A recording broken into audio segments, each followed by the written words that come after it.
Go. I am willing.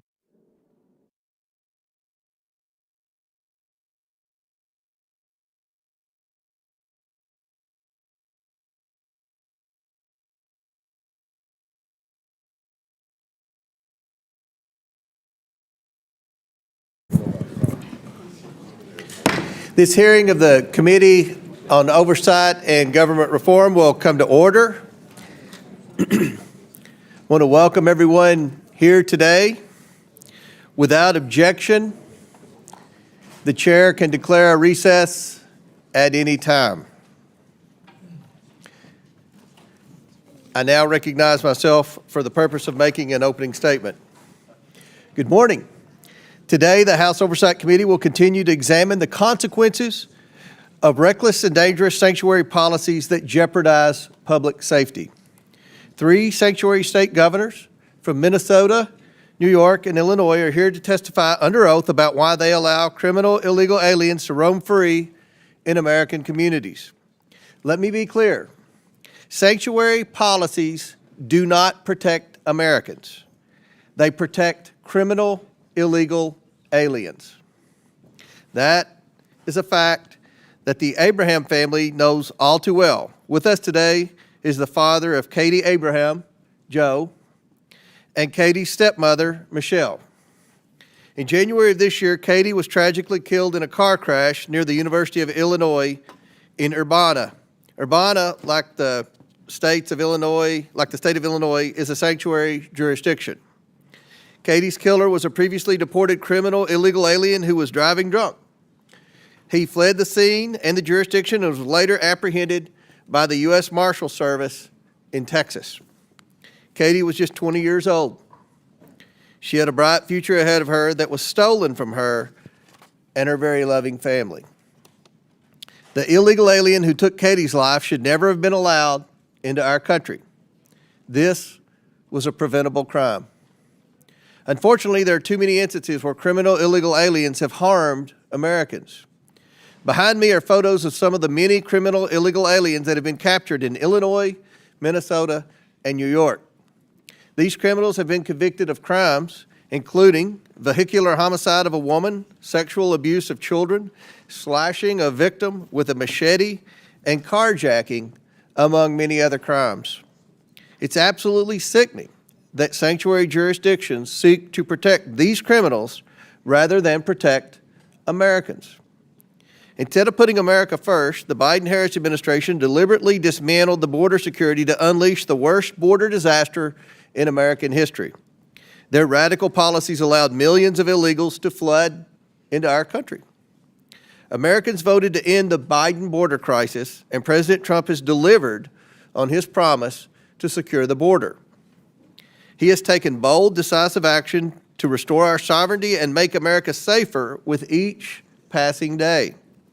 And here in Congress, we are working to pass the One Big Beautiful Bill to fund U.S. Immigration and Customs Enforcement so it can carry out the mass deportation of criminal illegal aliens.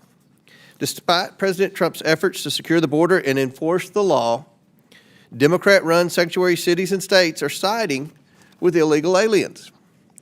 For today's Democrat Party, it seems unlimited illegal immigration isn't a failure of policy, it is the policy. And that agenda is being pushed at every level of government. And this comes at a steep cost to public safety, strains law enforcement resources, and imposes a massive financial burden on both federal and state taxpayers. That's not just bad policy, it is a serious oversight failure. Congress must confront this absurd reality. State and local officials are actively undermining federal immigration enforcement, even when it's aimed at making their own communities safer. It's time to determine what legislative action is needed to stop this subversion and restore the rule of law. It's growing more and more absurd every day. In recent weeks, we've witnessed a Democrat senator who traveled to a foreign country for a wellness check on a foreign MS-13 gang member, and now indicted human smuggler that ended with a photo op and margaritas on the rocks. The fervor among Democrats who take the side of illegal alien criminals grew so strong that I even had to deny a written request from members of this very committee to go on a taxpayer-funded junket to visit with this same MS-13 gang member. Earlier this year, I launched an investigation into the radical pro-illegal immigration policies of sanctuary jurisdictions. At an oversight committee hearing with some of our country's worst sanctuary city mayors earlier this year, the public was able to clearly see how they care more about illegal aliens than their own citizens. They have pledged not to cooperate with federal law enforcement officials, not even to hand over criminals in their custody who were originally arrested by their own local law enforcement officials for crimes. The absurdity does not stop there. Several of those local officials pointed the finger to laws and policies that their state governments put in place. I invited these governors here today because, as the chief executives of their states, they willfully ignore federal law, shield illegal aliens, and pass the cost of free services onto their hardworking taxpayers. It's hard to figure out whose side these governors are on. They shield criminals while their own citizens pay the price. Just a few weeks ago, Minnesota Governor Walz stood at a commencement podium and smeared ICE agents as, quote, Trump modern-day Gestapo, end quote. Comparing brave law enforcement officers who risk their lives to uphold federal law to Nazi thugs is not just wrong, it's vile and disgusting. I can only hope this reckless remark was not meant to incite violence. Assaults on ICE officers are already up 400% compared to this time last year. And we have witnessed repeated attempts at obstruction and assaults against federal law enforcement recently captured on video in California. Governor Hochul's sanctuary policies cost taxpayers billions to house, feed, and provide driver's license for illegal aliens while the cost to rent rises and hospitals are overrun. Her defiance of federal law invites crime to plague communities across the state. Governor Pritzker faces lawsuits for obstructing ICE as he turns cities like Chicago into havens for drugs and crime. He's yet another governor providing free care to illegal aliens that many of his own citizens lack. These governors handcuff law enforcement from doing their jobs, harbor predators, and call it compassion. It's not compassion, and it's costing lives, hurting Americans, and draining taxpayer money. Congress must consider whether to defund every single penny of federal dollars going to cities and states that prioritize criminal, illegal aliens over the American people. Americans want to return to common sense. The Trump administration and this Republican Congress aims to restore our safety and sovereignty. It's past time for these governors to put America first. I now yield to Ranking Member Lynch for his opening statement. Thank you, Mr. Chairman. First of all, I want to thank our witnesses. Governor Walz, good to see you again. Governor Pritzker, Governor Hochul, good to see you again. Ms. Perryman, thank you for your willingness to come before this committee and help us with our work.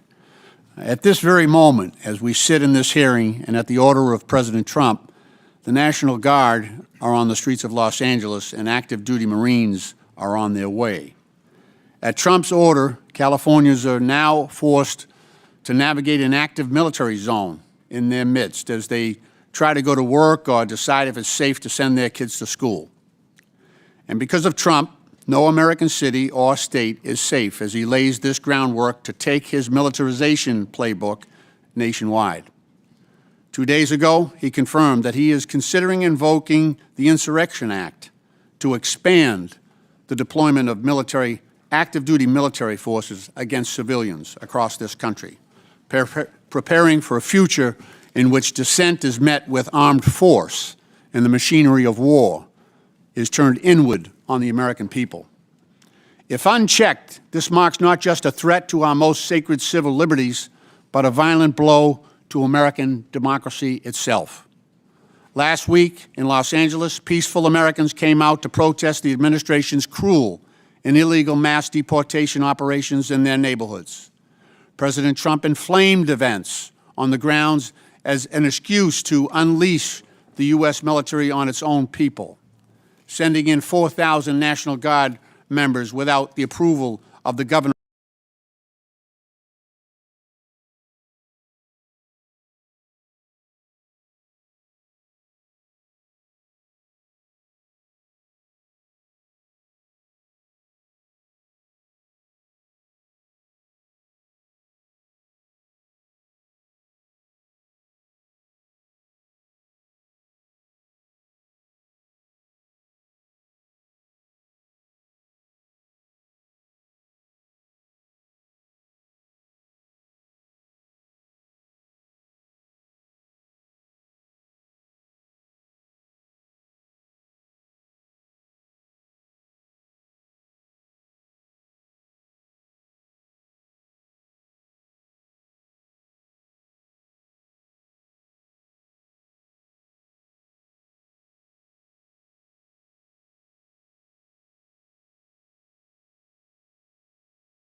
start to take his militarization playbook nationwide. 2 days ago, he confirmed that he is considering invoking the Insurrection Act to expand the deployment of active-duty military forces against civilians across this country, preparing for a future in which dissent is met with armed force and the machinery of war is turned inward on the American people. If unchecked, this marks not just a threat to our most sacred civil liberties, but a violent blow to American democracy itself. Last week in Los Angeles, peaceful Americans came out to protest the administration's cruel and illegal mass deportation operations in their neighborhoods.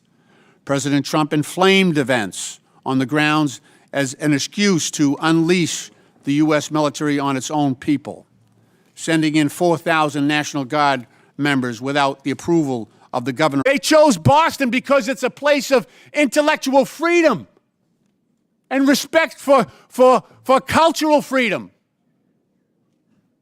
And that trust was apparently misplaced. Ms. Ozturk's a Turkish national on a student visa to attend Tufts University. A video of that incident shows Ozturk walking along a public street in Boston, Massachusetts, my home city, when several masked figures just snatched her phone and backpack, handcuffed her, and hustled her into an unmarked vehicle. What's that sound like? What does that sound like? The Trump administration is putting extremism, cruelty, and chaos over protecting kids and families. Trump isn't focused on getting violent criminals off our streets. He's terrorizing our communities to fulfill deportation quotas with fathers and mothers, grandparents, and kids. And he's trying to strong-arm our city and state leaders to divert their limited resources away from serious public safety threats to instead focus on peaceful, law-abiding families, just as he has diverted federal resources away from combating drug trafficking, violent crime, and terrorism to fuel his lawless mass deportation campaign. Trump isn't trying to protect us. He's trying to divide us. It's us and them. He's trying to divide us. And some people are helping him. He's pitting neighbor against neighbor. But it's not immigrant kids who are about to kick millions of Americans off their health care. It's not them. And he's doing that to pay for a tax break for billionaires. And it's not immigrants who are using the military to silence Americans exercising their right to speak truth to power.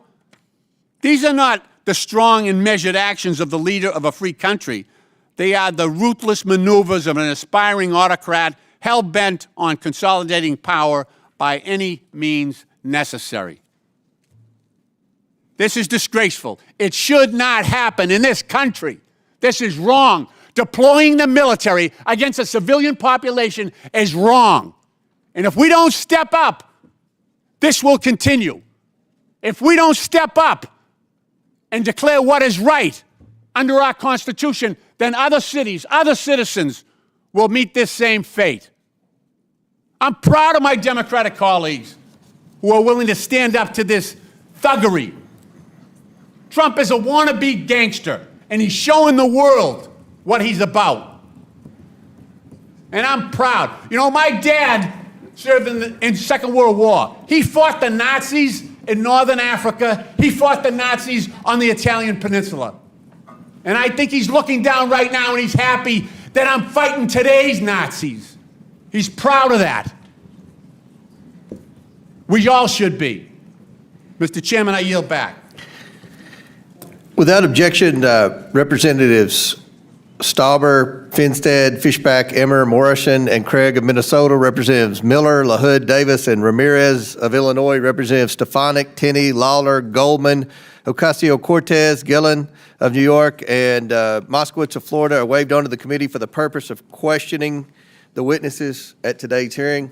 Without objection, so ordered. Our witnesses today include the governors of 3 states. We want to welcome you all here. First, we have Tim Walz, governor of the state of Minnesota. He was sworn into office on January 7th, 2019. His second term began on January 2nd, 2023. Governor, welcome back to the House of Representatives. Next, we have J.B. Pritzker, Governor of the State of Illinois. He was sworn into office on January 14th, 2019. His second term began on January 9th, 2023. I'm going to yield briefly to my colleague, Raj Krishnamurthy, for further introduction. Thank you, Mr. Chair. Thank you for yielding. In Illinois, we like our pizza deep, our politics lively, and our budgets balanced. The last one used to be a miracle before Governor Pritzker took office. I know firsthand, as the son of immigrants who realized the American dream in Illinois, that immigrants make enormous contributions to our country. Governor Pritzker understands that too. His great-grandfather fled pogroms in Ukraine in 1881 and settled in Chicago to build a better life. That legacy has shaped his lifelong commitment to public service, justice, and opportunity. Before entering public office, Governor Pritzker built a successful business career and became a leading philanthropist, supporting early childhood education and establishing the Illinois Holocaust Museum. Governor Pritzker has delivered historic investments in education, workforce training, infrastructure, technology, and clean energy, all while expanding paid leave, raising the minimum wage, and defending the rights of all Illinoisans. Governor, thank you for your leadership and for joining us today. Yields back. Next, we have Kathy Hochul, Governor of the State of New York. She was sworn into office on August 24th, 2021. Welcome, Governor. And finally, we have Skye Perryman. She is the President and CEO of the Democracy Forward Foundation. Thank you all for joining us. Look forward to your discussion this afternoon. Pursuant to Committee Rule 9G, the witnesses will please raise their right hand. Please stand and raise your right hand. Do you all solemnly swear to tell the truth, the whole truth, and nothing but the truth, so help you God? Please let the record show that the witnesses answered in the affirmative. Thank you all, and you may take a seat. We appreciate you being here today and look forward to your testimony.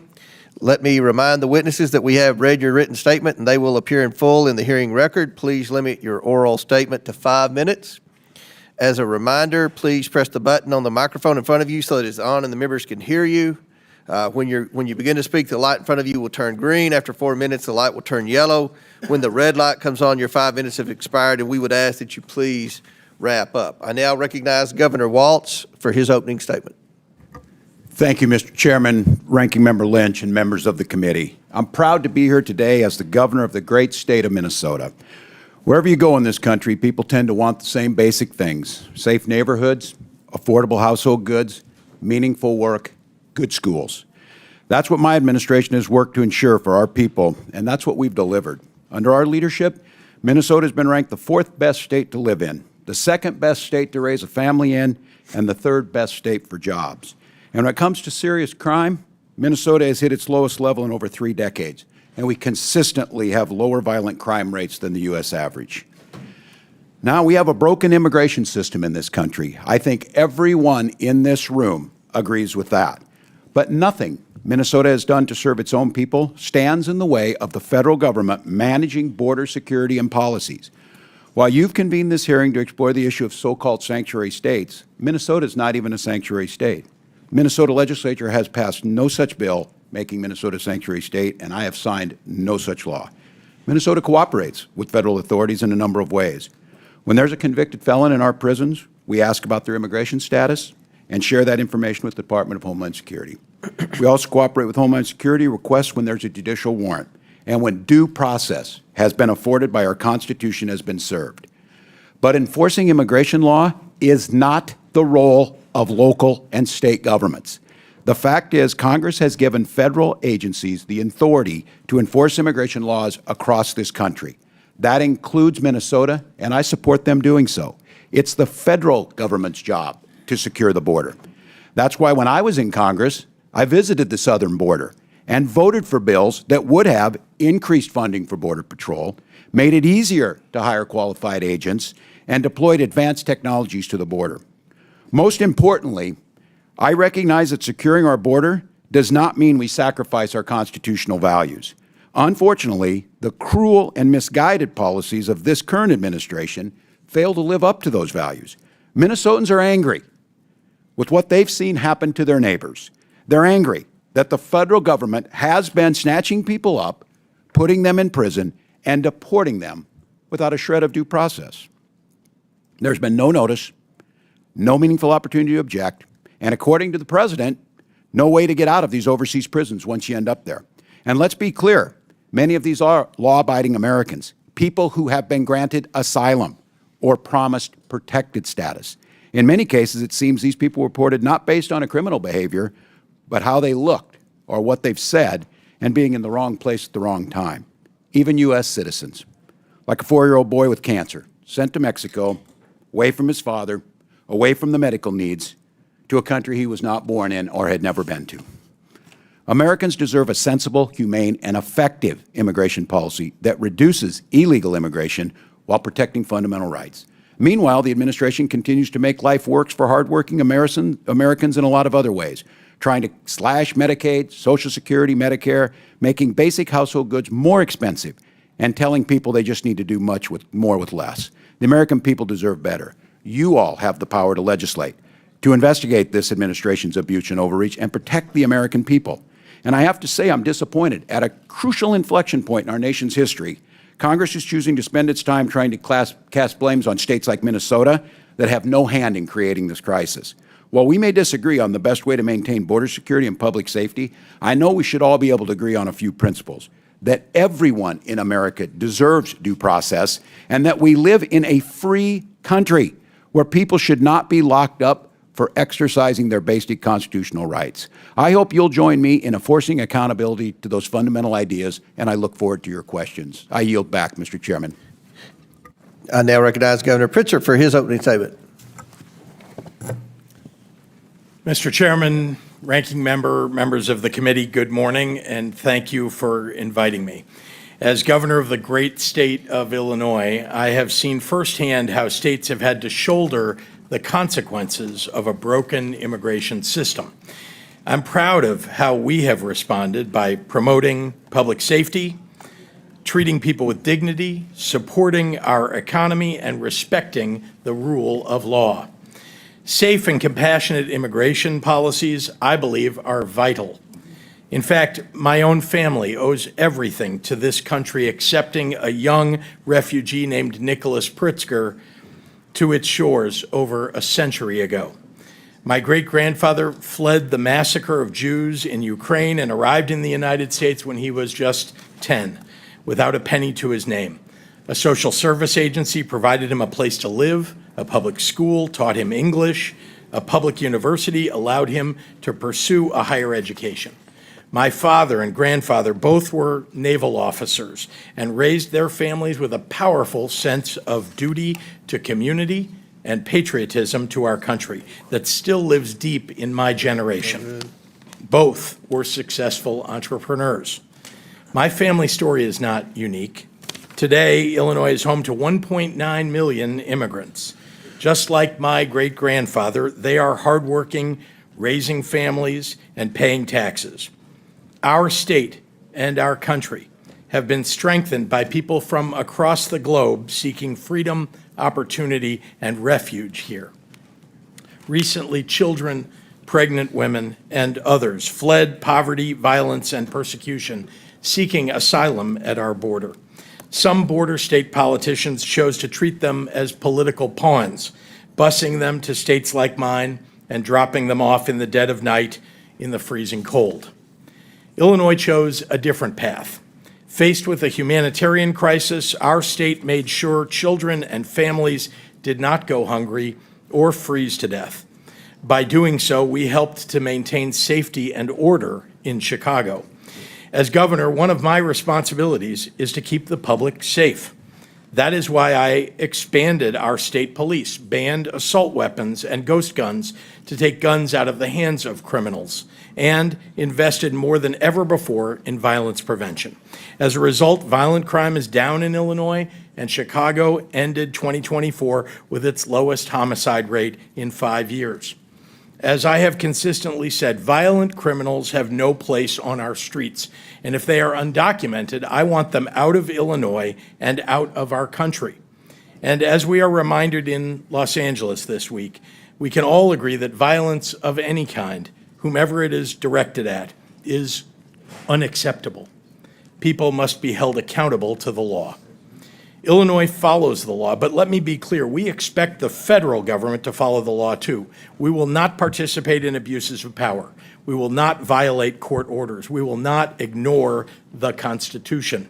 We will not defy the Supreme Court. We will not take away people's rights to peacefully protest. We also respect, and expect this administration to respect, the traditions and legal precedent that dictate how and when our National Guard and military are deployed. As governor, I've had to make the difficult decision to call the Illinois National Guard into service. I have always done it in partnership with my local governments and law enforcement, and with deep and abiding respect for the sacrifice I was asking of our volunteer armed forces. It's wrong to deploy the National Guard and active duty Marines into an American city over the objection of local law enforcement just to inflame a situation and create a crisis. Just as it's wrong to tear children away from their homes and their mothers and fathers who have spent decades living and working in our communities, raising their families. Besides being a father and husband, the greatest honor of my life has been serving as governor. I believe with my whole heart that Illinois is the best place in the country to live, work, and to raise a family. Illinoisans take seriously their responsibility in upholding the most fundamental values of our nation, values like kindness, empathy, hard work, and fair play.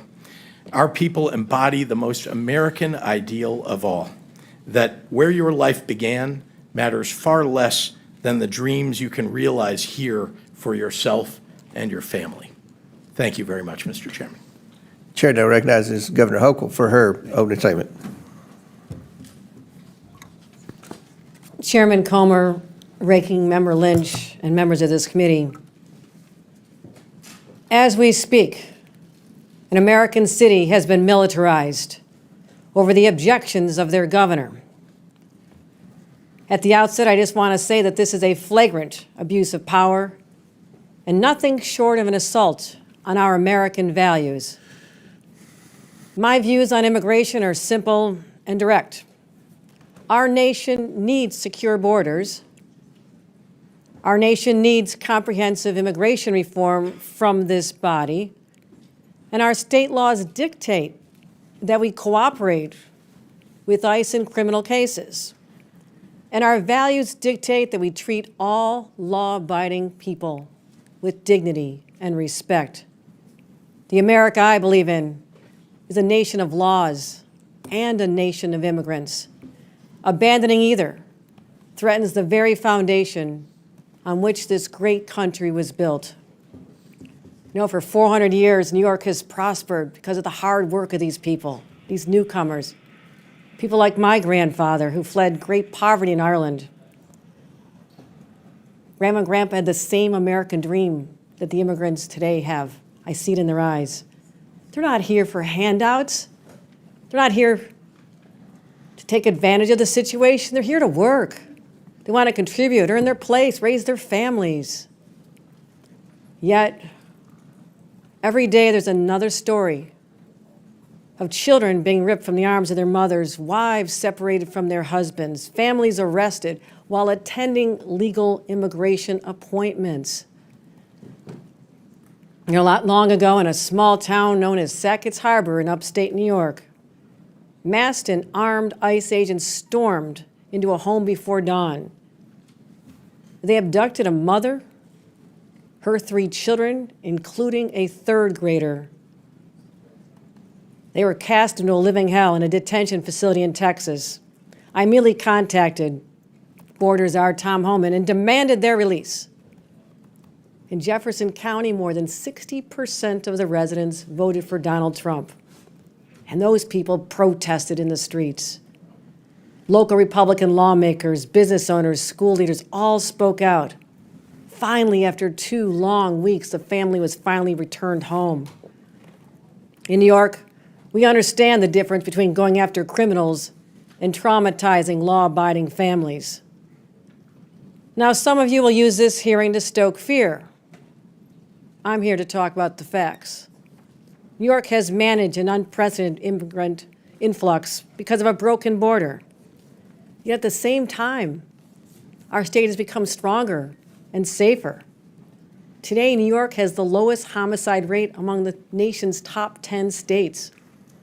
We didn't achieve this with indiscriminate roundups, not by tearing apart innocent families, but by investing $2.6 billion in public safety, engaging in smart, targeted policing, and partnering with law enforcement, federal law enforcement, to apprehend and deport serious criminals. And since I've become governor, we've cooperated in handing over 1,300 convicted criminals to ICE. But what we don't do is civil immigration enforcement. That's the federal government's job. New Yorkers need their state troopers on our highways, seizing guns and drugs. States like mine are doing our part, but we can't be expected to fix the broken immigration system. You know, and the very people who go on cable news and rail about the border are the same ones who torpedo bipartisan legislation each and every time. So here's my message. If you truly care about public safety, if you truly care about the economy, if you truly care about human dignity, then sit down, negotiate, have real reform, secure the border, revive legal pathways, and let people work. At the end of the day, I'll go home and do my job keeping New Yorkers safe. I hope that you will do yours. Thank you. And I now recognize the Democrat witness, Ms. Perryman, for her opening statement. Thank you, Mr. Chairman and Acting Ranking Member, for having me here today. And at the outset, let me offer my sincerest condolences to all of you for the passing and your loss of your colleague, Representative Jerry Conley. I'm here today as a lawyer and as the president and CEO of Democracy Forward Foundation, which is a national nonpartisan legal organization that is committed to achieving democracy and a nation that enables all people to thrive. At Democracy Forward, we represent people and communities who make up the very fabric of our nation on a pro bono basis in federal and state courts and regulatory bodies throughout the country. I know this is a hearing focused on immigration, and so I would like to say at the outset and echo the calls for bipartisan, comprehensive immigration reform. I will also note that the rhetoric that we have heard the president and his allies use in recent days about immigrants and people in this country is inaccurate, overly politicized, and not solutions-oriented. Fundamentally, Democracy Forward Foundation's work centers on the premise that when the government does its job and delivers for people, our society is stronger. And when our government strays from that purpose, ignoring the Constitution, not achieving and respecting the fidelity of people's rights, our democracy and our people are in danger. Right now, based on the work that we are doing, I am here to say that our American people are in danger and that our democracy is in crisis. I am looking at these United States flags. We need to remember who we are. We right now have a president who has proclaimed without irony that he is a king in a nation that next year will celebrate 250 years since it threw off the reins of monarchy. Since Inauguration Day, the president and his administration have acted beyond the lawful bounds of executive authority. They have usurped the power of this Congress. They have sought to eliminate due process of law. They have ignored court orders, and they are targeting people, civil society organizations, and lawyers. These are anti-democratic actions that present an overall threat to every single American and their well-being and to our values in America. That is why at Democracy Forward Foundation, we have had to go to court to file more than 70 legal actions in federal and state courts and agencies and offices since Inauguration Day to protect the American people's rights. From stopping the president's federal funding freeze, to blocking the decimation of the Department of Education, to having to safeguard due process, to challenging DOJ and Elon Musk's attempts to access personal data on behalf of individual Americans, our team is in court every single day on behalf of people of all identities and ideologies, people in red states and blue states, people in small towns, urban areas, and rural communities. Our work at Democracy Forward demonstrates that the United States Constitution is still here, and it is here for all of us. This administration's tactics with regard to immigration enforcement that we have seen, they shock the conscience. They shock the conscience of the vast majority of the American people, including people who do not see eye to eye on how to fix our immigration problem in this country. They have led us to file and have to file litigation on behalf of religious communities to prevent ICE from entering houses of worship. We are litigating against policies that prolong the detention of individual immigrant children without their families.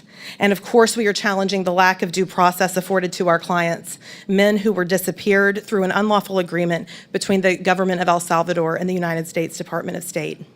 All told, the courts have ruled against the current administration more than 170 times in less than 200 days because of the fast-moving harms and flagrant violations of the law and of our Constitution. And while this is a dire situation, our work demonstrates that the American people are determined to protect their rights. They are determined to use lawful and peaceful means of petitioning their government and, when necessary, of holding their government accountable. People have talked about their families, and last week was June 6th, which is, of course, the anniversary of when American troops landed on the beaches of Normandy in World War II. I, too, am the mother of a 9-year-old boy, and that 9-year-old boy's great-grandfather served in that battle, and many others throughout the European theater.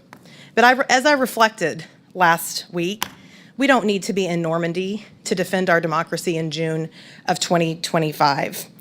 We need to be here, in these halls, doing the work in courts across the country and in our communities. And we do need to remember the essential and historical commitment that our nation made at the end of that war to advance democracy and to ensure that we never turn our backs on people who are fleeing persecution. I so appreciate you inviting me here today to participate in this hearing, and it is with a sincere hope that we can come together that I offer my testimony and comments.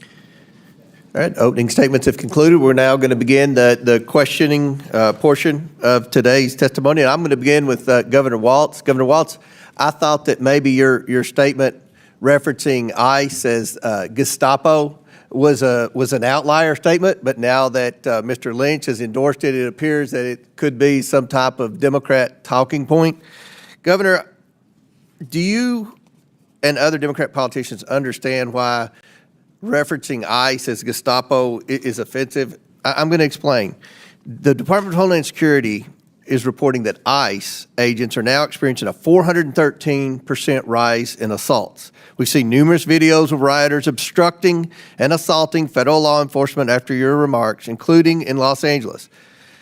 So, Governor, do you think that comments like that and rhetoric like that put ICE officers and other law enforcement in greater danger?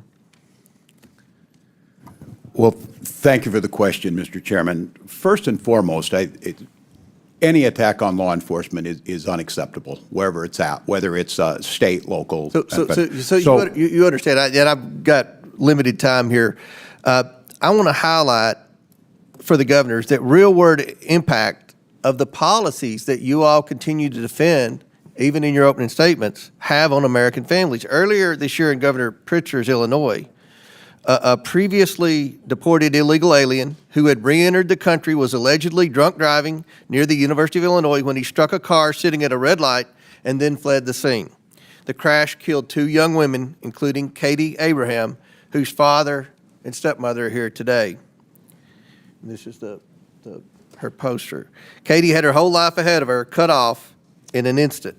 Governor Pritzker, this illegal alien should never have been here. He didn't just flee the scene.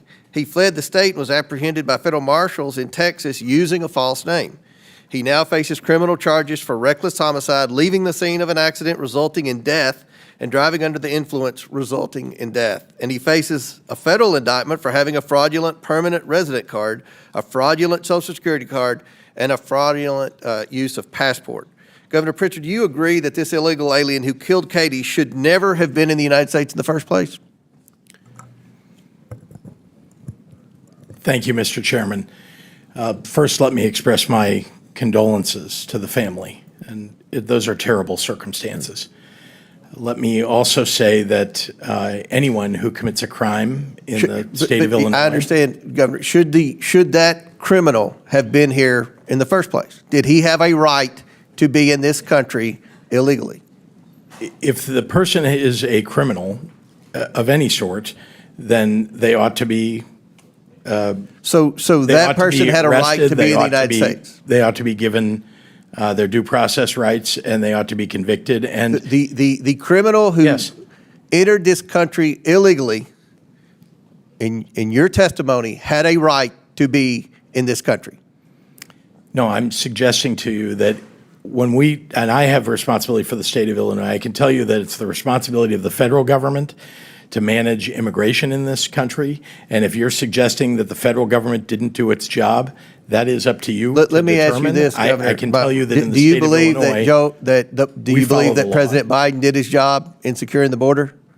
I was critical of things that President Biden did. I think I've been very public about that. I wrote a letter to the president telling him that. Okay, thank you. Now back to Governor Walz. You were obviously selected by Vice President Harris to be a running mate in 2024. I'm curious, did you ever ask Vice President Harris about former President Biden's and then President Biden's cognitive decline? No, not that I can recall, Mr. Chairman. You saw President Biden's disastrous debate performance. I'm just curious, you never did comment to Vice President Harris like, wow, he may not be on the top of his game. Nothing was ever mentioned to Vice President Harris. And the reason I ask, obviously, is because I know you watch CNN, and other networks have interviewed a lot of people, including Jean-Pierre and Buttigieg and others that have suggested that they were shielded from President Biden and weren't allowed to speak to him, and that his mental decline was obvious. You never discussed that with Vice President Harris? No, not that I can recall, Chairman. And I, as governor and then being on the ticket, I was probably more concerned with my own debate performance than President Biden's, so no. Let me ask you this, Governor. Do you believe that the Biden-Harris administration secured the border? You mentioned it's the federal government's role to secure the border to protect Americans from illegals entering the country, I guess. Do you think they did a good job of that? I think the border has been broken for a very long time through many administrations. It's one of the reasons why Vice President Harris was advocating so strongly for the bipartisan bill that. Did she mention her role as the border czar when you all were out campaigning? Or? Not that I can recall, other than that we talked about the need to pass the bipartisan border legislation that would have done many of the things that, as a governor, I know would have made our jobs easier. But President Trump secured the border without any legislation. I mean, that was kind of a myth that was in the media and a Democrat talking point that we needed legislation to secure the border. The border's secure. Everything's fixed? That's step one. Step two is to deport the criminal illegals, and that's where we're facing obstruction in your all state. So I'm sure there are a lot more questions that will pertain to that. My time's expired. I now recognize Ranking Member Lynch for his questions. Thank you, Mr. Chairman. It's worth saying again that Democrats oppose violence and lawlessness in all its forms. I do want to point out that the vast majority of protesters have been peaceful. But the most egregious and sweeping displays of the use of force and lawlessness we see in the United States today, and the gravest threat to the rights and freedoms of those that we hold dear, are the acts of the Trump administration itself. President Trump and his administration have crossed the line over and over again, from January 6th, when this building was attacked at his direction, to invoking the Alien Enemies Act, to dismantling USAID, to ignoring court orders, to the attacks and threats against law firms that were protecting democracy. As in the 5 months since Trump took office and put the for sale sign over the White House, he's earned $2.9 billion on his crypto scam. I mean, to call this unprecedented, that word has lost all its meaning. He keeps making history, but the wrong kind. Just the act of sending the National Guard and troops and active duty Marines to L.A. was already an overreach. Supposedly, now we hear reports that those soldiers and Marines were sent to quell protests, but now are detaining civilians and are being trained to perform immigration enforcement functions. Ms. Perryman, what else could go wrong with the National Guard and Marines deployed in L.A.? What are the risks to the Americans who live, work, and exercise their right to freedom and to free speech there?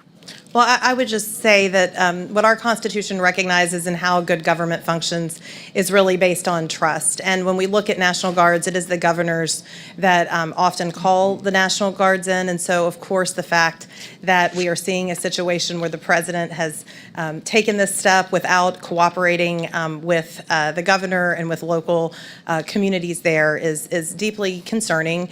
And, of course, we know from history that could lead to escalations and could lead to violence that is really problematic for all of our communities across the country, including in Los Angeles. Thank you. Ms. Perryman, Secretary of Defense Pete has talked about the deployment order, and he testified that this order, and I'm quoting him, this order is getting ahead of a problem so that if in other places, if there are other riots in places where law enforcement officers are threatened, we would have the capability to surge the National Guard there if necessary. Ms. Perryman, how does the President's broad order and the presumption before the fact that military force would be deployed, how does that pose a threat to other cities across the country?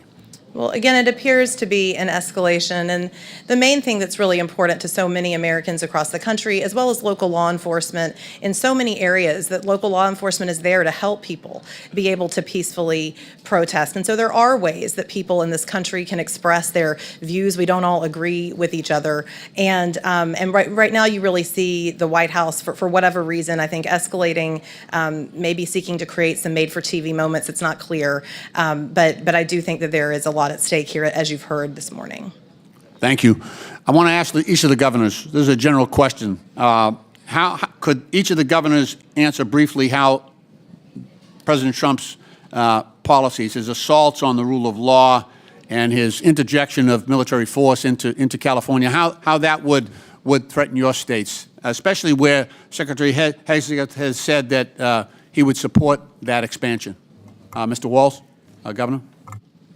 Well, thank you, Ranking Member Lynch. Well, first of all, it's one of the federalism policy of this, especially when it comes to posse comitatus and the Insurrection Act. Governors are in charge. Our National Guard, as all of you know, serve in either Title 10 or Title 32 status under the role of governor. Right. And on all of these operations, the absolute pinnacle and the most critical piece is the coordination amongst them. And as a governor not being notified as local law enforcement, it creates a chaotic situation that they cannot operate as a joint unit. And governors are always there. We do it for floods. We do it for civil unrest. But doing it without causes immense danger, not citizens to, but to those very law enforcement officers who are then put in that chaotic situation. Thank you. Governor Pritzker? Local law enforcement are the ones who indicate to the governor or to their local officials who talk to the governor about their need for National Guard. And indeed, I've had that situation in the state of Illinois and called out the Guard when I needed to. I'm careful about when I do it, but again, when local law enforcement indicate that they want that backup or they need that support, we do it. Now, I have to say, when the President of the United States is calling out your National Guard over the top of local law enforcement saying that they don't need it, that they have things under control, it tends to have an inflaming effect on what's going on the ground, just when local law enforcement and officials are getting things under control. And I think that's what we saw in Los Angeles. Governor Hochul? Those actions absolutely undermine the sovereignty of individual states. States' governors are the commanders-in-chief of the National Guard. They know what to do. As you've heard from my colleagues, we have deployed them on a number of occasions. But undermining confidence in local law enforcement, you're basically saying that there's not a belief that the highly trained individuals of our municipal police departments, like Los Angeles and the city of New York, for example, can't handle their jobs. I have more confidence in our law enforcement than perhaps the president does, and we ought to step back and say this is an overreach of epic proportions. Thank you. Chair recognizes. Thank you for your courtesy on the time. Appreciate that. Thank you. Chair recognizes Ms. Stefanik from New York. Thank you. Governor Hochul, on your first day in office, you signed Executive Order 1. Is that correct? I believe it is. And you extended this executive order not once, not twice, but 3 times, most recently January 16th of this year. Is that correct? If that's what your facts show, I signed countless executive orders. I would and assume you'd know policies it's and laws. Executive Order 1, and this is a continuation of your predecessor's sanctuary state policies, correct? Is included in that. I want to be sure we are defining sanctuary state I'll properly. define it for you. It is the policy of the state that state officers or employees shall not disclose information to federal immigration authorities for the purpose of federal civil immigration enforcement. It goes on to say, law enforcement officers may not use resources, equipment, or personnel for the purpose of detecting and apprehending any individual suspected or wanted for violating a civil immigration office. Law enforcement officers have no authority in the state of New York to take any policy action solely because the person is an undocumented alien. That's a quote in your executive orders that you extended. Now, do you know who Sakir Akan is? I want to get back to the first part No, of I'm your asking a question. Do you know who Sakir Akan is? I want to make sure you understand that this simply says that we will cooperate with ICE. No, in it does not all- say that. I read what it We will says, and coop- let me talk to you about the results. Do you know who Sakir Akan is? You should, as the governor of New York State. Do you know? Refresh my recollection. He was an illegal migrant in New York. And do you know what crime he committed in addition to being here illegally? No, I do not. You do not. This was widely reported. He found a 15-year-old girl, threatened her with a metal pole, told her to get into the back seat of his car. He took her clothes off, and he violently raped her in Albany, New York. Do you know who Sebastian Zapita Khalil is? I'm sure you'll tell me there's many cases, whether they're These are pure- high-profile cases. New Yorkers know about them, and you don't. So let's talk about Sebastian Zapita Khalil. Do you know who that is? I don't have the specific details at my disposal, no. Well, this is an illegal migrant in New York because of your sanctuary state policies. Do you know what crime he committed? I'm not familiar at this moment. I bet you're going to be familiar when I remind you. He found a sleeping woman on the subway, lit her on fire, and burned her alive. This is in Kathy Hochul's New York. And as I'm sure you are aware, and I'll remind you, that ICE issued an order to detain this violent criminal, but that was rejected by New York officials due to sanctuary state laws. Now, do you know who Raymond Rojas Basilio is? I just want to say this, these crimes are horrific. Because of condemn your them, and I your would say sanctuary state policies. In all of these cases, we would work with ICE to remove You did them. not in this case. They are If they need walking our on the assistance. streets because of your policies and your executive order that you signed 3 times. Now, Raymond Rojas Basilio, do you know who that is? I'm telling you this.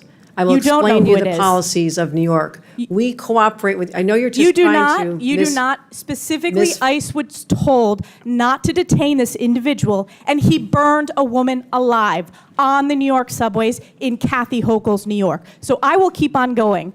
What about Raymond Rojas Basilio? Do you know who that is? I'm going to tell you our overall policy, which will address all this. I'll tell We you do who not- that is. He is an illegal who molested an 11-year-old in our state because, again, of your sanctuary state policies. This illegal was shielded from federal immigration enforcement and able to commit this heinous crime.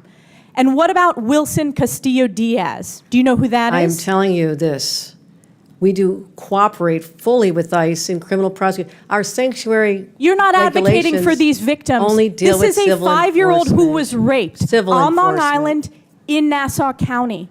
You are not advocating on behalf of these victims. You are shielding illegals. Even in your opening statement, That is you not true. prioritize putting illegals first. That is not Rapes true. of young girls, beatings of NYPD cops by illegals who are here under Kathy Hochul's failed policies, burning New Yorkers alive. This is Kathy Hochul's New York. It's one of the many reasons why you're hemorrhaging support from hardworking New York These are families. horrific crimes, and they're They're heartbreaking. horrific crimes that are committed on your watch. You signed this executive order on your first day in office. You signed it again and again this January. We deserve a governor who stands up for law-abiding New Yorkers, doesn't put illegals first, but actually puts New Yorkers first. I appreciate Rather the than going chairman's- after the viral moment, I suggest you look at the facts. I'm standing up for New Yorkers. No. Rather than addressing the illegals in New York, you are prioritizing your far-left sanctuary state policies, which you put in place with executive orders. Instead of advocating for cooperate victims, in all a those 5-year-old cases. who We was raped, cooperate with ICE. you did not. They were released We because cooperate of with sanctuary ICE. state We policies in New cooperate York with State. law No enforcement. amount of words is going to clean up your failed record and these horrific crimes committed in sanctuary state that you created. And with that, I Your yield back. representation, the facts are Gentlelady absolutely false. yields back. Absolutely Chair false. recognizes Ms. Norton from Washington, D.C. Thank you, Mr. Chairman. Let's be real. Since the start of the Trump administration, each day has been more nightmarish than the last. But in the past few days and weeks, we have seen a significant escalation of Trump's mass deportation agenda. On May 29th, a 9-year-old child and his father were reportedly detained in Torrance, California, and separated from one another by ICE.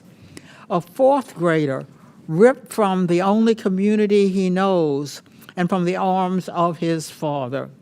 We have kids who are afraid to go to school, afraid that ICE will grab them and their families from school grounds, and afraid their parents will not be there when they get home. Schools are supposed to be safe havens for our children that foster learning and growth. Instead, the Trump administration is deliberately weaponizing them, terrorizing children and families with its immigration policies, and threatening more than 600,000 students, kids with detention and removal. President Trump has called for an end to birthright citizenship, a constitutional right recognized since the end of slavery. He has cut federal contracts that give 2-year-olds representation in immigration court. He has ripped the children who are immigrants and United States citizen from schools, their friends, their neighborhoods, and their homes. There is no other way to spin this. President Trump is waging a cruel and deliberate war against children. Ms. Perriman, do all children residing in the United States have a constitutional right to attend public schools regardless of immigration status? They do. Ms. Perriman, how is President Trump going further than past presidents in authorizing ICE to carry out enforcement activities in schools, hospitals, and places of worship? Yes, I mean, this is what brought us to court on behalf of the Baptists and the Quakers and the Sikh communities and other religious communities that are having to challenge this. For more than 30 years, the country had a policy that prevented indiscriminate enforcement activities at what we call sensitive locations. That includes houses of worship, and it includes schools. We saw in the early days of this administration, the Department of Homeland Security rescind that policy and endanger all people, not just immigrants, but people who are seeking to engage in communal worship, people who are seeking to go to school, and to be present in other sensitive locations like hospitals. Governor Walz, what does it mean for children in Minnesota if ICE comes to their classrooms? Well, thank you, Congresswoman.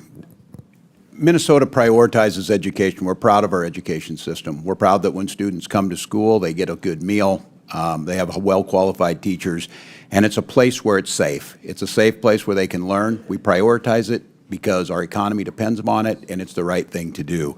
Disruptions at places like school, when ICE is free to operate in Minnesota within the laws, but to disrupt schools, to disrupt and come to those schools, not only the impact to that individual student, but to the entire learning environment in those schools are disrupted by it. And again, we agree with everyone here, those committing crimes is where we need to focus, but being on campuses in elementary schools is not getting at that. Thank you. Governor Pritzker, when ICE detains and arrests parents as they drop off kids at school, how does this affect educational outcomes? Thank you very much, Congresswoman. Let me begin by saying that, as you may know, under President Trump, ICE showed up in Chicago nearly immediately and began terrorizing our neighborhoods, our schools, and parents. Indeed, many parents felt like they needed to go into hiding, even though their children needed to go to school every day. And so disrupting that environment, frankly, not just for the children, but for the parents and for teachers and the entire school community, it is something that, we believe in Illinois in educating all of our kids, making sure that they get what they need in our public schools. In fact, we've invested significantly in making sure the results have been very good. Eighth graders in Illinois rank second in reading in the entire country. Eighth graders in Illinois rank fifth in the country in mathematics. And it's because we have a safe environment, but not when Tom Homan brings Dr. Phil with the overreach of force with ICE to disrupt our education system, and particularly our elementary schools. Thank you. Gentlelady's time's expired. Chair recognizes the Majority Whip, Mr. Emmer from Minnesota. Mr. Chairman. Thank you, Mr. Chair. Welcome back to Washington, Governor. I'm going to run through a series of facts before I get to my questions, so let's get started. Governor Walz, you signed the Health and Human Services Omnibus Bill into law in May of 2023. That bill expanded Minnesota Care to provide free health care to illegal aliens. You signed the Higher Education Omnibus Bill into law in May of 2023. That bill allows illegals to have their college tuition paid for by the state. You signed the Driver's License for All Act into law in March of 2023, and that bill allows illegals to receive driver's licenses. So, you claim you're not a sanctuary state. You just provide free health care, free college, and driver's licenses to illegal aliens. One reason you're here testifying before us today is because you refuse to cooperate with ICE. While states like Florida and Virginia empower their law enforcement to detain and remove criminal illegal aliens, you, sir, have done just the opposite. Your Attorney General is directing law enforcement to ignore ICE immigration detainers.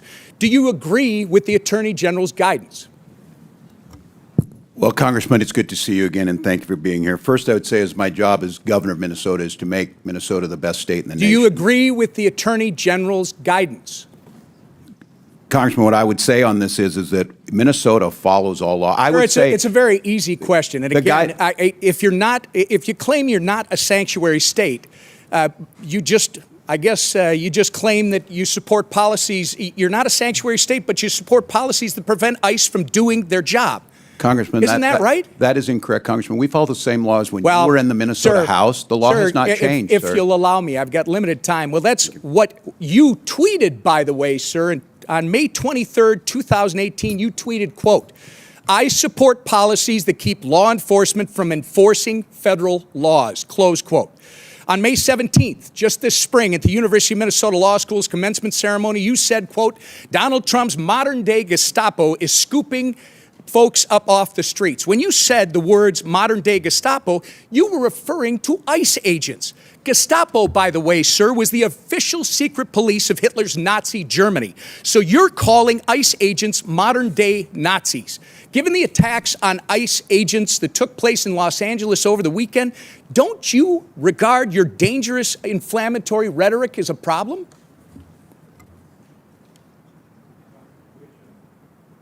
The questions do you want me to answer first? So, sir, it saddens me that you refuse to express regret from comparing ICE to Nazis.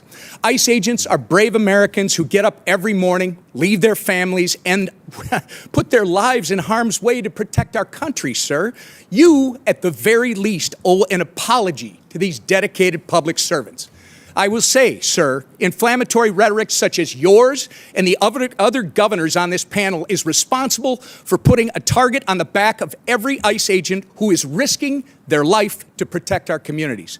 Minnesota is all too familiar, by the way, with the chaos that ensues when you refuse to work with law enforcement to enforce the law. In May 2020, looting, acts of violence, and arson occurred on your watch in Minneapolis after you refused to bring in the National Guard. Governor, your agenda is clear: free health care, free college and driver's licenses for illegals while handcuffing law enforcement when they're trying to protect our citizens and their communities. If you think that's not a sanctuary state, you shouldn't be governor. By turning Minnesota into a magnet for illegals, you have opened up our communities to dangerous criminals, including known terrorists, gang members, murderers, and child predators. You have sent a resounding message that if you're a hardworking, law-abiding citizen of Minnesota, your safety and well-being are not the priorities of Tim Walz and his administration. But if you're coming to our state illegally, you're not only welcome with open arms, you're entitled to free stuff on the taxpayer's dime. This is absolutely disgraceful. Governor Walz, your sanctuary state agenda has been defined by your utter failure. You have failed to enforce the rule of law. You have failed to uphold our national sovereignty.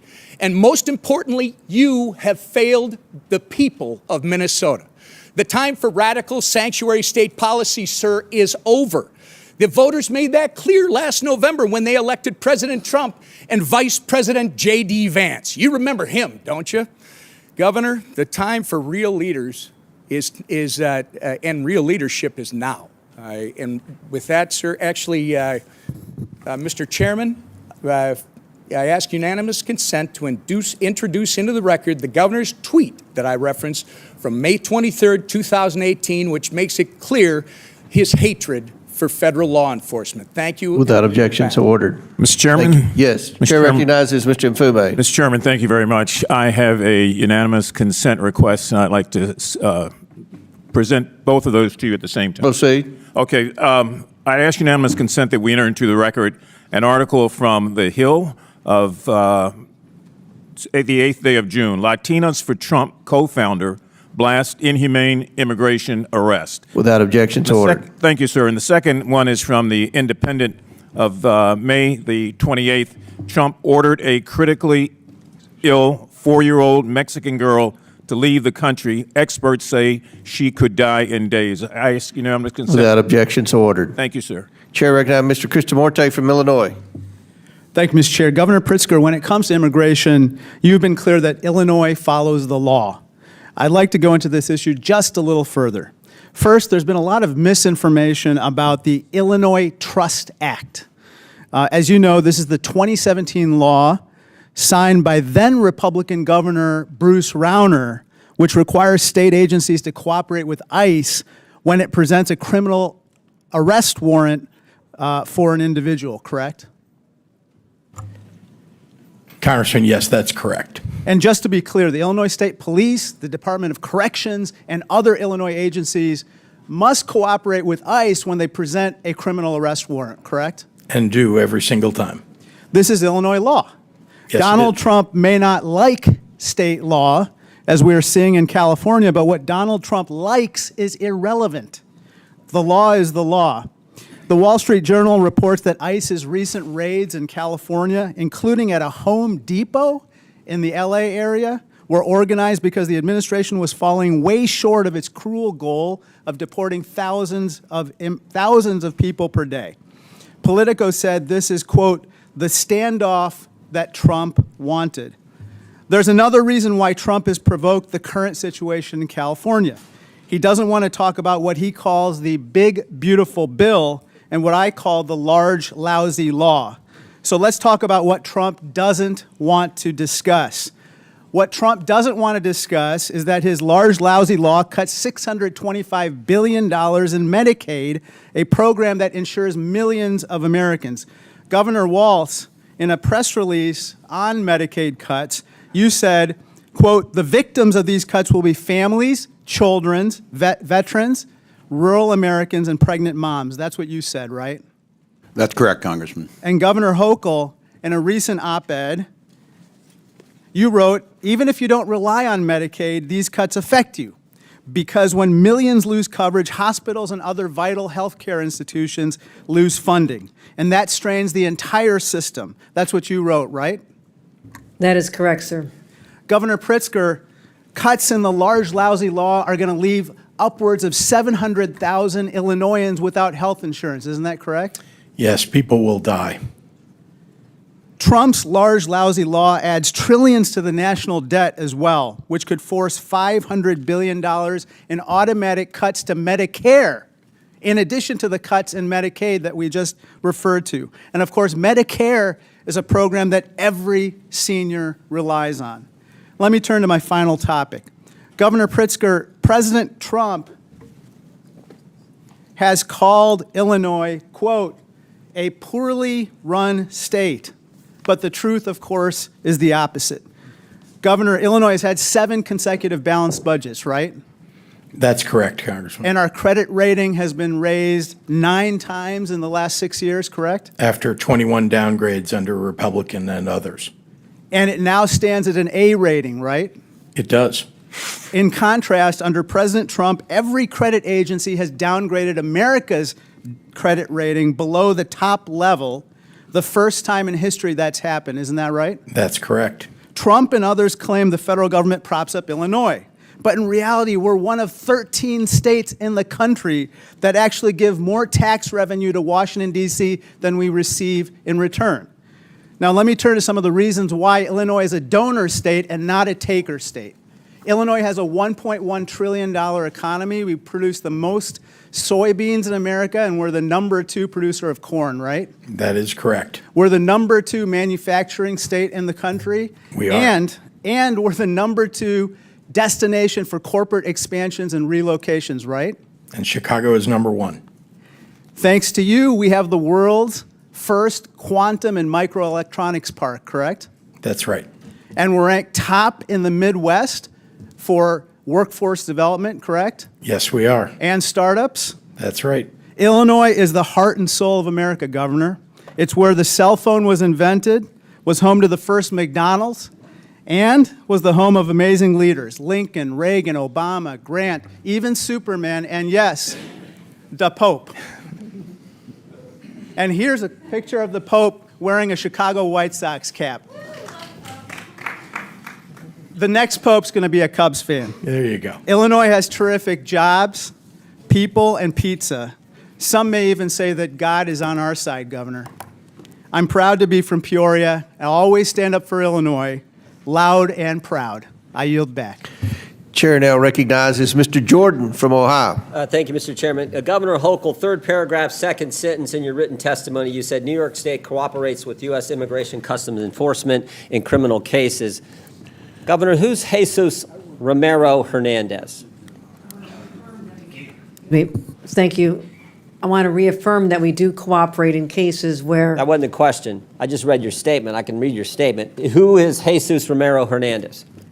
I don't have the details on every I'll single tell ya. person in a state of 20 million people. I understand, but this guy's a citizen of Mexico, deported 7 times, came to your state, assaulted one of your residents with a machete, choked a police officer, then when he was in custody, assaulted a corrections officer. ICE finds out this guy is in your state's custody, and they send you a detainer. You're familiar with a detainer, right? Yes, I am. Notice of action, immigration detainer to Tompkins County Jail from Syracuse Immigrations and Customs Enforcement. Section 1, they check a couple boxes. The first one they check is a final order of removal against the alien has taken place. That means a court has said this guy needs to go. This machete-wielding, cop-choking, corrections officer assaulting guy needs to go. Then they also check another box and they say biometric confirmation of who this individual is, this alien's identity. So they got the right guy, and a court has said he needs to go. Any idea what Tompkins County Jail decided to do with that detainer order? I will tell you this, the state of It's a specific question. No, I'm what telling did Tompkins County do? the descriptions you have put forth are absolutely chilling and disturbing and course they are. reprehensible to all of us. My job is to which protect is the why I'm people of asking New the York. question. What And did this- Tompkins County do? What I have responsibility I will for tell you, are since you're not going to state answer, courts, we state cannot police. and will not hold Mr. Hernandez. Yeah. We can't keep the machete guy who had choked a police officer and assaulted a corrections officer. We can't keep him. In fact, we have the back and forth from Tompkins County and ICE on January 28th of this year, 8:56 p.m. Tompkins County tells ICE, we're not going to hold this guy. 7 minutes later, ICE responds back, we will be there to take custody this evening. 24 minutes later, Thompson County reiterates, we're not going to have him. We're not going to turn him over. 10:45. ICE arrives at the jail. 1 hour and 18 minutes later, and guess what? Mr. Hernandez is not there. They couldn't wait 1 hour and 18 minutes for a guy who assaulted one of your residents with a machete, choked a police officer, and then when in custody, assaulted corrections officers. That is sanctuary policy in a nutshell, and that is what your state supports, and so do these other governors. That is what is so wrong, why the American people hate this concept. You're conflating what the state of New York does is I control state police and prisons. We have turned over 1,300 people. So you disagree with it? We turn over Did the sheriff 1,300 make the wrong people. call? Those are local policies that we would not have done in the state of New York. State of New York, that is So a you're local saying the sheriff's decision. wrong? I would say this, if it happened in a state prison, we have already turned over 1,300 people. Sheriff in fact, Tompkins County, I a wanna say Democrat or this. Republican, Governor? There Hochul? have You any been idea? times, excuse The me. sheriff in Tompkins County, a Democrat or Republican? Excuse me, there have No, been excuse me, times. I when- asked the questions, you give the Well, I'm answers. Is he a asking Democrat or for a Republican? Do second. you know? I'm asking for this moment to explain that I'm sometimes waiting I'm for asking, ICE is he a to come Democrat pick or up Republican, people. and do you agree I with the believe actions he's a he took? Democrat. Do you agree with the actions he took? How about that question? They are in conflict with what the state of New York would do. Well, maybe they're scared. By the way, he is a Democrat sheriff. Maybe the county guys are a little scared because you said this. I'm quoting from, it looks like the New York Times. We all know you can trust them. This is last month, May 25th. You said we have some counties that are renegade counties and work with ICE. Maybe they're nervous of being called a renegade county by their governor. So the Democrat sheriff says, we're not going to keep the machete-wielding, cop-choking, corrections officer assaulting guy. We're not going to keep him here for you to get here. We can't even wait an hour and 18 minutes. Oh, you know what else was interesting in this case? You know what else was interesting? There was actually an arrest warrant from United States District Court, Northern District of New York, signed by Judge Wiley Danks, magistrate from Syracuse. There was an arrest warrant, and they still couldn't keep him. The state of New York cooperates. We cooperate in removal of individuals who've served time.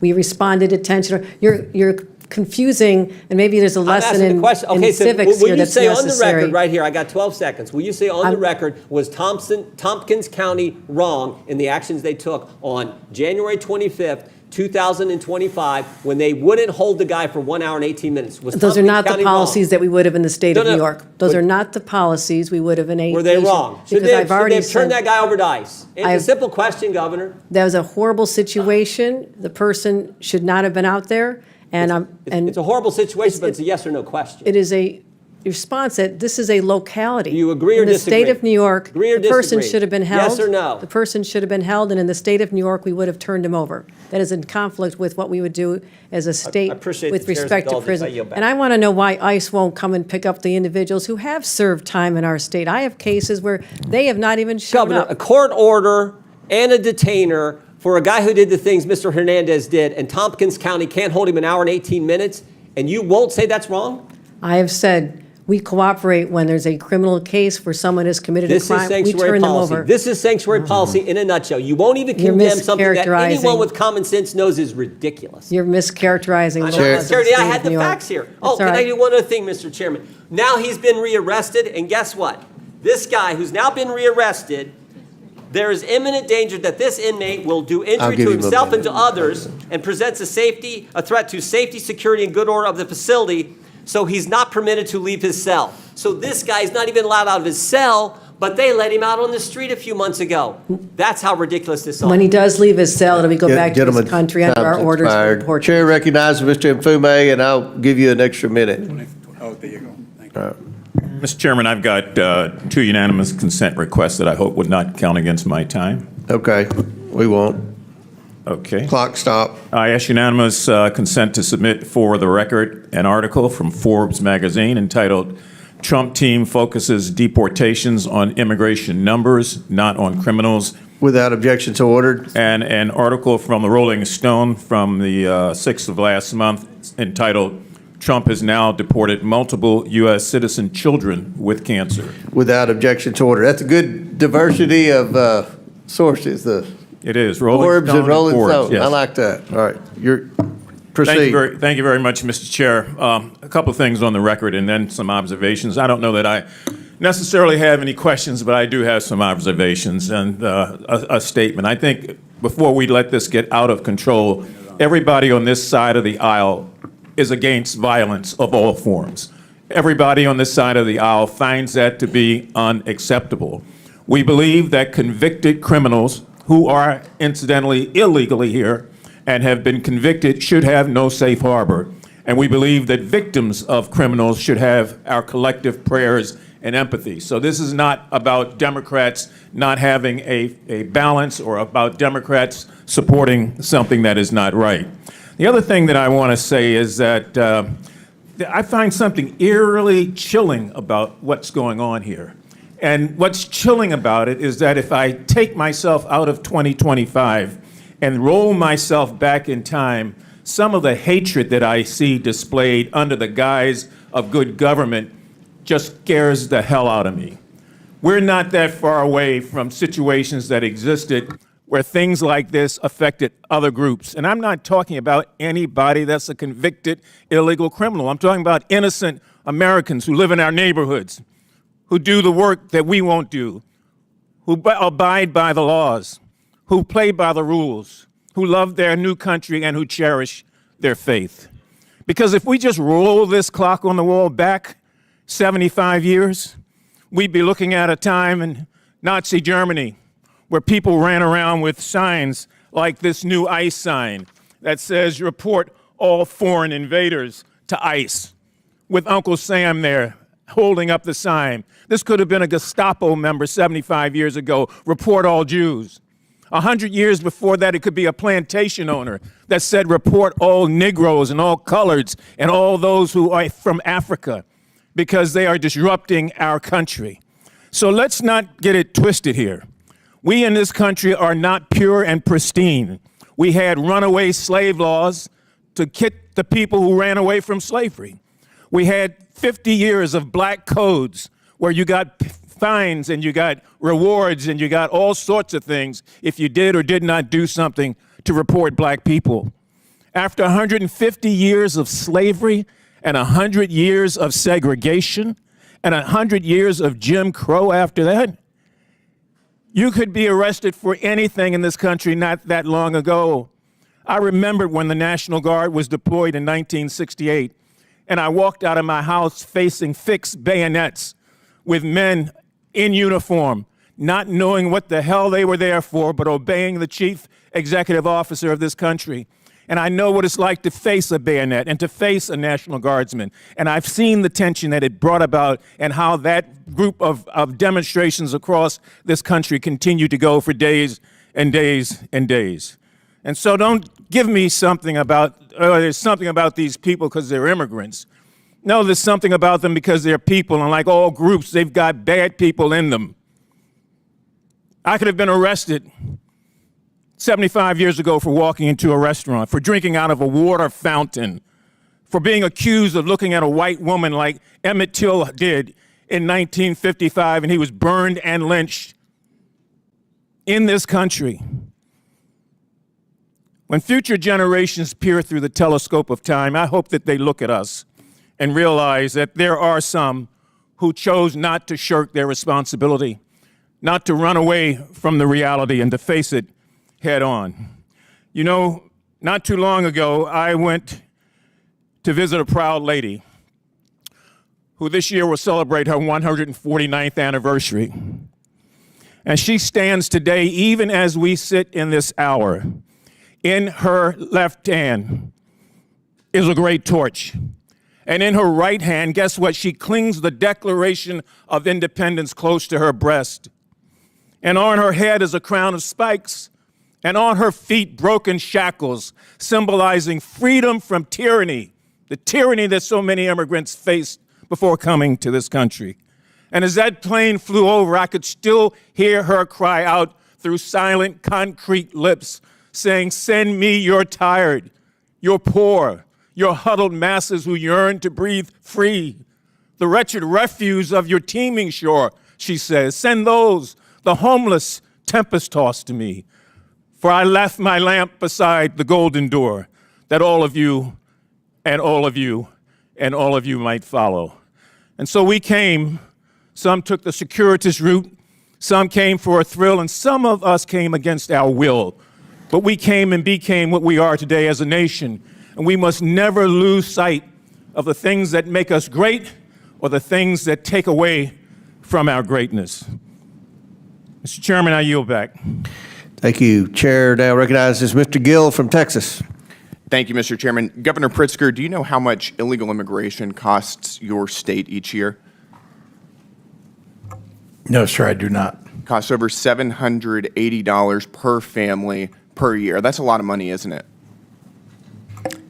Yes, it is. And may I ask, what do you mean by the cost? That is a lot of money for the cost of illegal your state. immigration. Let me ask you, do you know who Franklin Jose Pena Ramos is?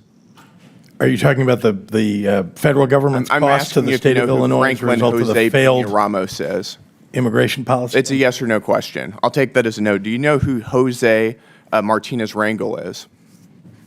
No, sir, I do not. You don't. You should. Those are two men who came into this country illegally, raped and murdered 12-year-old Jocelyn Nungary in my home state of Texas. Do you think that elected officials should have welcomed them into our communities? Sir, question. Before they committed a crime, I'm not sure what you're asking. Do you think that they should have been welcomed into our communities? That's a very straightforward question. Someone who commits murder, no. Someone who commits murder should be apprehended. Why did you state during Biden's border crisis that illegal aliens, quote, should have been welcomed and helped by elected officials? When you say illegal I'm aliens, asking these you, are should people these who are people have been given welcomed and asylum. helped into our communities? People who are That's an asylum easy seekers. yes or no question. Well, you're mischaracterizing them. It is your position that they should have been welcomed into our communities. Is that correct? There were asylum from seekers your who were own here statement. legally. And There then were they went asylum on and seekers. murdered and raped 12-year-old Jocelyn. Someone who Nungary. commits murder should be held accountable. We do that in the state. And of you think Illinois. they should have been welcomed into our communities before they did? I don't know how you can tell before somebody commits a crime You can that they are secure the going to border commit the and crime. not let illegal aliens come into our communities. Do you support abolishing ICE? Asylum seekers. Do you support abolishing ICE? No, I believe we need an immigration force in the United States. You In don't. fact, You believe a budget is a moral document. Is that correct? I do. You do. You tweeted that. Your administration gave $12,000 to the Organized Communities Against Deportations, which just this past month was marching in the streets of Chicago with signs saying abolish ICE. Do you support this? I do not. Is this a support reflection of abolishing your an moral immigration values? force. Is this a reflection of your moral values? I do not support abolishing an immigration force. That's good to hear. Mr. Governor, do you think that biological men should be able to use women's restrooms? I'm not sure how this has to do with immigration. It's sir. just a yes or no question. Why are you It's very easy to politicizing answer. this? Do you I think thought that we were men here should be using doing women's fact restrooms? finding. I'm sorry? Do you think men should be allowed in women's restrooms? I'm not sure why this has come to this issue. You It has tweeted nothing that to do as with a immigration. protest against President Trump, everyone should use the other gender's bathroom today. Have you ever used the women's restroom? Not that I can recall ever, sir. No. You wanted everybody else to do it, but you didn't? Sir, I'm not sure why we're on a topic that has nothing I'm to asking do you, with you're today's hearing. advocating for men to use women's restrooms, but you didn't do it? I do not advocate that, no. Well, actually, you did. You said everyone should use the other gender's bathroom today. I can tell you that you are Do you regret politicizing saying this this? in a way that what we ought to be focusing on is Do you the regret failure of the encouraging federal men to government use women's restrooms? and the Congress to deal with immigration reform. Do you regret encouraging men to use women's restrooms? Again, you're taking us on topics that have. Did you ever nothing to consider do that with women don't the want you in subject their- that you in their invited us here bathrooms? for? So you're admitting that this is just a political circus. No, Is that what you're I'm doing? asking you This because has you put nothing this to do on with the immigration internet for everybody and to really see. about you grandstanding. I'm asking you, have you ever considered that women don't want you in their bathrooms? That's a private space that they don't want you or any other man in. Congressman, let's talk about You your can't say that failure to normal vote people can for say that Medicaid. they In don't- fact, you want to that take they don't Medicaid think away. men should be in and women's SNAP restrooms. And That's a veteran very services. straightforward question. You apparently want people And you're to die encouraging men to in the use United women's States because restrooms you where there want to could be take healthcare underage away. girls. Do you think that's appropriate? Sir, if we're going to Do you think that's politicize normal? this, let's talk about what you're doing to people in you this think that country that's normal? by virtue of your votes. All right, let's move on. with Let's President ask, Trump. do you support Hamas's agenda? Sir, I do not. They are a terrorist organization. Your administration gave a grant to the Muslim Civic Coalition, which just 2 weeks after October 7th was marching in the streets of Chicago to, quote, stop the U.S.-backed genocide against Gaza. Is that a reflection of your values? I have spent my life fighting anti-Semitism. No, I'm asking, is this a reflection of your values? I'm not sure why you're attacking Because me your about something in an administration organization. gave money to this organization. I'm explaining to you that what we do in the state of Illinois is stand up for what we believe are You didn't our have to rights give and money to freedoms. the Muslim Civic Coalition People to have march the and right to call, express themselves. to That- stop the we U.S. don't- backed genocide against Gaza. That was your choice. I know that was your Republicans want to administration. take away people's right to free speech. We don't in the state of Illinois, and I They've do got not the believe right to that free is speech. proper. They don't have the right to tax dollars, and you gave them to them. You want to take those rights away from people. I understand. Gentlemen, time's expired. Chair recognizes Ms. Brown from Ohio. Thank you, Mr. Chairman. The Trump administration isn't serious about public safety. It's not serious about solving immigration challenges. It's only serious about blatantly violating constitutional rights, stoking fear, and demonizing immigrants for political gain. That's why Trump is weaponizing ICE to recklessly and lawlessly target immigrant communities. And here's the reality. 2 weeks ago, I met with community leaders from across my district. Multiple Hispanic faith leaders told me the same thing. Their congregants, regardless of immigration status, are afraid. Afraid to speak Spanish in public, afraid to attend community events, afraid to go to church. Because ICE under this administration has shown it will harass, detain, and deport even wrongfully. No due process, no oversight, no transparency. And now we're seeing this fear weaponized at scale. Just this week, the president deployed 4,000 National Guard troops to Los Angeles without the consent or consultation of California's governor. So let's be clear. This isn't about border security. This is not about law and order. What it is really about is a reckless power grab. Militarizing American cities doesn't make anyone safer. It escalates and puts everyone at risk. So, Governor Pritzker, as Commander-in-Chief of your National Guard, how concerned are you about this executive overreach?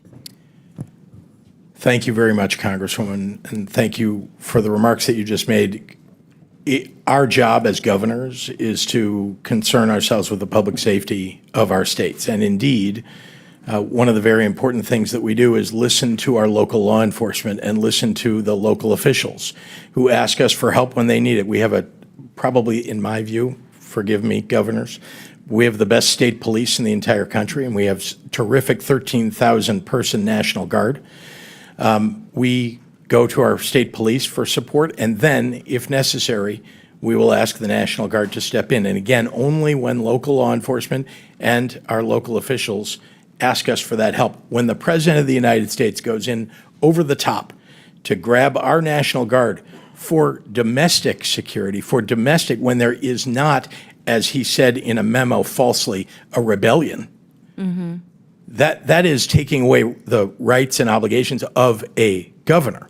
And it ought to be done in consultation with governors. In fact, the more local you get, the more accurate, I believe, the information is about what's happening on the ground. That's why I speak with local leaders of law enforcement, CPD in Chicago or others, before we take any action with National Guard. The President of the United States fails. Why? Because he wants mayhem in the streets. Why did he call in Marines? And that's the point. This administration says it's targeting violent criminals, but that's not what's happening. They're going after parents dropping off their kids, workers showing up to their jobs, and asylum seekers navigating the legal system. And let me say this plainly. If you commit a violent crime in this country, you should be prosecuted. If you came here to do harm, this country is not your home. Governor Pritzker, can you set the record straight with which direction is violent crime headed in your state, up or down? Down significantly. Thank you. And Governor Pritzker, across the country, undocumented immigrants are less likely to commit violent crimes than U.S. citizens. Does that hold true in your state? Immigrants are less likely to commit crimes than people who already live there. Now, that may come as a surprise to some tuning in today, especially those fed a steady diet of fear. A recent poll found that Fox News viewers are twice as likely to believe the false claim that immigrants commit more crime. It's not true. It's not true. it's not true. So let's stop with the scapegoating and start focusing on real solutions. So quick yes or no's, Governor Pritzker. Did Trump's pardon of the January 6 defendants who violently attacked police officers make Illinois safer? It did not. Does blocking common sense gun laws like universal background checks make your state safer? Absolutely not. Did DOGE cuts to community violence prevention funding make your state safer? Much less safe. Would cutting Medicaid to pay for tax breaks for the wealthy make your state safer? No. Cutting SNAP benefits? No. Okay, so this is what we are dealing with this current administration. Things that are not making our country any safer and are doing harm to the people who need it the most. And with that, Mr. Chairman. Lady yields back chair, and I recognize Mr. Donalds from Florida. Thank you, Chairman. To piggyback off my colleague, Governor Pritzker, how much does the state of Illinois spend on illegal immigration every year? Again, illegal immigration, that's a federal responsibility. They could tell how much is wasted as a result of their failures. Governor, don't you keep track of how many people are on your Medicaid rolls, how many people who are illegal immigrants in the state of Illinois who are getting actually benefits in your state? Doesn't your government keep track of that? They don't get Medicaid in Illinois or any state as far as I know. Governor Pritzker, you do not keep track of any public service dollars in the state of Illinois that goes to illegal immigrants or goes to people in your state who are not legal residents of the United States and of the state of Illinois. You don't keep track of that. We absolutely keep track of our budget, and we're very closely, and in fact, it's been balanced for 7 years in a row, unlike the Republican before me. Yeah. You know, it's interesting. I noticed that in the state of Illinois, you guys don't really keep track of your money, because I asked your mayor in Chicago similar question about a month ago, and he didn't have an answer. It was quite interesting. I think this might be an Illinois problem. Governor Hochul, in your state, you are spending about roughly $4 billion on illegal immigration. And at the same time, you are actually asking the federal government for $4 billion to finish Penn Station. Don't you think it would be better to stop funding illegal immigrants in your state and actually use those resources to finish Penn Station as opposed to coming to the federal government for the money? Penn Station is owned by Amtrak, not by the state, so it's an appropriate use of their dollars, and Donald Trump has agreed to spend upwards of $7 billion. I appreciated that very much. What we spend on immigrants, the immigrants who are here hardworking to live a life and working on our farms and taking care of our parents in nursing homes and taking care of our children, they have been coming here for 400 years. And we don't keep track of individuals based on their status. We make sure that people have services so we don't end up with an unexpected. So essentially what you're telling me is that you keep no track of money that is going to people who are not legal in the United States, resources that are taken away from New Yorkers, resources that are taken away from Illinoisans. You guys do not keep track of any of this. You know what's really challenging is that many people came here with legal status. I mean, temporary protective status, 300,000. Do you all of a sudden they wake up one day and it's gone. Do you go along with the strategy from the Biden administration, which massively expanded immigration protocols that overwhelmed your city and overwhelmed your state? Do you agree with that? We call for secure borders. We call for this body to I do never its remember job. you calling for secure borders at all, Governor Hochul. We certainly have. That We doesn't certainly sound have. like to my many, memory. Many conversations I had with the White House. And we asked for federal resources. I mean, you're putting a federal problem on our laps, and you know what? It gets old after a while. I wish you would just do your job. If your here party and actually would pass do the job of meaningful securing reform. securing the nation the way President Trump has now had to do twice, we wouldn't be in this predicament. Wouldn't you agree? It's a Do you federal- agree or it's a disagree federal that job. securing the nation's borders is the job of the President of the United States? President Trump has done that job twice now, Well, and previous Democrat presidents have not done that job. Wouldn't you agree with that? this has been a problem that's been in place since I was a young staffer here on Capitol Hill. We worked on immigration, and Ronald Reagan signed amnesty for 3 million people. You know, it's to interesting get you in bring up situations. Reagan's amnesty in '86. You know, part of that deal was to actually build border wall and secure it, but the Democrat Party refuses to build border wall. You oppose it every single time. Is that your position? Do you now support border walls, There Governor has Hochul? been many times when bipartisan legislation is presented to this body, and people just walk away from it. They refuse to do the hard work of governing that governors like us have to do every single day. When I leave here, I'm going to go home and govern a state. I'm not going to tweet about this experience because I have too much work to do taking care of New Yorkers. And You're really not doing a good. good job, Governor Hochul, because a lot of New Yorkers are actually coming into my state, in Florida, many of them. They come all the time because they actually want to come to a state that is well run, that protects citizens, does not allow illegal aliens to victimize citizens like they are victimized in the state of New York, like they are victimized in the state of Illinois, like they are victimized in the state of Minnesota. They choose states like Florida and Texas to find safer places to live and raise their families. Hold on, Governor Hochul. We've had enough crime time. rates are much Governor lower than Walz, you've been yours. sitting over there Much pretty lower. quiet. I got a question for you. I love to talk. Thank you, Congressman. Fair enough. You said earlier that the ICE agents under the orders of President Trump are a modern-day Gestapo. Do you realize how disgusting a phrase that is, considering the history of Nazi Germany? Would you like to recant that statement?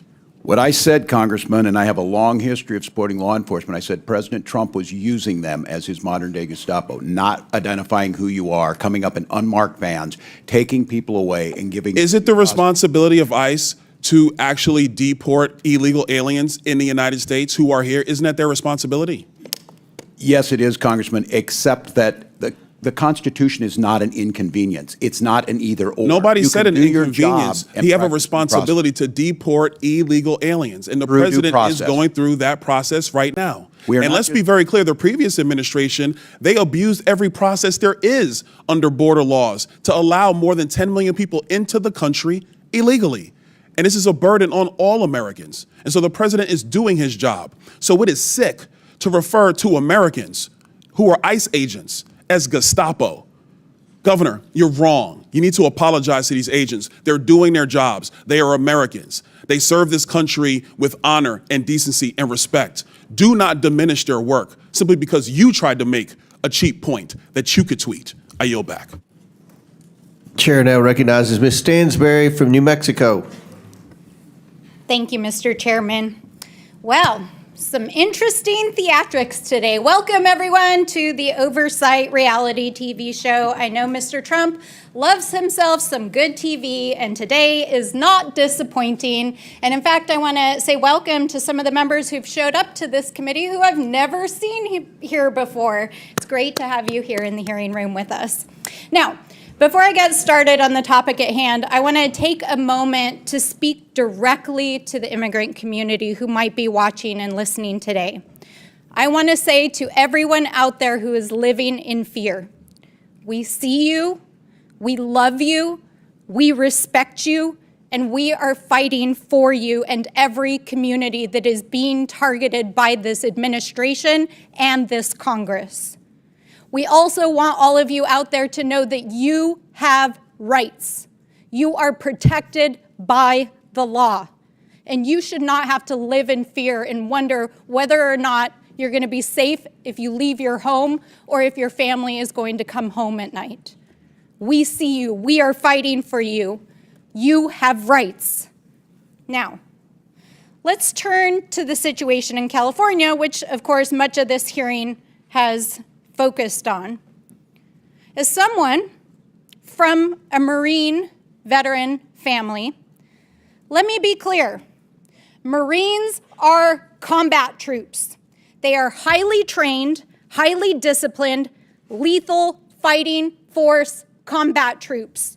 And they should never, never be deployed against the American people who are exercising their constitutional rights.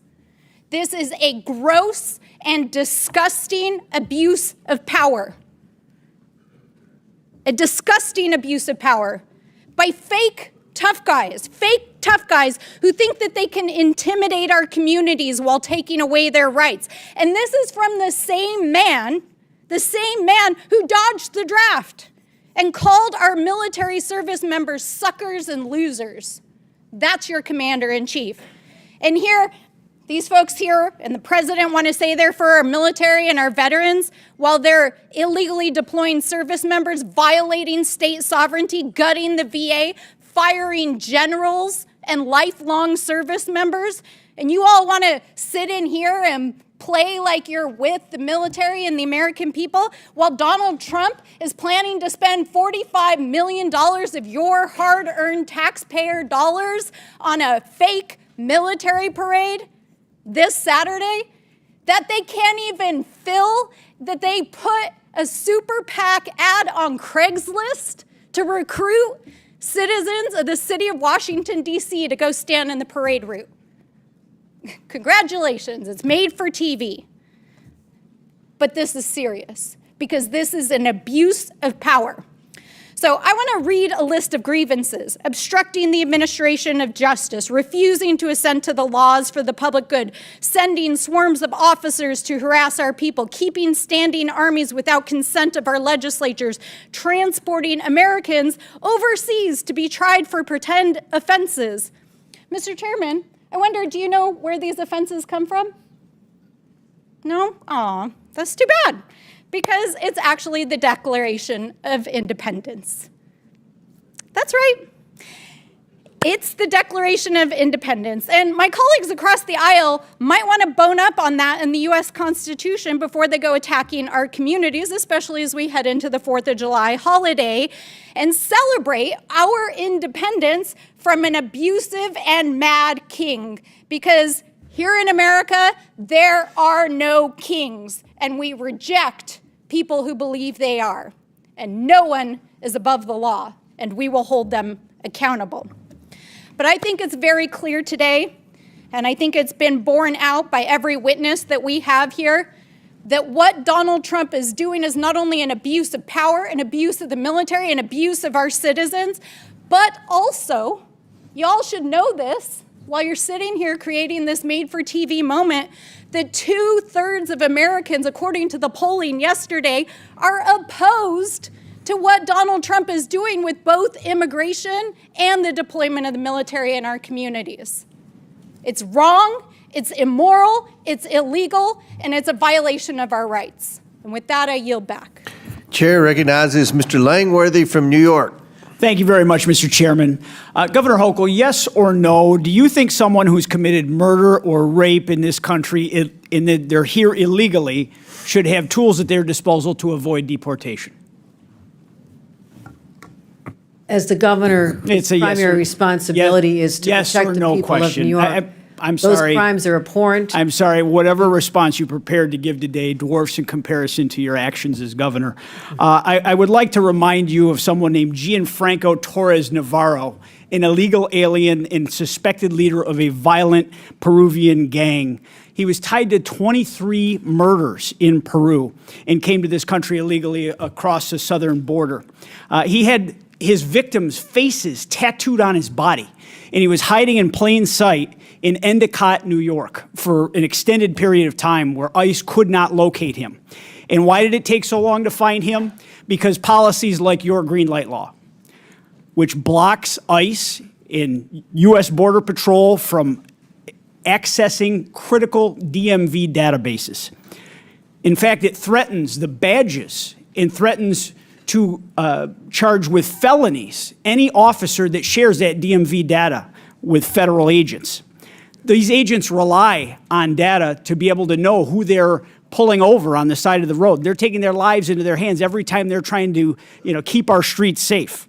The really sick irony here is that your government in New York, my home state, freely shares that same DMV data with the government of Canada at our bridges in you and my hometown. But it doesn't share that data with your American federal government. Why, Governor? You're misstating the green light law because we are able to cooperate with federal authorities when there's a crime Why do you shield the database, Governor? Anything they want from us related to investigating a crime This is data available that's to needed them. in real time to enforce the laws on the streets. They can't subpoena these records from your government. And I've had these conversations with my county sheriffs all across the state of New York, state police. They want to work with the federal officials. They want to clean up these messes.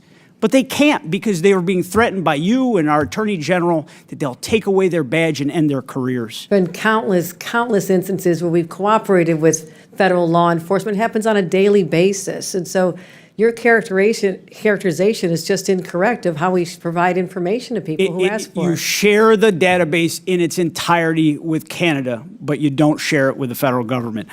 It's beyond belief. I mean, this is denial and excuses, Governor.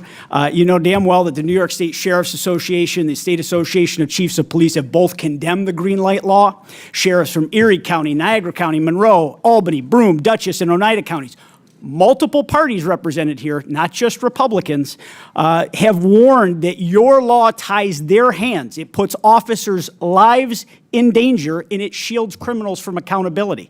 When you refuse to work with law enforcement, when you refuse to hand over data that can protect communities and save lives, you are actively aiding the illegal alien criminals who have crossed our borders and committed violent crimes. And the consequences are not hypothetical. Your bail reform law is the reason that Laken Riley is dead. He should have been in jail in New York, and he wasn't. He went to Georgia. He fled our state because he should have been in prison. These are tragic and real circumstances. In Buffalo, a Venezuelan illegal immigrant hacked his wife to death with an axe. In Syracuse, an Ecuadorian national strangled a young woman on her birthday and dumped her body in a park. In Irondequoit, in Monroe County, a Dominican national slaughtered an entire family, including 2 toddlers, and he set their house on fire. Governor Hochul, you took an oath to serve the citizens of the state of New York, and you've allowed violent criminals who came here illegally to hide in plain sight and to avoid federal officials because of your support for the green light law. I mean, this is an abomination. This is not keeping New Yorkers safe. We turn over the information you're referring to all the time. You're misstating the laws and its purpose. We cooperate all the time. As much as I want to believe you, Governor, I believe the cops more. Well, I believe the cops that I know and I trust in our same hometown that are out there in the streets every single day. Your laws put lives in danger. Your laws have led to people being murdered. my job is to protect the people of New York, and I fight hard every single day. I have doing done a more very lousy to job of reduce it, the Governor. crimes. Murder rates are down to historic lows, and we're working hard to make sure one crime is one too many. I take this very seriously, but we do cooperate when anytime they need help with law enforcement, and you're just that is refusing just to not accept what the law enforcement officials You're just not tell me, accepting Governor. the facts. I can't help that. I trust the professionals. You and I aren't police officers. I trust the people out in the field that wear a badge, that are honorable, decent, hardworking people. And that's why they should And be you have a record of disrespect to law enforcement, just like you disrespected every corrections officer in the state of New York. You have a lot of gall to come here and criticize the president for using the National Guard to actually bring law and order to the streets of our country. When you sent those same National Guard officers to become corrections officers after you destroyed the lives of so many of the hardworking corrections officers of the state when you broke their union. You're absolutely right. There is a distinction. I have the authority over the National Guard in the state of New York. The president is usurping the sovereignty of another state, of the 50 states, when he imposes the National Guard against the will of the governor. It's a difference of understanding of basic civics. Thank you, Mr. Chairman. I yield back. Mr. Chairman, I have a unanimous consent request. I'm sorry? I have a unanimous consent request. Proceed. First, I'd like to seek unanimous consent to enter into the record this article, counties that provided sanctuary to undocumented immigrants saw falling crime rates, steady fines. Without objection, so ordered. Second, data shows sanctuary policies make communities safer, healthier, and more prosperous. Without objection, so ordered. And third, Trump team focuses deportation on immigration numbers, not criminals. Without objection, so ordered. Chair now recognizes Mr. Garcia from California. Thank you, Mr. Chairman. I want to thank our governors for being here as well. Thank you all for your service to your states and to our country. I want to just be clear, Donald Trump clearly and House Republicans are really not serious about helping our states and our cities. Before I came to Congress, I was a mayor and I worked closely with our police department, incredible men and women that worked really hard to promote policies that actually make the public safer. Now, during that time, our city actually reported some of the lowest murder rates in history. And I've been in close touch with our current police department, our local sheriff, and local law enforcement. And I want to be clear, Donald Trump is intentionally provoking chaos, hate, and division. Now, Trump is trying to intimidate, he's using our military to create fear, and there's no legal justification for his actions. I strongly believe he's trying to keep American citizens from peacefully making their voices heard. We just had a demonstration in my hometown of Long Beach, California. Over 500 people showed up. There was no vandalism, there were no arrests, and it was peaceful, and I want to thank them. Trump is trying to make it very clear that this is about intimidation. I believe he's fueling violence on our streets because he thinks it's politically helpful to him. And I actually want to remind our committee that when Donald Trump was president in 2020, that's actually when we saw surges in violent crime across the country. They increased under Donald Trump's watch.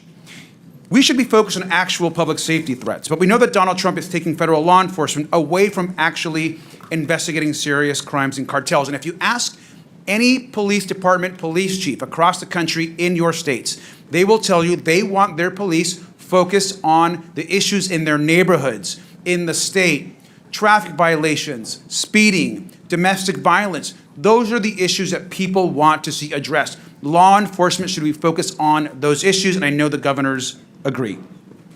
Back in my home district in Downey, California, we've had agents just yesterday grab people in front of churches, their houses of worship.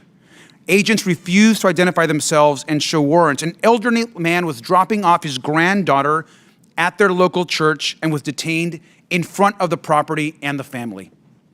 That is outrageous and should be disturbing to every single American. And we know this does actually nothing to protect the public. But this, of course, is Donald Trump's playbook. He doesn't care about the safety of the American people. He fuels hate and fear. It's no coincidence that Donald Trump is fueling chaos. At the same time, he's advancing legislation which the American people know is completely toxic and harmful to this country. We're looking at 16 million people losing health care. It's being debated right now as we speak in the Senate. Nutrition cuts for seniors and veterans, huge tax cuts for the wealthiest and the largest corporations in this country.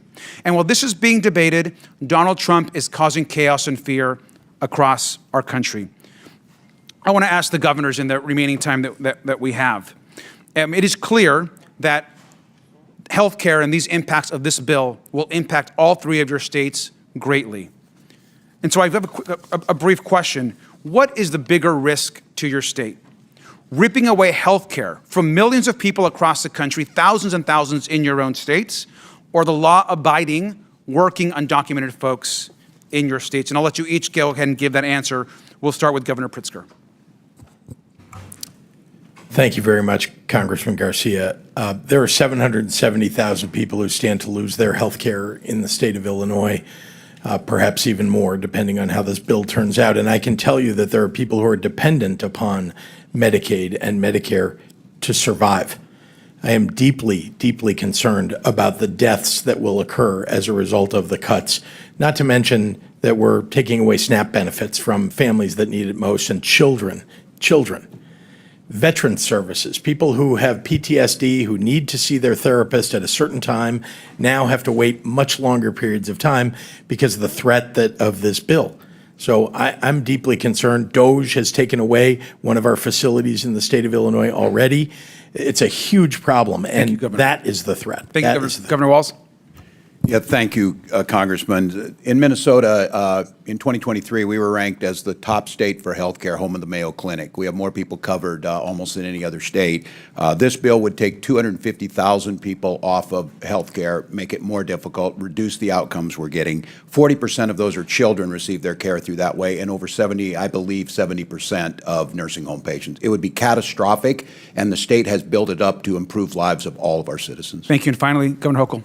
Health care is a basic human right, and I'm proud in the state of New York that 95% of people in our state have health care coverage. But these devastating cuts will throw off at least 1.5 million New Yorkers, and not just those individuals, but when hospitals in rural areas have to shut down, the entire community will lose important services. So this will have a ripple effect through our economy and hurt more than just the people who lose their Medicaid. And it is devastating and absolutely unwarranted. And we encourage everyone to stand up, speak up on behalf of their constituents, especially those from the state of New York who represent rural areas. They're counting on you. Thank you. Governors, I thank you, and I yield back. Chair now recognizes Mr. Biggs from Arizona. Thank you, Mr. Chairman. I get a kick out of you sanctuary state, county, city leaders who talk about having to deal with the border crisis. Cracks me up, actually. But at least, Governor Pritzker, you did call it a crisis in your statement. I appreciate that. Ultimately, as you said in your statement, you received 50,000 illegal aliens into Cook County. And Governor Hochul stated that New York received about 220,000 illegal aliens. That's fantastic that you know those numbers roughly. Now I want you to imagine you're a southern Arizona community of about 80,000 people, sitting right on the border. And over the course of the Biden administration, a couple of million people came through your little town. And I quote you, Governor Pritzker, Illinois didn't ask for this crisis. And I'm going to tell you, neither did Yuma, Arizona. Its lone hospital, only hospital, couldn't handle the influx, nor could its single food bank, its law enforcement, its schools, and other services and infrastructure. That was a failure, you're correct, on the part of the federal government under Joe Biden. That's all stopped now. That's all stopped now. Because it didn't take a new law, it took enforcement of the current law. But you know what drew a lot of those people? Because you might have been down there once. I've been down there dozens of times. I've taken more people from Congress down there than anybody else here. And you know what those people told me? They're coming here because they wanted to get to places, and they would name Chicago, and they would name New York to me. And I'd say, why the heck are you crossing here and not crossing at Del Rio? Because you guys offered sanctuary policies. They believed that they would be protected in your jurisdictions. And now that these millions of illegal aliens are here, permitted to get here by the Democrats and the Biden administration, your jurisdictions actually hinder the enforcement of immigration laws because of the sanctuary policies you've adopted. And then you have the temerity to complain about the influx of illegal aliens that strain your social services. Well, you did that. That's not even an unintended consequence. That's what it is. So I'll ask you, Governor Walz, do you agree with Minnesota your Attorney General's opinion stating that it's not lawful for Minnesota counties to hold people for immigration authorities, even if there is an immigration warrant? Do you agree with his statement? That's his statement. It's not yours. I just want to know if you agree with him. Yeah. Well, I know you know this, Congressman, that all 87 Minnesota counties follow federal law. I don't know that. I just want to know. I don't know that. Why would I know that? I'm just going by your Attorney General. I haven't got He says not to do it. Do you agree with the Attorney General? That's all I'm asking. The Attorney General is elected independently in Minnesota. Nothing in his opinion allows it. In Minnesota. So are you telling me you disagree with him? Could I have 20 seconds just to say? I just want you to answer the question. You're not answering the question. I served here, Congressman, and there's the respect to the witnesses to just be able to speak. Yeah, there is, and there should be respect, and that respect from the witness should be to answer the question. Our counties and jurisdictions can do whatever they deem necessary. They have to be. Do you agree with your Attorney General? Apparently, we don't know, because you're not going to answer. You're going to be oblique about it. So that's unfair characterization. I'm trying to answer. I'm not the Attorney General of Minnesota. Do you agree with his memo? And you're killing time because you're filibustering. Do you agree with his memo? That's all I'm asking. Nothing. And you don't want to even answer it. You just say, oh, maybe yes, maybe no. I don't know. Let's go to you, Governor Pritzker. A lawsuit was filed against you in the state of Illinois, and you responded. Your response to the claim is that Illinois has a, quote, constitutionally protected choice not to assist federal authorities with deportation, close quote. Give me the constitutional reference you're making there. What are you referring to? Congressman, I don't know the lawsuit that you're referring to, and I don't know that I was the respondent in that lawsuit. I can say that this is from the response filed on your behalf. So you didn't read the response? Well, let me then ask you, if that is the response officially of you, how is that consistent with Arizona versus U.S.? It's not. How is it consistent with 8 U.S.C. 287 D3? It's not. Let's just cover the last 18 seconds. When you guys say you say we do give these people information only on a criminal warrant. Is there any distinction in 8 U.S.C. 1373A, 1324, 1324C that says, yeah, you don't have to give information, you don't have to provide the body, you don't have to respond to the ICE detainer? Is there anything in there that says there's a distinction between the criminal law, the criminal warrant, the criminal detainer, and a civil warrant, civil detainer? Is there anything in there? The answer is no. I'll answer for you. You do violate the law. You are sanctuary cities. And every one of you sitting there, if you don't know that by now, you should know it walking out of here, that you are actually committing a federal crime every time someone does that, because you don't have the authority under federal law or under the Constitution to negate even a civil warrant for someone who's violated a federal offense when you get a detainer notice. Yield back. Chair recognizes Mr. Frost from Florida. Thank you, Mr. Chair. All over the country, people are protesting nonviolently President Trump's treatment of immigrants, and they are right to. And I think it's important that we are clear as leaders about what's going on in this country right now. There is no mass deportation campaign. Deportation is a process that is not being followed right now. What's going on is people are being snatched up in the middle of the streets, trafficked, kidnapped in the middle of the streets, trafficked to other countries without due process. Trump is taking blatantly illegal and inhumane actions to stoke protests and then escalating things from there. Over the weekend, he sent the U.S. troops to California. This is dangerous. First, the California National Guard without the governor's support, and now the Marines. The Marines are trained to fight and win wars, not to de-escalate a protest in the heart of an American city. Members of our armed services have sworn an oath to the Constitution. They didn't swear an oath to Donald Trump, and they're not his personal army. And so in the face of a wannabe dictator, we have to have strong opposition. First, the Trump administration says they're going to arrest judges. Then they arrested a judge. Then they talk about arresting elected officials. Then a mayor gets arrested. Then they said they'd arrest a member of Congress, and one has been indicted. A Democratic member of Congress has been indicted. And now we have Trump's border czar, Tom Homan, who's threatened to arrest the California governor. And I don't think we should take this as an empty threat.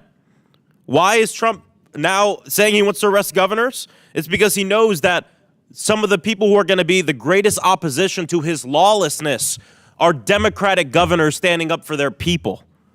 And so I'm just curious to hear from our three governors here today, because these things can be put forth as hypotheticals, but they're not hypotheticals. Elected officials are being arrested. This is happening. The DOJ is being weaponized against us. So if federal agents were to come to your door, to the governor's mansion, approach your security staff to arrest you. You have Tom Homan on the news saying, I want to arrest Governor Hochul, Governor Pritzker, Governor Walz. What do you do? What do you say? I'm just curious. Governor Hochul, if you can start. If Tom Homan comes to Albany to arrest me, I'll say, go for it. You can't intimidate a governor. What is this country coming to?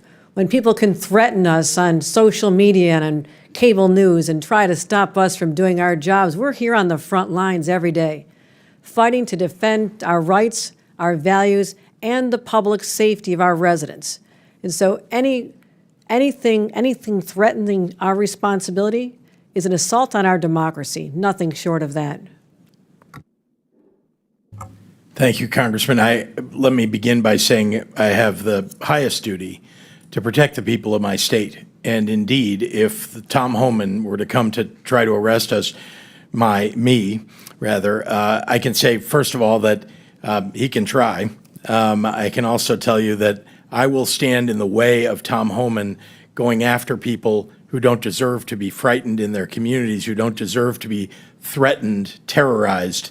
I would rather that he came and arrested me than do that to the people of my state. Well, thank you, Congressman. And I was just sitting here listening today again. There's many of you in here, friends on both sides of the aisle that I served here. The job of governor is very different than the job you're doing, but we need you. We need to work together. No one here wants to hear these horrific stories, but we have a job to do on limited resources. And equating that not doing ICE's job means we're not cooperating, We're patrolling our highways. I'm proud that Minnesota's a state third lowest in traffic deaths. If we start doing all the things that ICE, and nothing we do precludes them from doing their job. And so threatening and political, and I did not realize, I guess, I watch it, I didn't realize how much animosity there's here. We have a responsibility to the American public to work together, and I think threatening arrest on elected officials, Congressman, it doesn't help any of us. And Governor Pritzker's right. Our citizens are scared and angry, and it's not necessary. We can fix this with a bipartisan border bill. Help us out. Thank you, Governor. I want to end by saying former Governor and now Secretary of Homeland Security Kristi Noem just last year said that federalizing the National Guard would be a direct attack on states' rights. And now she's cheering it on. President Trump has consolidated power so much in his own party, there's little to no, pretty much zero, opposition left to his lawlessness. We hear it in this room right now. And the last thing I want to say, too, is what's going on right now is not just a distraction from the fact that they want to pass a massive tax break for the richest Americans and take away services and things from working families, but it's to enable it. These aren't two different stories, because the only way you rip away health care from 15 million Americans in this country and not feel like you have to fear for your job or that you're going to be protested every day is by scaring the people and suppressing their First Amendment right. What's going on in Los Angeles and what this Donald Trump wants to do around the nation is directly connected to the fact that he's going to take away health care from all of these people, 15 million Americans, to benefit people like him and his donors. And it's shameful. These aren't two different things. It's the same thing. I yield back. Chair recognizes Mr. Higgins from Louisiana. Thank you, Mr. Chairman. Governors, I guess thank you for being here today. This was staged to be it was bound to be, political conflict here. But I'd like to get pretty real with each of you. I know Governor Walz pretty good. He and I came to be, believe it or not, America, Governor Walz and I came to be quite friendly. I consider him a friend for many years. And it was fascinating that we disagreed on almost everything politically. I doubt there was a vote we had in common, but I'm pretty sure I could call Governor Walz and get a straight answer, even now, at least in private. But in a setting like this, it's difficult to get a straight answer because you're being viewed so closely. All of us are. So I'm going to try and be real with you. And Governor Pritzker, I don't know you. Governor Hochul, I don't know you. I can tell you that that you strike me as extremely political, and rather arrogant, quite smug, good lady. And this is a serious topic, man. We have hundreds of thousands of Americans dead from fentanyl that came across our border. Our nation suffered generational trauma for 4 years from open border policies. And we listened in ad nauseum, speech after speech after speech about how Mayorkas, who struck me as equally smug in many horrific meetings, said we need more money, we need more laws. We never needed more money. We never needed more laws. We needed an executive branch that had the will to enforce the law and thus end the trauma that the American people were continually suffering at our southern border. Now, the impact of that policy remains, and sanctuary cities are a large part of this thing. And I don't know the life of you three, your background. I don't know if you've held the hand of a mother or father had to deliver to them the news that their child had been killed by a violent criminal. Prayed with that person, but I have. And the victims of crime commonly have a simple refrain. Why? Why? Why did this happen to my family? And I'm going to ask you, Governor Pritzker, and you, Governor Hochul, What do you say to those people when, have you ever had the courage to speak with one in person, in private, without cameras? And when they ask you why was this horrible person invited to Illinois or New York?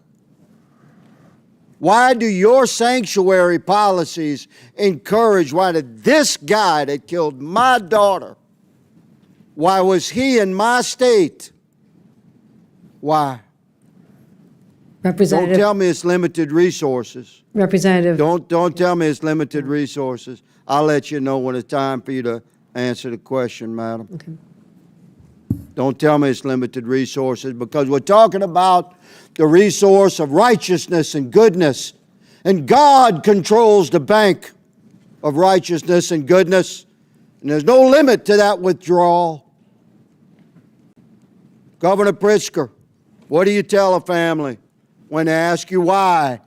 Why was this murderer in my state that came here across the border illegally and was encouraged to come to my state by your policies? Go.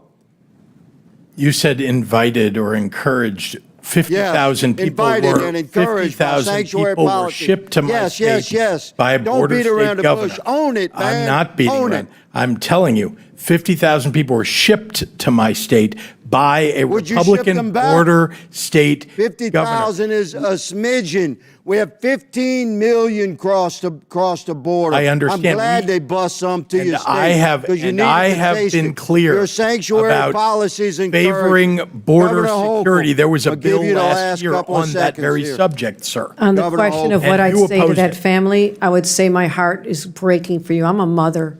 When you describe the pain of a family like that, I've been there. I have held victims' families in my That's a arms. good start. And I'll tell you Mr. this, Chairman, you appear my to be a time has religious expired. person, I yield. but we are called. Gentleman's time's expired. Chair recognizes Ms. Lee from Pennsylvania. Mr. Chairman. Well, I recognize the ranking member for unanimous consent. Okay, a couple of things. One, I want to raise a point of order.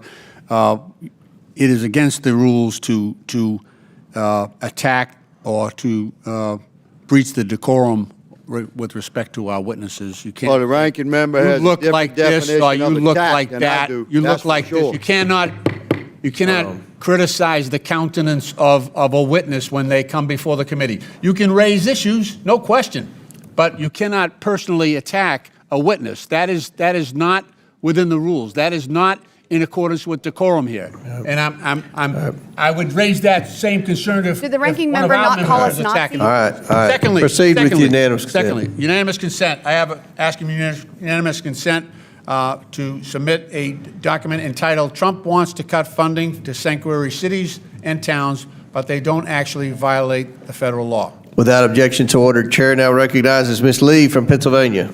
Yeah, thanks, Mr. Chair. It's always funny the lack of decorum that we get, and people we do drop the gentleman act here oftentimes when attacking women who aren't able to defend themselves with equal time. But that's kind of the theme here, right? Attacking Americans or people who are not able to defend themselves, or at least who Republicans hope can't defend themselves. And that's what we're seeing essentially in Los Angeles. So I would say that this hearing is quite timely. What's happening with ICE and the military in Los Angeles is terrifying, and it's directly caused by Trump's policies and his cruelty. It was Trump's overzealous ICE agents who started this specific incident.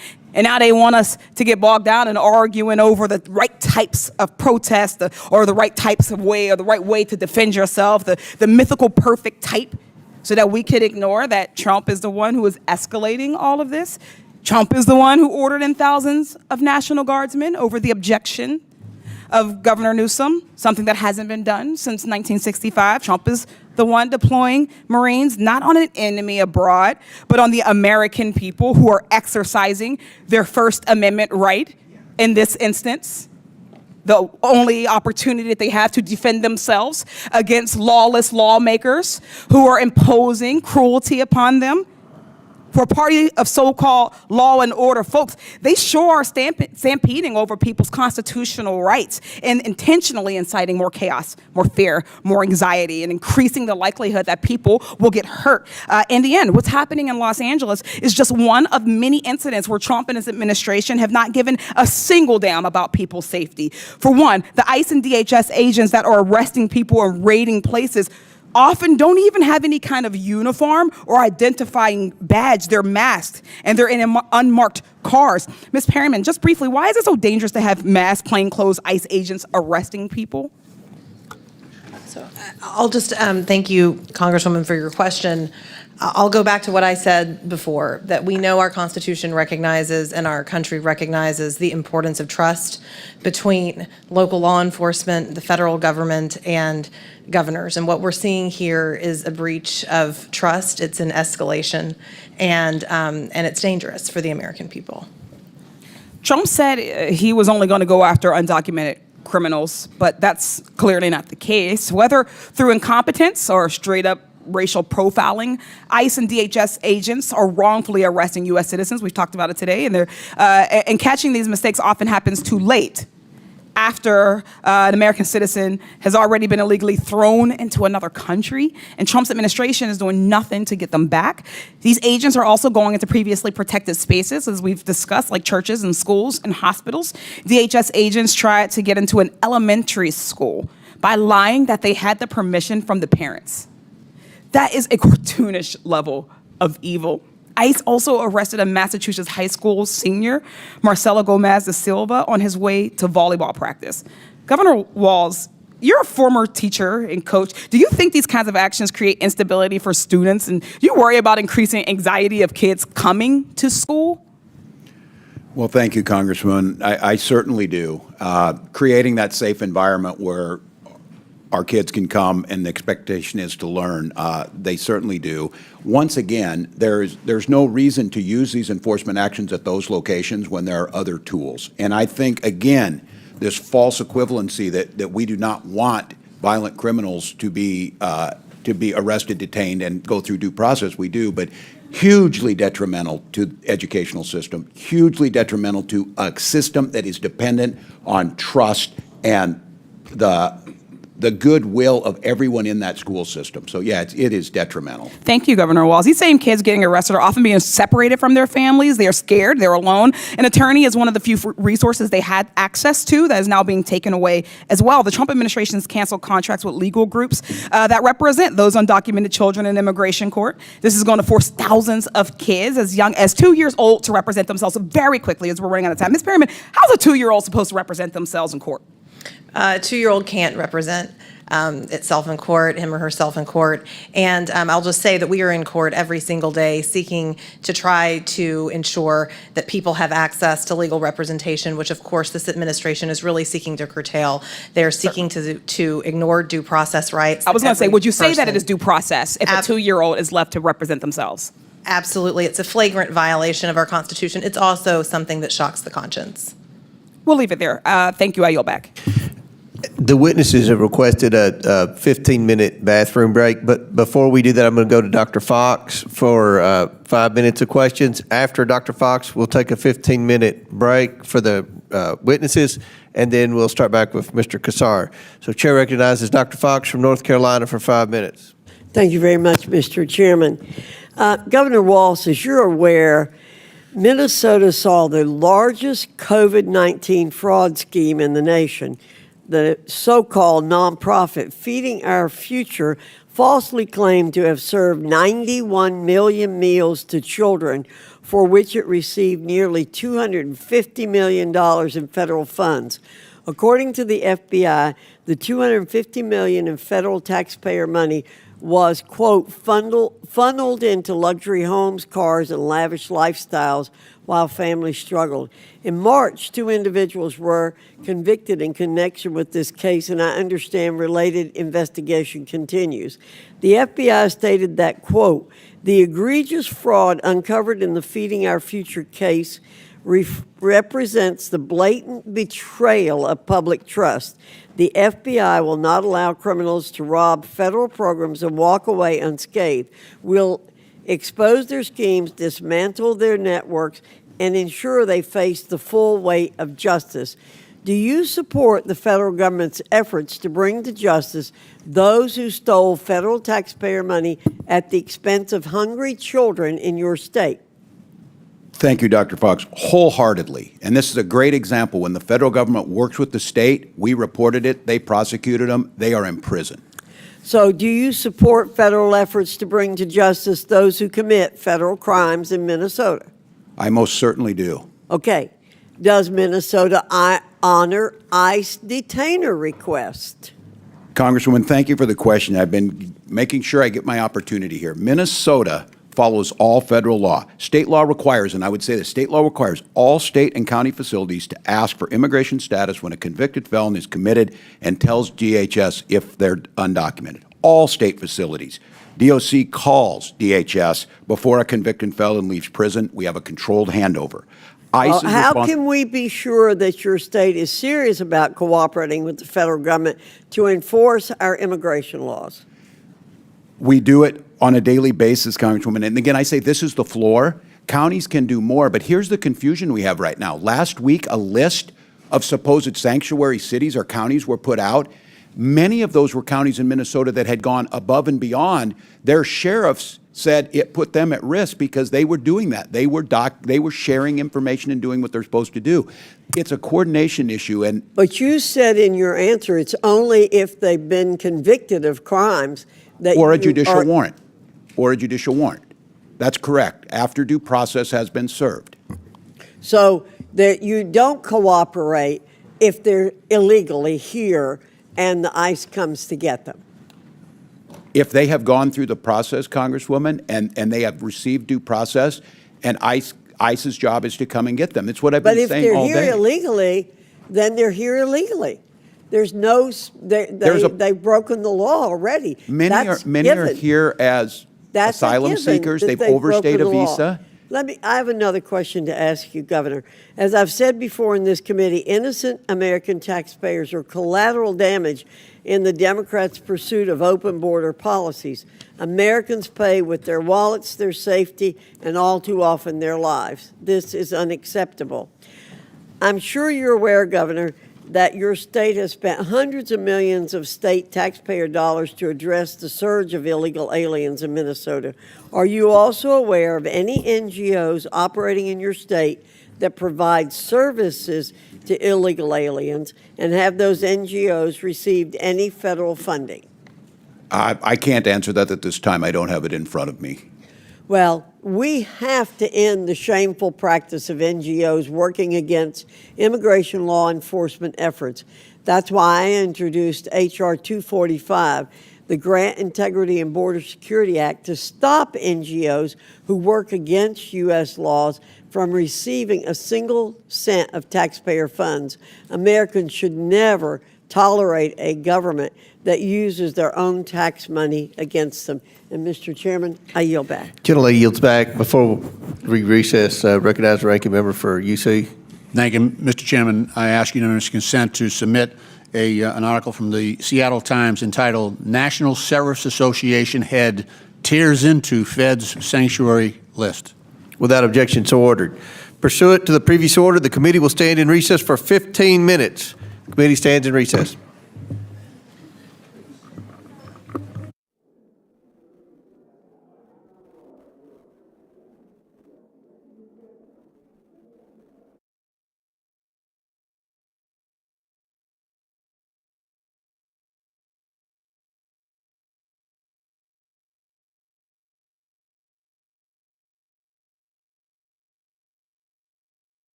committee will attempt to come back in order. Give the witnesses a second to find their seats, and then we'll recognize the next questioner.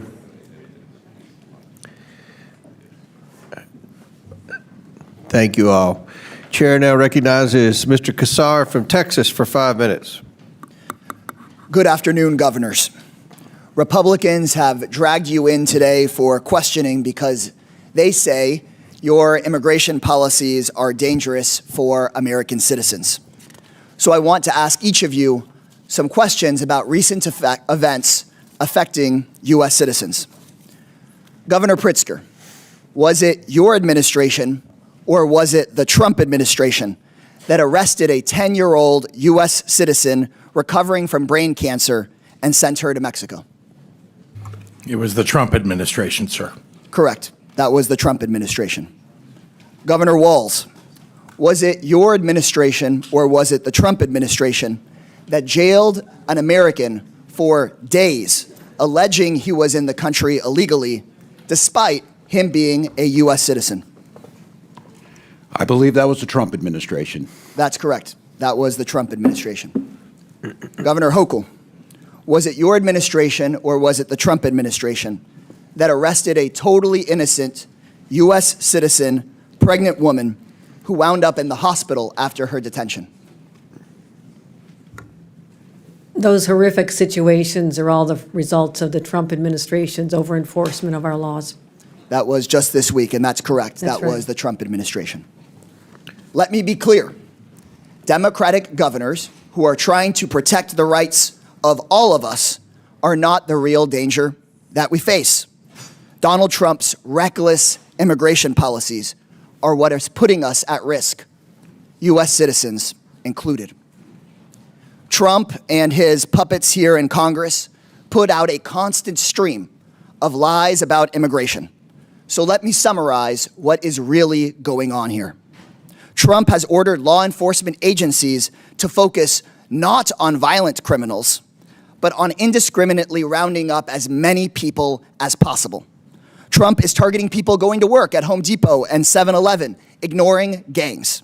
Trump is targeting people trying to follow the rules and go to a court hearing, ignoring those who commit real violence. And then there's the kids. Imagine just for a moment that they're your kids. Law enforcement raids at our schools. Kids with their hands zip-tied behind their backs. Multiple U.S. citizen children with cancer deported to foreign countries, separated from their treatment, their care, and their doctors. This is not just about immigrant families. Donald Trump is undermining the rights that protect all of us, no matter who we are and where we come from. People are being arrested without ever having been accused of a crime, held for days without contact with their families or their lawyers, people being deported in violation of judicial orders. Trump also is going after anyone who dares try to put up guardrails against this, arresting judges, arresting mayors, arresting members of Congress and union leaders. This is not law. This is not order. This is chaos, and it's dangerous for all of us. Around the country right now, people are peacefully protesting to show the world the awful things the Trump administration is doing, tearing families and communities apart, ignoring the rule of law, making us all less safe. And please know, if you're one of those peaceful demonstrators, I hear you. I see you. I have your back. So many of you are suffering because someone you love is terrified or has been unjustly taken away from you by this administration. But Donald Trump does not want people to hear your message. That's why he's taken National Guard troops and the Marines away from their jobs and has sent them to Los Angeles, breaking all the rules about how protests like this are handled. Trump and Governor Abbott have even sent troops to my district in downtown San Antonio, a place that has been perfectly orderly and peaceful. Because, as always, we know Donald Trump is trying to stoke up chaos and division, and he doesn't care who gets hurt in the process. He wants to start a fire, pour gasoline on it, and blame somebody else for the flames. So if you're watching at home and you see images of disorder or chaos in the coming days, remember this: it's Donald Trump's fire. It's him who lit the fire, and he does not care if the rest of us get burned. I yield back. Gentleman yields back. Chair now recognizes Mr. Fallon from Texas. Thank you, Mr. Chairman. Governor Walz, would you say that one of the most important things any governor, or quite frankly, any elected official can do is to keep their citizens and constituents safe? I would, Congressman. Great, I would agree. And I ask this because when I was reading your bio that you provided, nowhere did you mention the safety and security of Minnesotans or fighting crime or supporting law enforcement or, for that matter, the rule of law. So I want to take you back to 2020. You were the governor of Minnesota. There were summer protests. You referred to them as peaceful demonstrations. In hindsight, would you still stand by that? Were they mostly peaceful? Congressman, after the murder of George Floyd on the streets, thousands gathered in the streets. Were there those that... But, Governor, were they mostly peaceful protests? The vast majority certainly were. They were. Those that weren't... So why would you have to call out the National Guard for mostly peaceful protests? They weren't all peaceful protests. Okay, so they weren't. All right, mostly. So, Governor, the total damage in dollars, what was that in Minnesota for the peaceful protests? I don't have that in all right, according to the insurance industry in Minnesota, they put the number between $1 and $2 billion, and your own state Senate put the price tag at $500 million. So if that's a peaceful protest in Minnesota, I shudder to think what a violent one would cost. Governor, I'd like to keep things simple. Okay. I did not call it that. We had folks who were there, okay, and they're in prison. Okay, great. I'd like to keep things simple as far as when we talk about federal detainers, and I've talked to several federal law enforcement officials about this. So a detainer is issued when someone's already in custody and confined, jail, prison, court. It's not somebody just plucked off the street randomly, and there's really three conditions, and it's and/or probable cause that a foreign national is subject to removal from this country, final deportation order has been issued, or it's a foreign national that's been convicted of a crime and is about to be released. So sanctuary states won't cooperate with federal law enforcement. In Minnesota, do you cooperate sometimes, never, or all the time? We follow federal law in all 87 counties and all jurisdictions. Some of them do honor detainer requests. Some do and some don't. That's correct. Okay. Counties have the ability. Okay. So, Governor, would you commit here and now, and this is really simple, I think it's commonsensical, to compel state and locals in Minnesota to cooperate with all federal detainers issued by federal law enforcement when it involves a foreign national that's been convicted of a felony? And I'm talking about kidnappers, rapists, child molesters, murderers, predators, parasites, scumbags.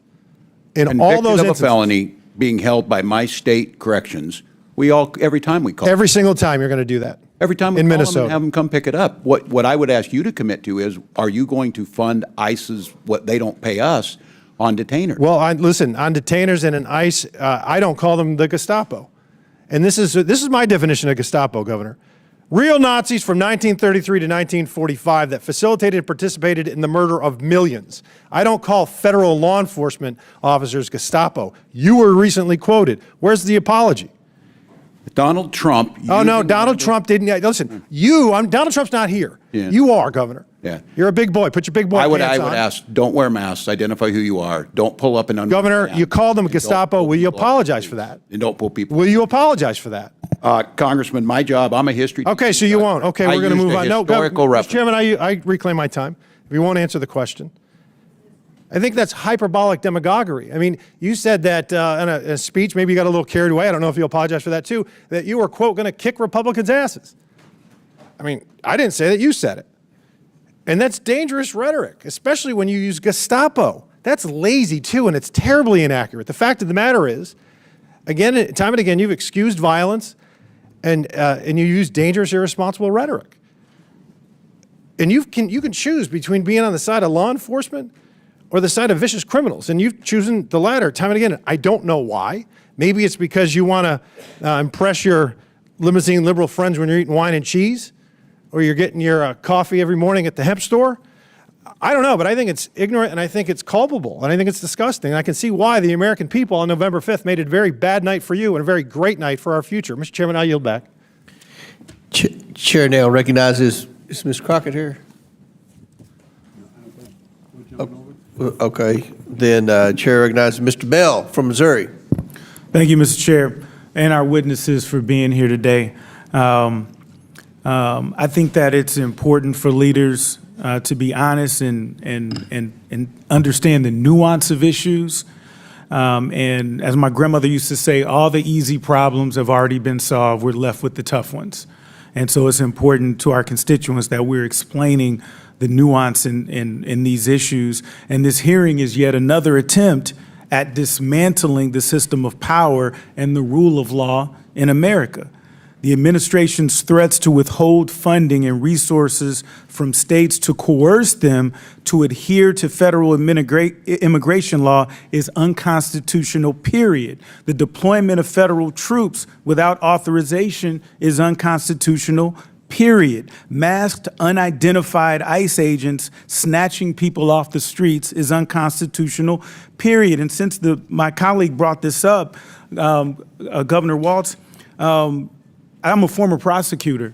Is it good precedence to allow masked men to show up and take people off the streets, not even identifying themselves? No, and it also puts law enforcement at risk. Absolutely, and there's this criminal element who might say, we can kidnap people, we can rob people, come with masks, identify ourselves as ICE, and someone may not know what they can do. Is that correct?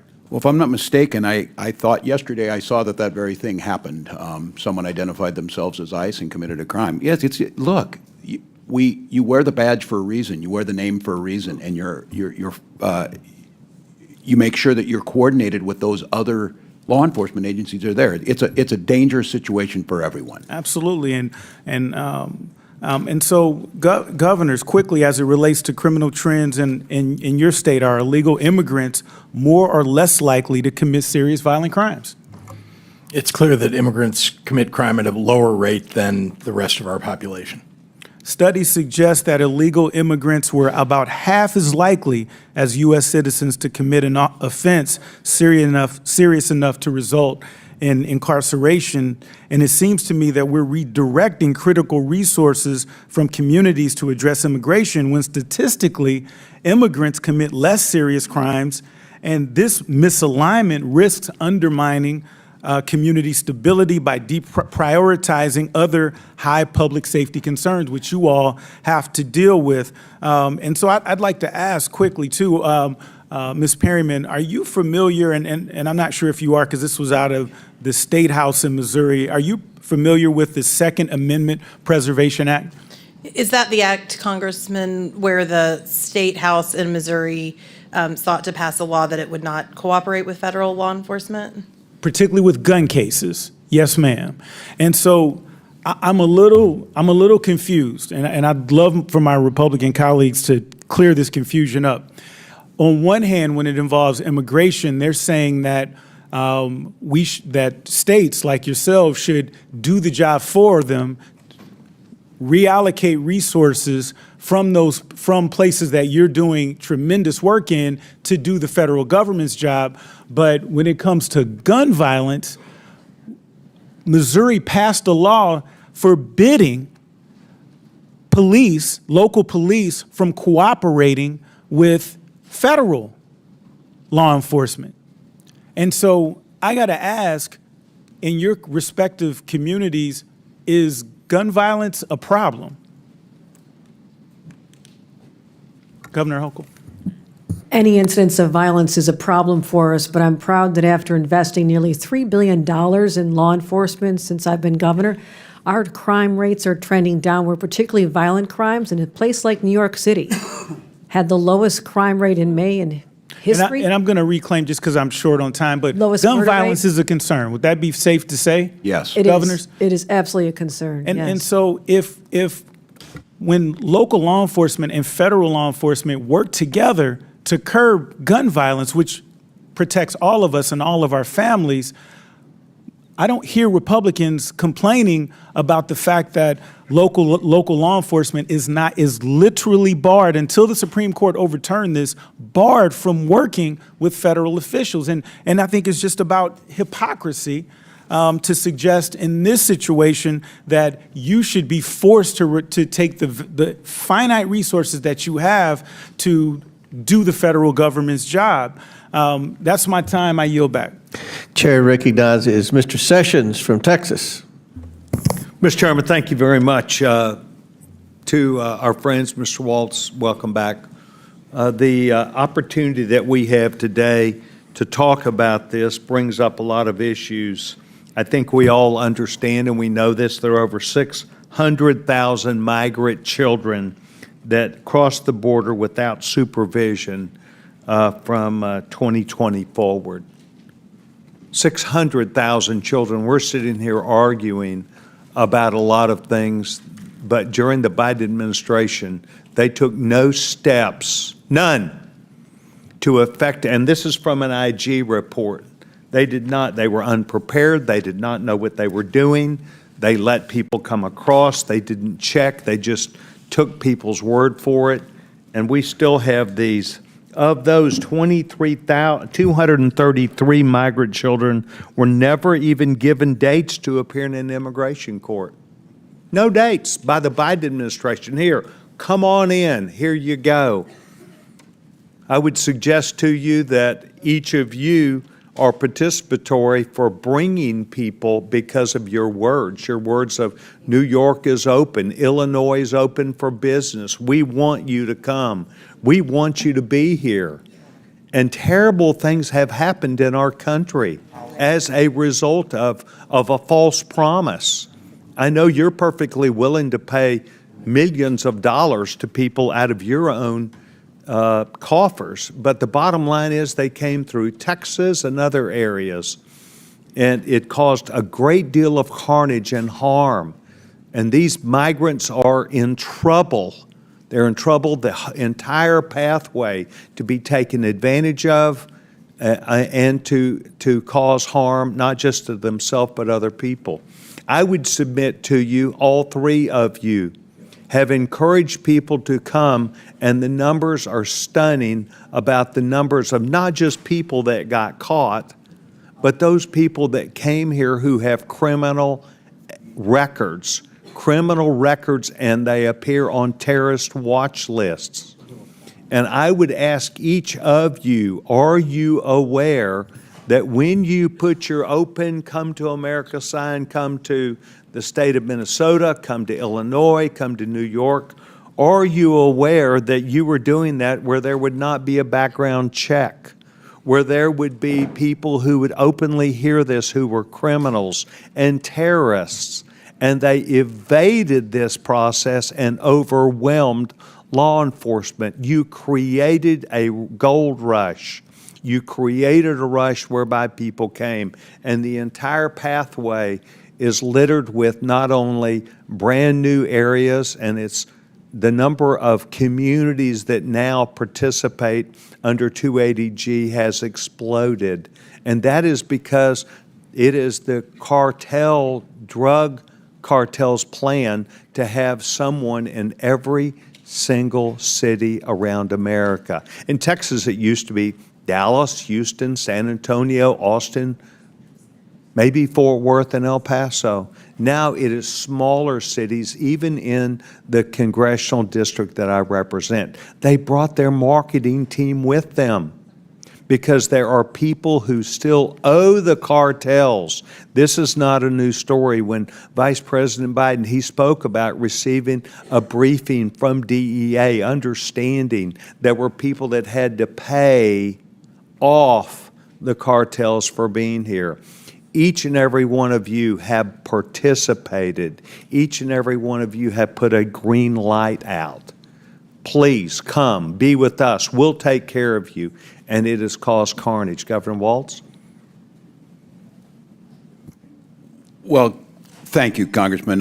First of all, I think the idea of a nation of immigrants, no one asked for folks who were illegally. We bring in over 1 million people that legally go through a process, know what our rules are. We do background checks. That's why we're talking about millions of people, no background check. We need to make sure the legal process is done, and those that shouldn't be here aren't. Okay. That's your viewpoint now. That's not what has been said in the past. That's not what Governor Hochul said at the period of time when people were flooding in. It was seen as being okay, just come. Governor Pritzker? Thank you, Congressman. As a great-grandson of an immigrant to this country, I can tell you that my views about immigration are that it's a positive for this nation in general. Immigration is legally. Legal immigration. Now, let's talk about what has happened over certainly the last 40 years, if not much longer, which is... Why don't we go the last four? Because we've never I had understand. anything like the last four. Let's not put this into a context of history. Let's put it under you as governor, your public comments, Governor Walz's comments, and Governor Hochul's public comments to encourage people to break the law, to come through my state and cause carnage, and drug cartels to have people now where they have a marketing organization everywhere to where communities have to have a 287G problem because they have people staying where they had never stayed before. Well, that mischaracterizes things that I have said. Let me just be clear. We have had 40 years of failure at the border and failure of immigration policy. We'll talk about the last 4 years, right? There were people that came to the border, because the federal government decided that, because there's law that allows this. Right? There was not law that allowed it. There was a presidential directive. Okay, fair enough. We're not in charge of the border in Illinois. I can tell you that. We don't have a border with a foreign Well, you nation other encourage than knowing there we have Lake Michigan between us and tens of Canada. thousands of children that would come. Governor Hochul? We had 50,000 people who came from Texas because they were shipped to us. And let me tell you, I was in favor of helping them helping Texas, indeed, find a way to provide for them. We, as a nation, should be welcoming people to this country. Not illegally. And handling, totally. That's the difference, and you need to say that. Mr. Chairman, I know my time is up. I'd like to ask unanimous consent to enter to the record United States Department of Homeland Security Management Report, August 19th, 2024, March 2025, where unaccompanied alien children. Without objection, so ordered. Chair recognizes the ranking member for unanimous consent. Thank you, Mr. Chairman. I, too, have a unanimous consent request for an article from The Nation magazine dated May 23rd, 2025, entitled, "Trump Wants Thousands of Migrant Children to Represent Themselves in Court." Without objection, so ordered. Chair recognizes Ms. Tlaib. Thank you, Mr. Chair. To all the witnesses, all of our governors, thank you for being here. I want to start with questions, just really quick, yes or no. Do you believe in due process for everyone, no matter their immigration status? I do. I do. Yes. What if they didn't vote for you? I still support them. I represent Doesn't matter, everyone in my state. They disagree with you on immigration. They disagree with you on climate, LGBTQ, right? All of you? We take care of everyone who lives in our state. So what about Palestinian human rights? I'll start with you, Governor. from Yes, Minnesota. support. Human rights for everyone, yes. Do you believe they Palestinian. deserve due process, even if you disagree with them on Palestinian human rights position? Yes. Governor?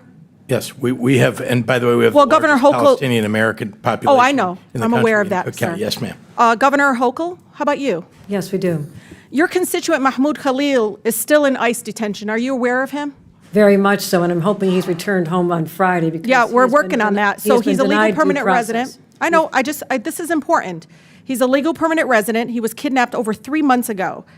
And, one of the things I want to do is, if I may, Chairman, submit for the record a letter from Mahmoud Khalil to his son, who was born while he was kidnapped and illegally detained by our country.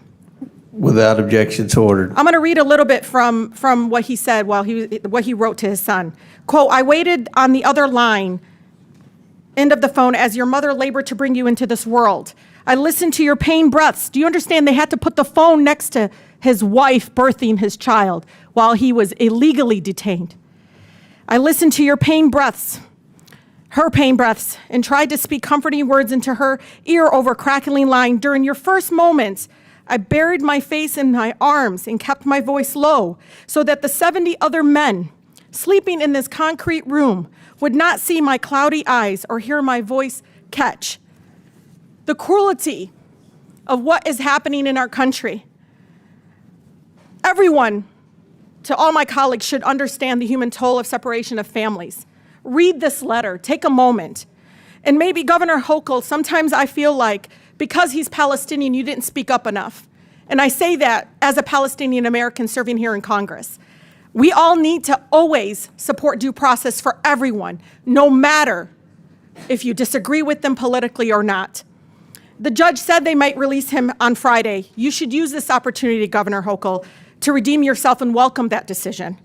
I urge you to all protect your constituents' constitutional rights, no matter if you disagree with them politically, including the right to boycott, right, Governor Pritzker?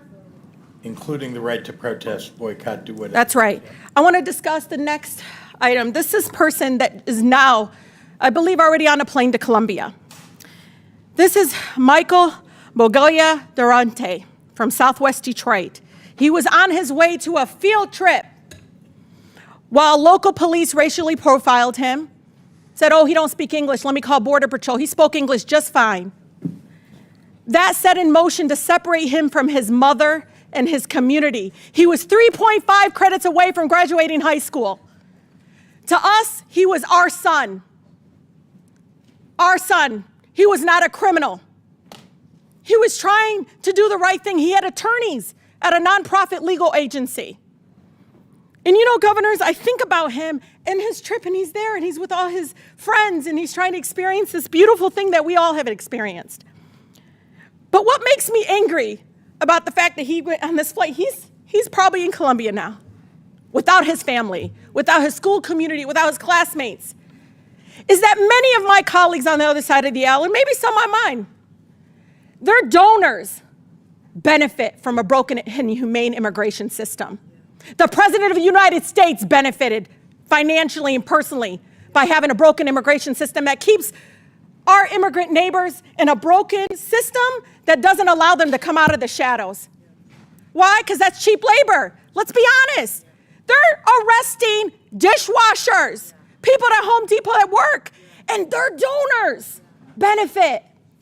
You know it. The restaurant industry benefit. They know exactly what they're doing. If they even wanted to fix this immigration system, they'd go to the people that employ them. And we know it. Now, detention centers. Guess who's going to benefit from private detention centers and holding our immigrant neighbors? Their donors. So shame on us in bringing these governors here when we know exactly what is happening here. This is all for profit, all for cruelty, and fear and division. Fix our economic system in our country. People are starving. People can't afford basic needs. And you're ripping our loved ones away from us because you don't have the courage to fix our broken immigration system. It's been inhumane for decades. Shame on us, both Democrats and Republicans, for not doing what's right in this chamber and doing what is right for the American people and making sure we're not separating families. With that, Mr. Chair, I yield. Chair recognizes Mr. Palmer from Alabama.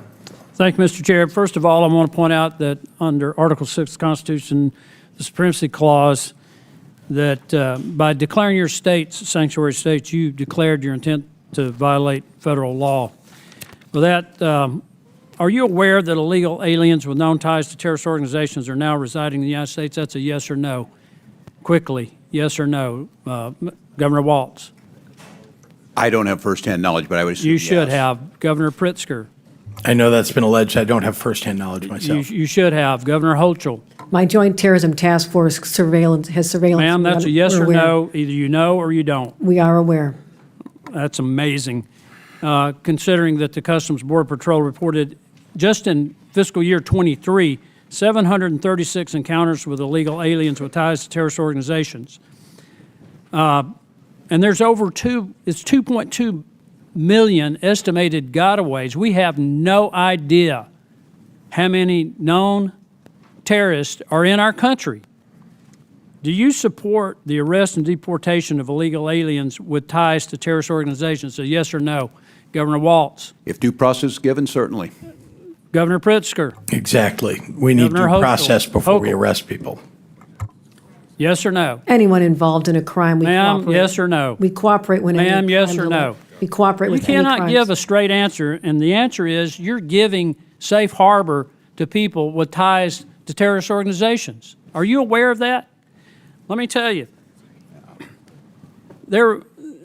You're shielding members of known terrorist organizations such as MS-13, Tren de Aragua, Brown Pride Azteca, Barrios Azteca, Serenos, which is otherwise known as Sur 13, and the 18th Street Gang. Those are designated terrorist organizations. Many of these are the people responsible for bringing fentanyl in that's killed, along with other drugs, killed over 100,000 people per year. We're no longer in a war on drugs. We're involved in a war with drugs. These are casualties. Are you aware that the Department of Homeland Security identified over 400 illegal aliens who were smuggled into the United States with the help of an affiliate of ISIS? Are you aware of that, Governor Walz? Congressman, I don't have direct knowledge of that. Well, I'll help you. Mr. Chairman, I'd like to enter to the record article from NBC News. DHS identifies over 400 migrants brought in the United States by an IS-affiliated human smuggling network. Is that a problem? Without objections ordered. Does that raise any concern for you? None of us want terrorists in this country, Then Congressman. why are you shielding people here from being picked up by our ICE agents, referring to this as a Gestapo organization? You know, I never want to get up on another morning like I did on September 11th, 2001. There are people in this country who are here with the full intent to do us harm. They came across our borders illegally. 358 of them crossed the northern border into New York. Not all of them into New York, but some of them came through New York. There's arms smuggling across the Canadian border into New York. And you're shielding these people. Are you aware that if just 0.5% of the estimated 15 million, 14.7 million to be exact, that came into our country illegally during the Biden administration, if just 0.5% are tied to criminal organizations or terrorist organizations, that constitutes more than the combined active duty forces of the Army and Marines? Does that not strike you as something that should be of great concern to us? Since you raised New York, I'd like to answer. Are you aware? We cooperate fully with all investigations, particularly terrorists. I mean, you Well, how do cannot you know say if they're 9/11 and not invoke How do you incredible know, emotion Governor from us. Hochul, that they're terrorists if you don't allow people to be picked up who came here illegally to at least give an account for their presence? We say they How do should you be vetted know at the if they're border. not part of that 400 that we know came in through an ISIS-affiliated human smuggling operation? You don't know.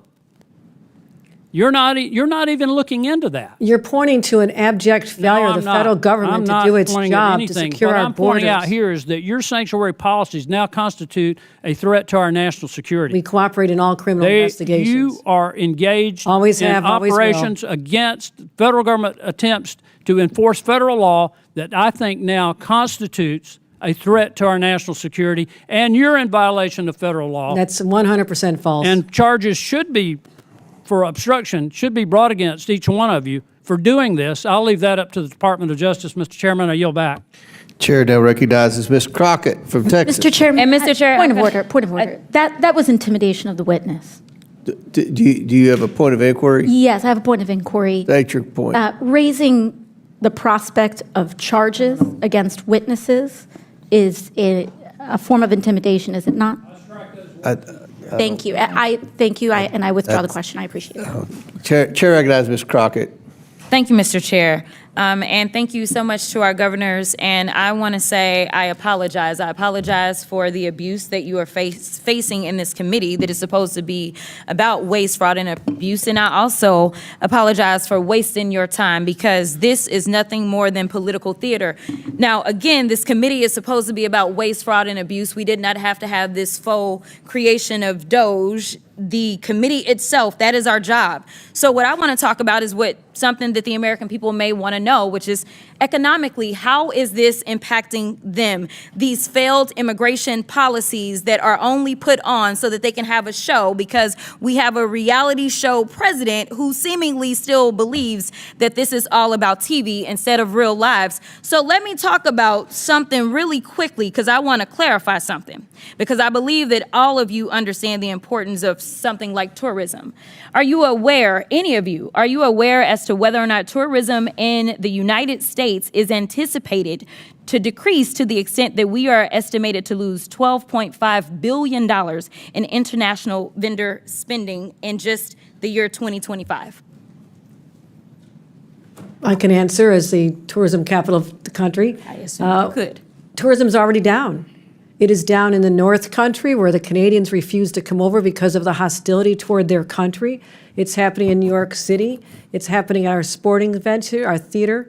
There's a ripple effect throughout our entire economy because of the change in attitude that our country, that once welcomed people from all over the world to visit and recreate and to live here, now feels like a very hostile place to them. It is going to have an economic impact on our bottom line, without a doubt. So let's talk about it a little bit more. So I am supposed to have a number of FIFA games in Dallas, and I am fully anticipating that we are going to have a problem, because I've been receiving phone calls that people don't feel safe coming here, and it's not the immigrants.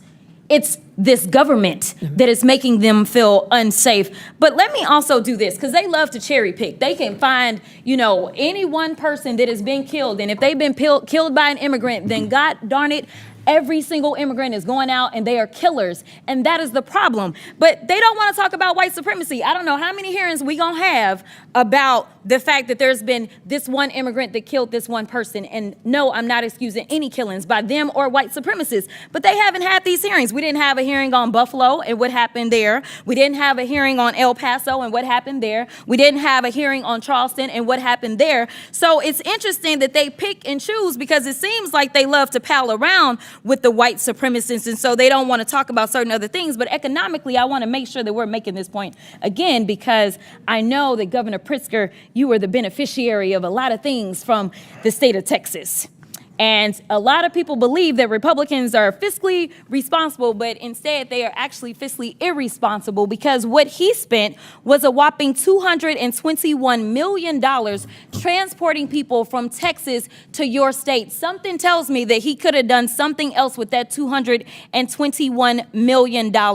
In addition to that, I know that there's been some conversations about what's going on in LA, and they want to say that it's riots because they didn't want people to keep talking about, say, the Epstein files or whatever other drama was popping off between the president and his little friend. So they wanted to change the conversation to immigration because they feel like, well, the polling is in our benefit. But let me tell you something. If they cared about making sure we were going to be fiscally responsible, they would tell the American people that it cost them $134 million to send the National Guard to LA for the quote unquote riots that the governor didn't ask for, nor did the mayor of LA ask for. And they sent them over there, and they say that they care about our service members, yet they sent them and they were laying on the floor. They did not provide for food. So I don't know why we would believe that, number one, they want to fix this. They don't want to fix this, because the brokenness is a feature, not a flaw of the system, because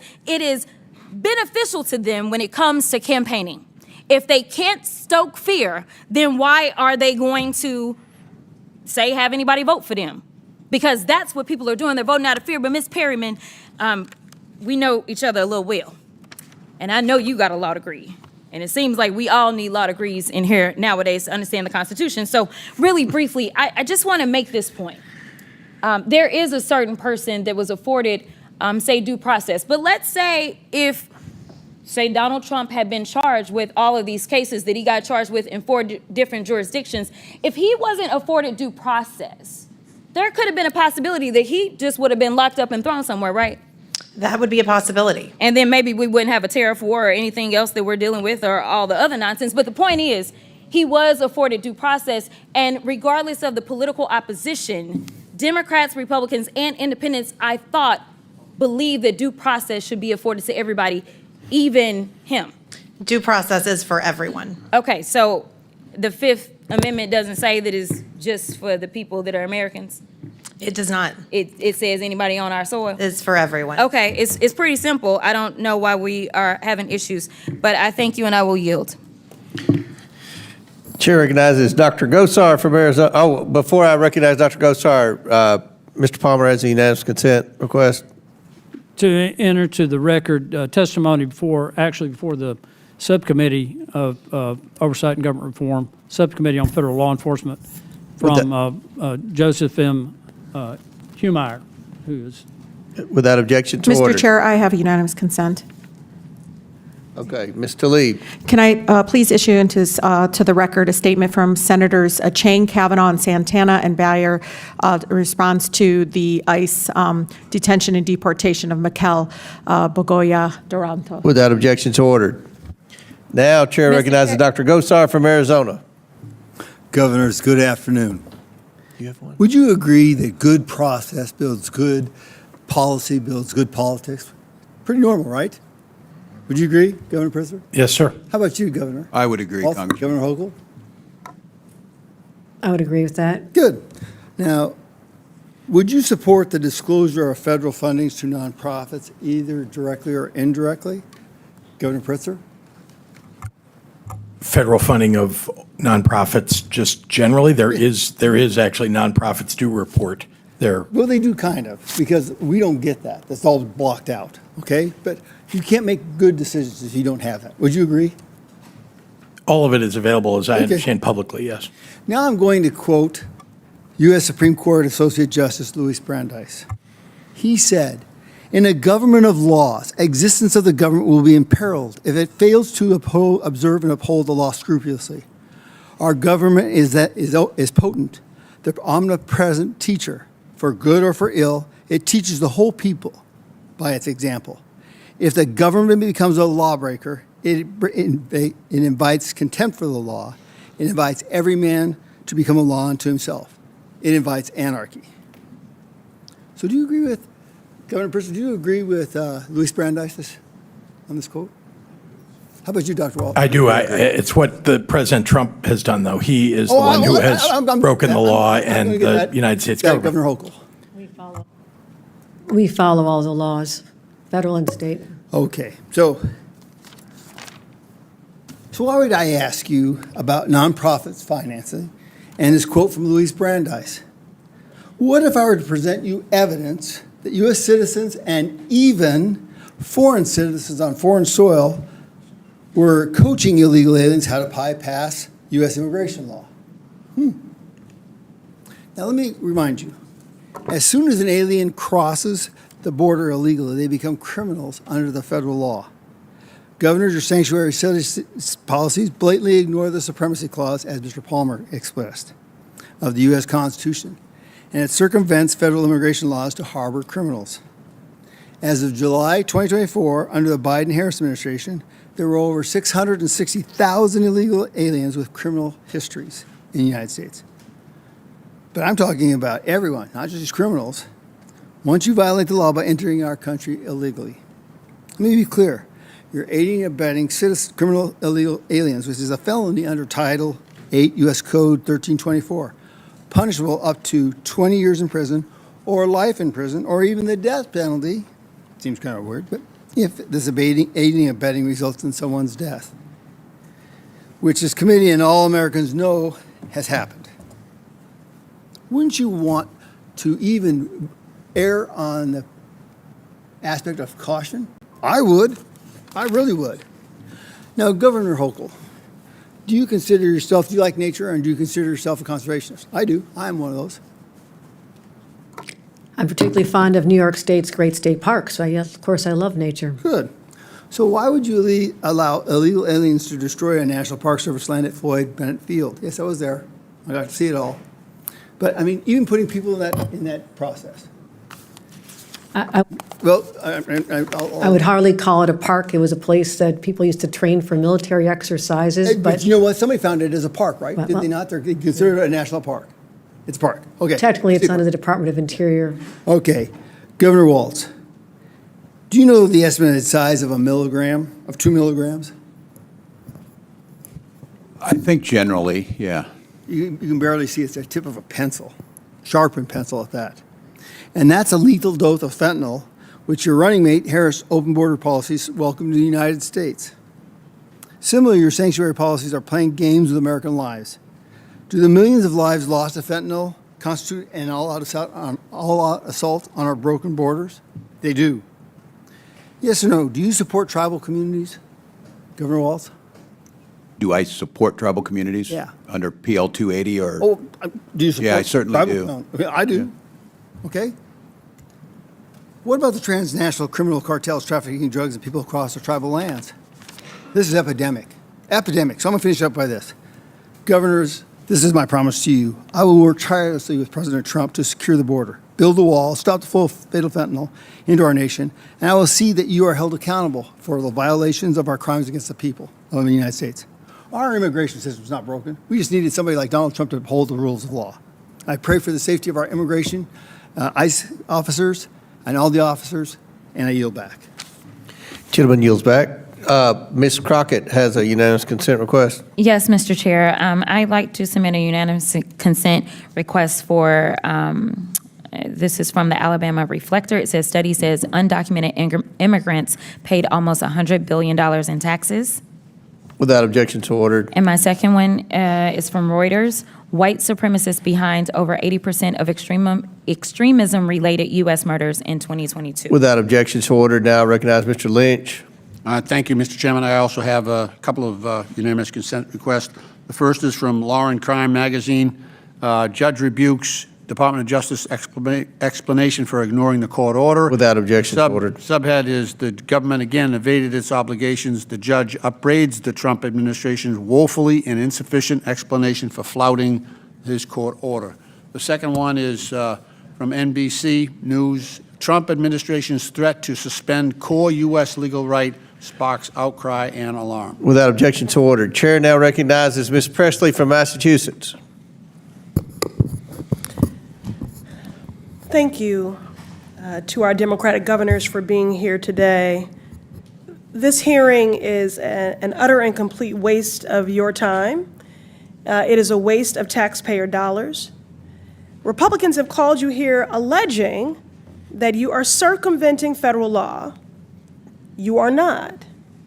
But you know who is the poster child, who is violating federal law daily?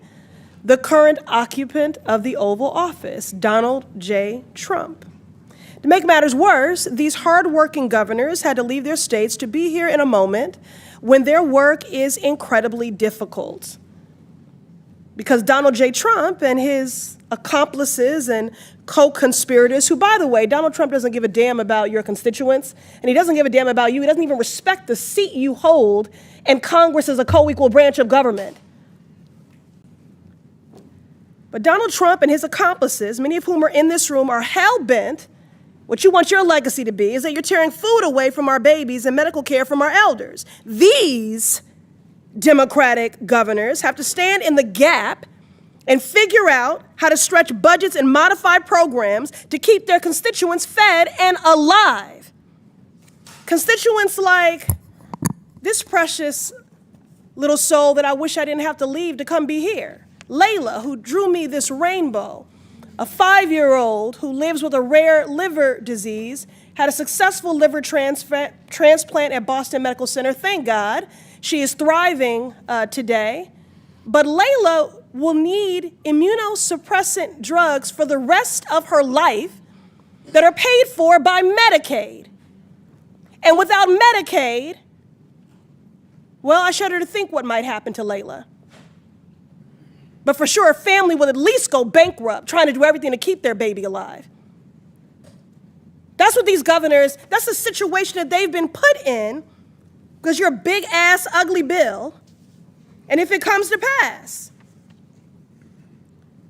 And they're dealing with the fallout of this White House pulling federal grants recklessly. Grown men throwing temper tantrums. So again, let me be plain. The Trump administration is breaking the law, not these Democratic governors. Ms. Perryman, how many legal challenges is the Trump administration currently facing? I believe there's over 300 right now. And Ms. Perryman, can you explain how litigation like this has helped to shield and defend vulnerable communities? Absolutely. Without our courts upholding the rule of law and upholding the rights of people, right now there could be federal funds frozen across the country that would endanger things like Head Start and Meals on Wheels and community safety programs, including community safety programs that help prosecutors and help law enforcement in states and communities across the country. The administration has terminated over $800 million in Office of Justice Program grants that we are having to challenge in court, and the list goes on and on and on. Thank you, Ms. Perryman. Thank you for your good work. That's right, in case after case, the media might not want you to know, but we are winning. Trump tried to end birthright citizenship, blocked. He tried to shut down asylum, blocked. He tried to defund cities, blocked. And because we are winning in court, Republicans are trying to change the rules to rig the system. Tucked in the big ugly bill the Republicans voted for is a provision, Section 70302, titled Restriction on Enforcement, that would restrict the judiciary from enforcing court orders and holding government officials accountable. This is an intentional and deliberate attempt to undermine the courts so that the Trump administration can break the law with impunity. Republicans, Ms. Perryman, pretend to care about law and order, but this provision is the exact opposite. What message does this send to people who count on the courts to protect their rights? It suggests that the people that voted for the bill don't want the American people protected and that they don't want them to access their courts and access the ability to protect their rights. Don't want the American people protected, that part. Allegedly all in the name of law and order and safety. This is about nothing but power and control and abuse of power and terror, which makes everyone less safe. The shame and the sham of it all. I yield back. Chair recognizes Mr. Grofman from Wisconsin. Thank you. Glad to see we have 3 governors here. I hear a lot about Illinois being from Wisconsin. I just had some builders in my office yesterday talking about all the Illinois people building houses in southern Wisconsin to get out of Illinois. In any event, I think we have a very generous country here right now.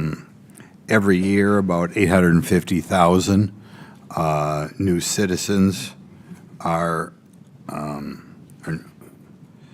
another 8 million new citizens are sworn in, naturalized in this country. I think we have about another 500,000 people coming in this country on work visas, and a little under that coming in on student visas. So we're very generous about allowing people in this country. I should have said 850,000 new people sworn in. In any event, it's not impossible to get here legally. Nevertheless, we have a lot of people every year overstaying visas or still sneaking across the border. And the question I'm going to ask you guys and gal is, do you believe we should have immigration laws in this country? We'll start, I guess, we'll right down the line. Governor Walz. Congressman, the question is, should we have immigration laws? Yes, that's it. Yes, we should. Governor Pritzker. They're very important. In fact, we should have more robust immigration in this country, and it should be done under a law. Ms. Hochul? Yes, of course, we should have immigration laws. Okay. In fact, we do. The question is, when people come in this country and break those laws, do you believe they should be enforced? Let's say people come in this country, Gulf of Mexico, Pacific Ocean, however they come here. Should they be spun around and sent back out of the country, or should we just allow them to stay here? It depends if they're, Congressman, if they're coming on an asylum claim, protected status. Exact question is, assuming they come on an asylum claim and that claim has been rejected, should they be allowed to stay here? The judge denies their asylum claim? No, they should not. They should not be able to. Governor Pritzker, if somebody's overstaying, we'll say a different way, overstaying their say, work visas, a student visa, should they be allowed to stay here or should they be removed? Given due process, sir. Should they be removed? Due process is required, yes. Okay, Governor Hochul. Yes, agree. Following due process, the federal government has the authority to make those removals. It has nothing to do with. I'll ask you: should people who are here illegally get welfare benefits? Mr. Governor Walz? Are they at food stamps, low-income housing? Should they get assistance that would be here? Yes. We provide for all of our people in Minnesota. It's one of the Okay, reasons. so your statement is that if somebody comes here, say on an asylum claim, whatever, they should be able to get low-income housing benefits, almost free rent, free food, free health care. That's what you believe? I believe states' rights, and in some states they do. Well, I know that's what you believe we should do. Okay, Mr. Governor Pritzker?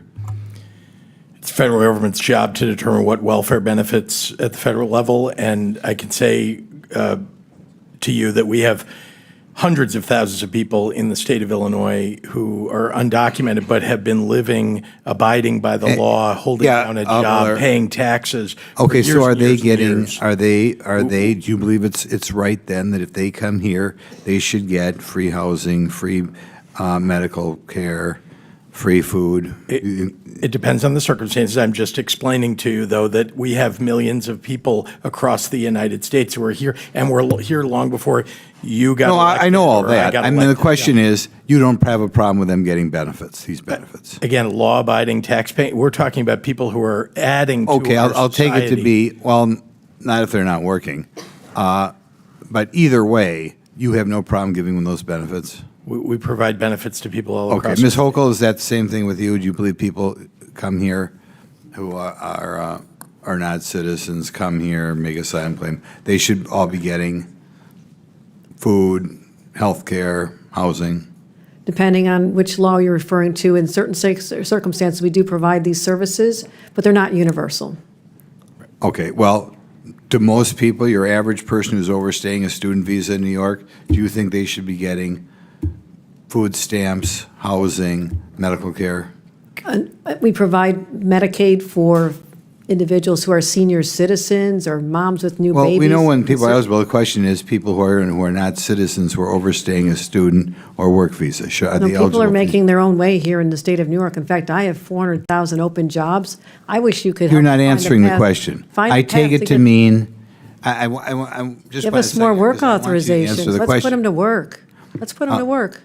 But you refuse to answer the question.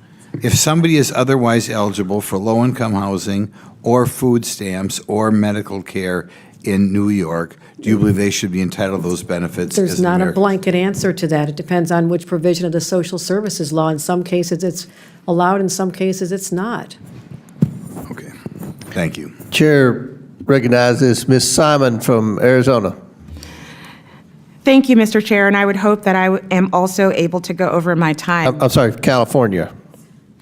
Yes, thank you, Mr. Chair, and I, as my colleague did, I hope I am allowed to also go over my time by approximately 45 seconds. Well, I've been very fair. You've had, Mr. Frost went over a minute and a half. Okay, I'm just asking. Thank you. I appreciate that, sir. I just want to I didn't say you could, but you can go ahead. I just want to make sure that I have a fair opportunity to also speak as an individual of this body. Thank you, Mr. Chair, and thank you, Ranking Member Lynch. I am so honored to be here today and having this really important conversation. You know, we talked about victim advocacy in this place. Actually, I was a victim advocate. I was a 8133 in San Francisco for many years and had to sit with families who buried their folks, and sitting, literally figuring out how to mend together obituaries. I've worked with young people who have been victims of gun violence and literally have had to scrub blood off the streets. There is nothing that anyone can say to a family, I get it, that is grieving. We have a lot of work to do, not just here in this country, around the world, to deter violence. I come from a state, the fourth largest economy in the world, with the best public education, higher public education system in this country. In fact, at California, Berkeley, we lead some of the research that are keeping folks here and your relatives alive. Those labs and that research is being attacked by this administration, but I digress. I have a number of questions today, but this hearing has been so difficult Not only was I a victim advocate for many years, working with folks who had witnessed and who had been victimized by rape, by murder, I also led the Lawyers Committee for Civil Rights of the San Francisco Bay Area that was founded by JFK, and our asylum clinic honored the work of this country by supporting folks who came here escaping tyranny and violence to just be met by an immigration system day after day that spat in their face. I'm thankful to both members of the private bar and our community lawyers who are doing their American duty by supporting people who are leaving tyranny. I have actually one question. I'm concerned that we're deflating the conversation around public safety. It's my understanding that the current administration, and this question goes to you, Ms. Perriman, has deducted or stopped payments of upwards of $1 billion in local public safety funding around the country. With my time remaining, can you talk to us a little bit about this very hypocritical moment in time where we're uplifting public safety and yet we're taking resources away from communities, police departments, community safety leaders, and organizations that are taking guns out of kids' hands? Give us a little bit of the flavor. Talk about what money has been taken away from communities under this administration. Yes, since January, the administration has abruptly terminated a range of funding and grants for community programs across the country, including grants under the Office of Justice Programs, which was obviously a law that President Reagan signed. And there's been over 800 million grants and funding that have been abruptly terminated that we are having to litigate right now. They have also cut off funding for programs that help lawyers and law enforcement become trained in what they're doing in communities across the country to keep people safe. And then I know that one of the colleagues mentioned terrorism, and as part of the administration's broader funding freeze, federal funding freeze that we had to block in the first weeks of this administration and that remains blocked by a federal court, officials from states like Arizona and Oregon swore out declarations in court talking about the risk to counterterrorism funding that they were concerned about with respect to this administration's federal funding freeze. Those are just some examples. Our team is literally in court every single day. Ms. Perriman, so would you say, is it of your knowledge that police chiefs, their grants have been frozen? Yes, many people in community safety programs. And so taking away literally upwards of $1 billion in local public safety funding from around the country, including violence prevention and gun safety programs, would you say this administration is making us more safe or less safe? Less safe. Any members, any other governors? Would you have any? I have a few seconds. We have programs that we work with the federal government between cities, law enforcement, and federal government law enforcement that are being torn apart. And, drug task forces, our gang task forces, gun task forces, this is making us less safe. Grants for rape kits and rape investigations, the disembowelment of the Department of Education, including the Office of Civil Rights that investigated rape and sexual assault on college campuses, decimated. I would agree that our administration is making us less safe. Thank you, and I yield back. Thank you, Chairman, for the extra time. Chair recognizes Mr. Perry from Pennsylvania. Thank you, Mr. Chairman. Sad to say I'm disappointed today, but, governors, Ms. Perriman, welcome to the House of Representatives. Great to have you here and hear about your thoughts and views on things. Governor Pritzker, you said, I think numerous times now, that the president broke the law. You're an attorney, right? Northwestern? Is that where you went to law school? Congressman, yes, sir. So just, can you cite which law in this regard he's broken? Well, there have been congressionally approved appropriations that this president has cut off, and we've had to go to court. That's illegal. We've had to go to court to have it reinstated. It's illegal. It is illegal. illegal. If you have to go to court, it's illegal, and it's still working its way through the courts, right? Yes, but things have so been it's ruled not, on already. It's not illegal yet. It's your opinion, but regarding when a judge rules on it, that's the law. Okay. It's the law at that moment until the next judge rules on it. Okay. Right? Because you understand the court system. You're the attorney here. I'm not. But you're not saying he broke the law regarding the riots in in Los Angeles right now, or are you saying that?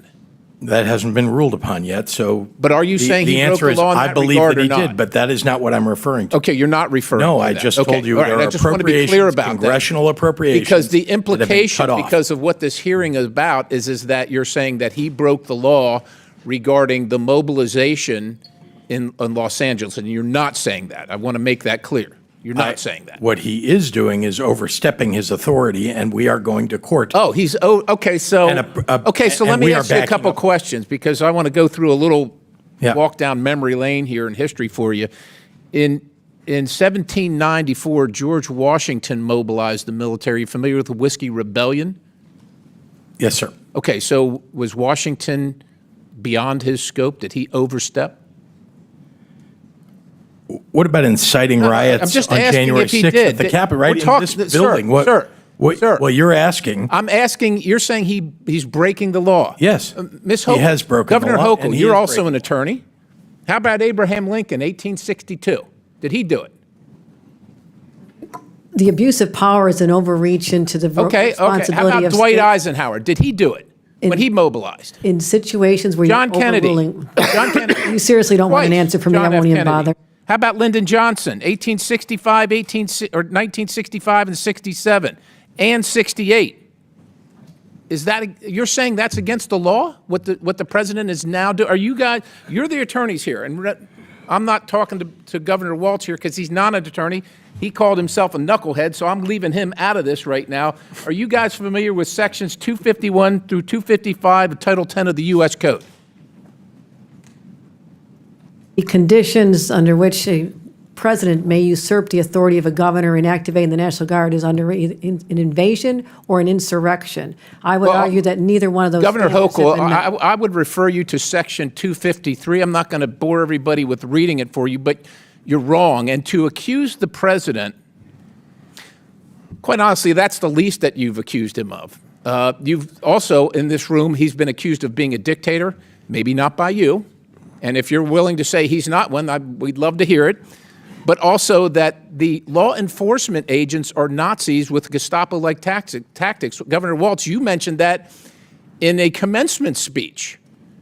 Now, let me ask you, I'm going to ask each three of you this. 8 CFR 287.7. It arises from the Secretary's power under Section 103A3 of the Immigration and Nationality Act, the INA. So do Sections 236, 241, 287. Are those things laws that should be followed and enforced? Are you okay with those things being laws and enforced or not? For federal immigration laws are designed to be enforced by the federal government. So you're okay? You're okay with that? Is that each one of you? The state cooperates. I don't know what you read. I don't have that in front of me. These are laws, Governor Walz, that are on the books. It's the Immigration and Nationalities Act, and those are sections of them, as is 8 U.S.C. 1226A, 8 U.S.C. 1357A2, 8 U.S.C. 1357A4, 8 U.S.C. 1357A5. Would the gentleman provide copies of that for the witnesses? If you're going to cite a law, you provide a copy for the witnesses typically.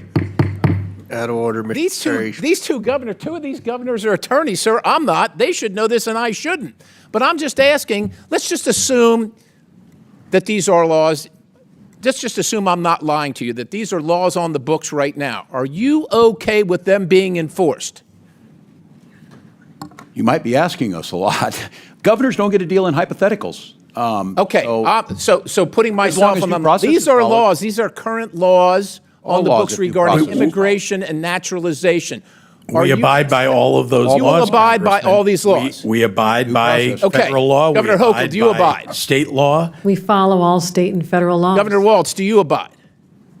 We abide by all laws. Is there any detainer, is there any ICE detainer that you will reject, that you will instruct your law enforcement community or corrections facilities and enforcement community in your states to reject? Anyone for any reason? A legal ICE detainer under the laws that I just cited? Every jurisdiction in Minnesota follows the law. Every single one? Okay, and his gentleman's time's expired, but feel free to answer the question, Governor Walz. Governor Pritzker? We follow all laws, state. But you don't. That's my point. In You Minnesota, actually don't. there's I want a you to say you Flora will, because we hope you will, but you Well, actually don't, and you haven't, Well, the which is courts- why we have the this courts will horrific determine mess. that. I yield. Chair, Will we allow the witness to answer? That'd be great. Thanks. Chair recognizes Ms. Ansari from Arizona. Thank you, Mr. Chairman. Thank you so much, governors, for being here. I am the proud daughter of immigrants who fled an authoritarian regime, and it is especially devastating as a first-generation American to watch Donald Trump's reckless, cruel, and radical policies transform this country into an authoritarian regime. Mr. Perry just mocked us for referring to Donald Trump as a dictator, so let's run through the list. Donald Trump has, since he was inaugurated, pardoned violent January 6 insurrectionists. Dictator. Defied Supreme Court orders and attacked the judiciary. Dictator. Unilaterally abolished congressionally chartered federal agencies. Dictator. Attacked the free press. Sounds like a dictator. Kidnapped people off of the streets and deported them to foreign prisons without due process. Sounds like a dictator. Defunded higher education. Dictator. Threaten law firms and the legal profession. Dictator.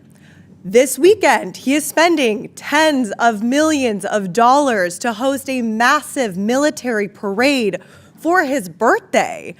Is this North Korea? On top of all of that, our twice impeached president with a 34-count convicted felony president who is not a king has deployed the active duty military in American cities, and he has spent $134 million to do so. He has their guns trained on American citizens without the consent of local authorities or the state's governor to purposefully generate chaos and provoke a reaction. Meanwhile, we have Republicans on this side of the aisle asking governors of states about bathrooms. This is the most dystopian, horrific episode of Black Mirror that I have ever seen. To our witnesses, the governors, thank you so much for being here today. I agree with my colleagues who say this is a waste of your time. You have been instrumental in fighting back against cruel and illegal Trump administration actions. I represent an extremely diverse district, one of the most diverse in the country, where more than 64 languages are spoken. I can tell you that the actions of this administration towards immigrants and immigrant communities is a blatant abuse of power, but more importantly, these steps are harming our economy and our national security. So I want to ask you a little bit about that. Governor Walz, can you share the ways in which immigrants contribute economically to your state? Well, thank you, Congresswoman. Well, there's no aspect in Minnesota life that they're not involved, whether it's economically in the impact that they make, whether it's involved in the arts and the culture that Minnesota is very proud of, whether they're in higher professions, medical students, engineers. And Minnesota is proud to have an immigrant heritage. We sat on the land of the Dakota and the Anishinaabe, and all the rest of us came through via immigration. And so the impact is widespread. It's intertwined. It may have been the Norwegians and the Swedes, then the Hmongs and the Somalis, but it's the same story, coming to America for a chance to start and then contribute to a better state.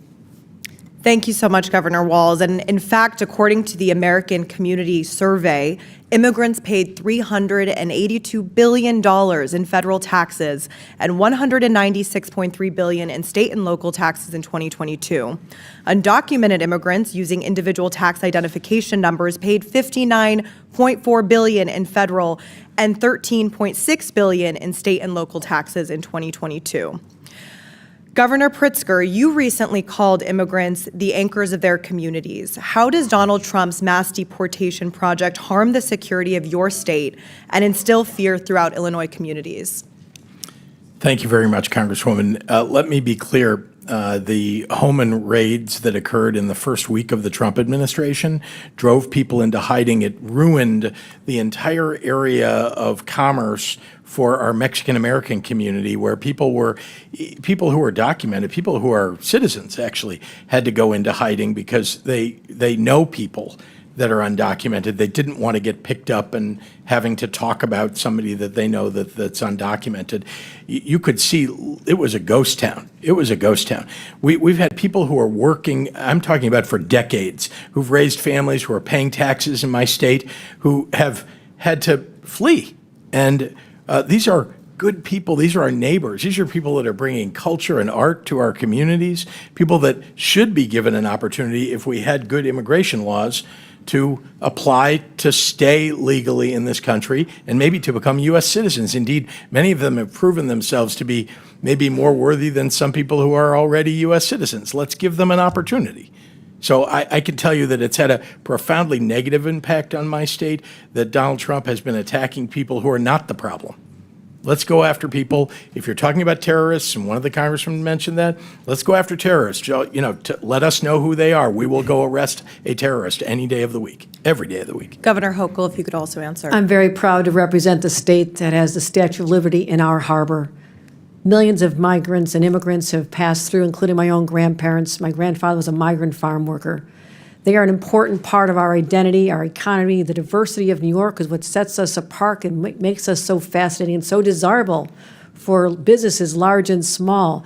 They are so critical to our identity and our existence. And I'm really hurt. It hurts me as the leader of a state where people are living in fear in the shadows. People can't go to school. They can't worship. They can't go get health care. They can't go to their senior center. What is happening has been traumatic. It's unnecessary. We will help every day of the week to get rid of people who commit crimes that never should have come here or commit crimes here. That is my number one job. But what is happening is un-American. Chair recognizes Mr. Timmons from South Carolina. Thank you, Mr. Chairman. Governor Hochul, the difference is that the millions of Americans that came through Ellis Island did so legally. I'll yield to my friend from Georgia, Ms. Green. Thank you. Governor Hochul, are you a Democrat? Yes or no? I'm a proud registered Democrat, yes. Did you support Joe Biden for president? Yes or no? Yes, I did. Did you support the Biden administration's policies for the past 4 years?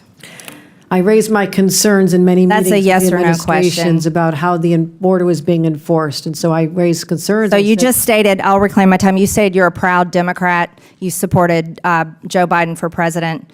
Clearly, you supported the Biden administration's policies. I've Did supported you many of swear, them, yes, Governor I have. Hochul, did you swear an oath to faithfully uphold New York's Constitution and laws? I certainly did. In 2017, New York became a sanctuary state when Governor Cuomo signed Executive Order 170. This states, it directs that no state officers or employees, including law enforcement officers, shall disclose information to federal immigration authorities for the purpose of federal civil immigration enforcement unless required by the law. Do you support this law as governor of New York? Yes, this pertains to civil enforcement. So you do enforce sanctuary policies of New York? I supporting helping law enforcement and ICE when it comes to. Thank dealing you. with I real reclaim my criminals. time. You support sanctuary policies that have led to the horrific murder of people, Americans. This Fox News got it wrong. It should say monster. Arrested in broad daylight rape of a 13-year-old in a New York park. This girl was raped at knife point in the park near New York Mets Stadium. That's your state, Governor Hochul. New York Post also got it wrong and called him a migrant. That's a monster. Busted in brutal beating of New York PD cops in Times Square are members of bloodthirsty Trinde Aragua gangs. That's your state where you support your sanctuary state laws. Also, Governor Hochul, do you recognize this image where a homeless woman was burned alive by an illegal alien monster, where you uphold the laws to protect these monsters in your state, and then you force the New York citizens that pay taxes to pay for these people? This is the result of your sick and disgusting treasonous laws that you uphold as governor. New York is not a sanctuary I didn't state for recognize you, criminals. Ms. Hochul. This is my time. Do you know the name Laken Riley? Do you know the name Laken Riley? Yes, I do. Oh, you do. Jose Ibarra murdered 22-year-old Laken Riley. He's an illegal alien monster from Venezuela, convicted of 10 charges. He was first arrested by the Biden administration that you stated that you support. Joe Biden for president, right? Proud Democrat, Governor Hochul. First arrested at the border and released by the Democrats that you support. Then, guess what? He made it to New York because the Biden administration flew illegals all over the country, and your state was one that accepted them. He lived at the Crown Plaza Hotel in Queens, an upscale hotel that was turned into an illegal alien shelter at the taxpayers' expense. $2 million a month went to this hotel. The second time he was arrested was in the state of New York for endangering a child. But he was released quickly before ICE could even issue a detainer, because you support those laws, Governor Hochul. Then he flew, get this is shocking. He flew from the state of New York to my home state in Georgia, and you all paid for it. Because, why? Because it was reticketing, and that was the little gift that you were giving my state by sending monsters there. Costs the state of New York $5 to $10 million a day to feed and house illegals. Are you smiling at me about this? No, I'm not. You look like you got quite a smile on your face. No. Because I can The tell you gentlelady people, will not. this is my time, reclaiming my time. I'm thinking about attack the witness. Don't you dare Don't attack the smile witness. about the murder of I'm Lake and thinking about Riley. her parents. The third Don't time, question the how I third look. time, Jose My heart is Ibarra- breaking for her my parents. time, Governor Hochul. The third time he was arrested was in the sanctuary city of Athens, another Democrat policy. And then he went on and attempted to rape Laken Riley and murdered her. He murdered her. Let me explain something to you. This little girl right here, she would be alive today if you weren't such a treasonous governor supporting sanctuary laws in the state of New York. This little girl would be alive today, and her mother very much would like for her to be alive. This is outrageous for anybody in this country to support for non-citizens to be able to come in our country, be able to travel wherever they want, and then make taxpayers pay to house them, feed them, and then give them a plane ticket after they had been arrested in their state. That's what you did. You are responsible for the murder of this little girl, Laken Riley. And the Department of Justice should prosecute you for her murder. Objection. Objection. I don't care how much you object, and if you Objection. support it too, Objection. you're responsible for her murder. I yield back, Gentlelady, Mr. Chair. On a point of order. Gentlelady. On a point of order. Gentlelady's time's On a point of expired. order. State your point. Mr. Chairman, these witnesses have been here for over 4 hours. They've all voluntarily have been engaging with our members with respect. They've all treated our members with respect. Laken Riley is dead forever. Our rules Forever. of decorum. Forever. Our rules They of can sit decorum. there all Reclaiming day. my time. Hold on. Reclaiming No, my wait, time. state your point. I'm State your- trying to. State your Let point. me- let me do it without It's a interruption. point of inquiry, Our not a rules- debate. Our You've had your rules, time. our rules, if you would let me speak, our rules of decorum dictate that our witnesses should be treated with respect, and I ask you to enforce decorum and remind committee members to treat our witnesses with respect. Our members are treating the witnesses with respect. This is not a courtroom. We engage with the witnesses, and I think everybody's acting within the realm. We haven't cried and screamed when you all are criticizing the current Accusing them of- president, even though that's accusing in them the of treason rules and not to breaking the criticize. law and All how right. they look, All right, That's- maybe Mr. Chairman. if you win the chairmanship, if you all flip the House, you win the chairmanship, then you can do what Ms. Crockett says she's going to do and then try to impeach Trump again or whatever you're all. Mr. Chairman, is there any chance you would yield me 30 seconds to just respond that we are heartbroken what happened to her family? Laken Riley should be alive today. And I'm so sorry for what happened to her. I truly am what happened. But this has nothing to do with our civil enforcement of the laws. We are always cooperating with criminal investigations, always have, always will. So misstating our policies is not serving the purpose of making sure we have meaningful policies that'll actually move the dime. Why aren't we working together to come up with meaningful immigration reform, secure our borders, do vetting at the Wait a border? minute. We're simply asking. We're going to go back. Okay, Governor, with all due respect, there was no, the policy of the previous administration was an open border. It was an open border. You all supported that. Now you're saying we need. Point of order, whose You were time is saying it? you were, no, wait a minute. Point of Ms. inquiry, whose time is it? Ocasio-Cortez, I will recognize you because I like you. Thank But now, you. but here, wait, Thank wait you just so a much, second. Mr. Chairman. I appreciate that. Here's the border was open, and you all said nothing. All right, now you said we had to pass legislation. We didn't have to pass legislation. Donald Trump secured the border on the first day. Now, there's no question you all have been obstructing and criticizing and failing to work with this administration in trying to apprehend the criminal illegals. That's what this hearing's about. It's not about theater. It's about trying to get a consensus on working with this administration to deport the criminal illegals. We do it every day of the week, Not defend all Mr. the Chairman. people who are over here illegally, to deport the criminal illegals. So We do it every day of the everyone's out week. of order. I'm going to let Ms. Not- Ocasio-Cortez state her point, and then we're going to go to Ro Khanna. Oh, we can continue. I was just curious whose time it was, but we can proceed. right. Thank you. Mr. Chairman, I have a unanimous consent request. Okay. I'd like to seek unanimous consent to enter into the record this tweet. Just happened, stunning. Senator Alex Padilla from California was just forcibly removed from the news conference being held by Without DHS. objection to order. You just have to state the title. Go ahead. This is the title. Mr. Lynch. Chair recognizes Mr. Lynch. All right. Mr. Chairman, I have a unanimous consent request. This is from MSN. Unquestionably in violation. Judge says U.S. government didn't follow court orders on Without objection, so ordered. Deportation. The next one is from Rolling Stone. Trump has now deported multiple U.S. citizens, children with cancer. Without objection, so ordered.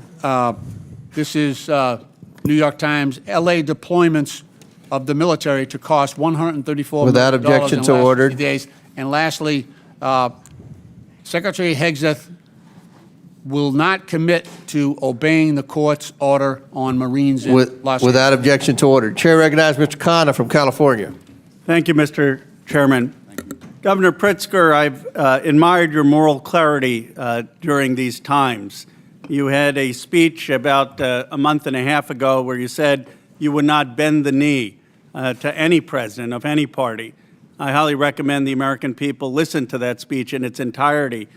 Professor Chenoweth has said at Harvard that if 3.5% of a population engage in peaceful protest, that is the single best way to bring change and stand up for constitutional values. As you know, there's the No Kings protests that are happening this weekend. I'd like you to weigh in and share your thoughts about what that could mean for the country.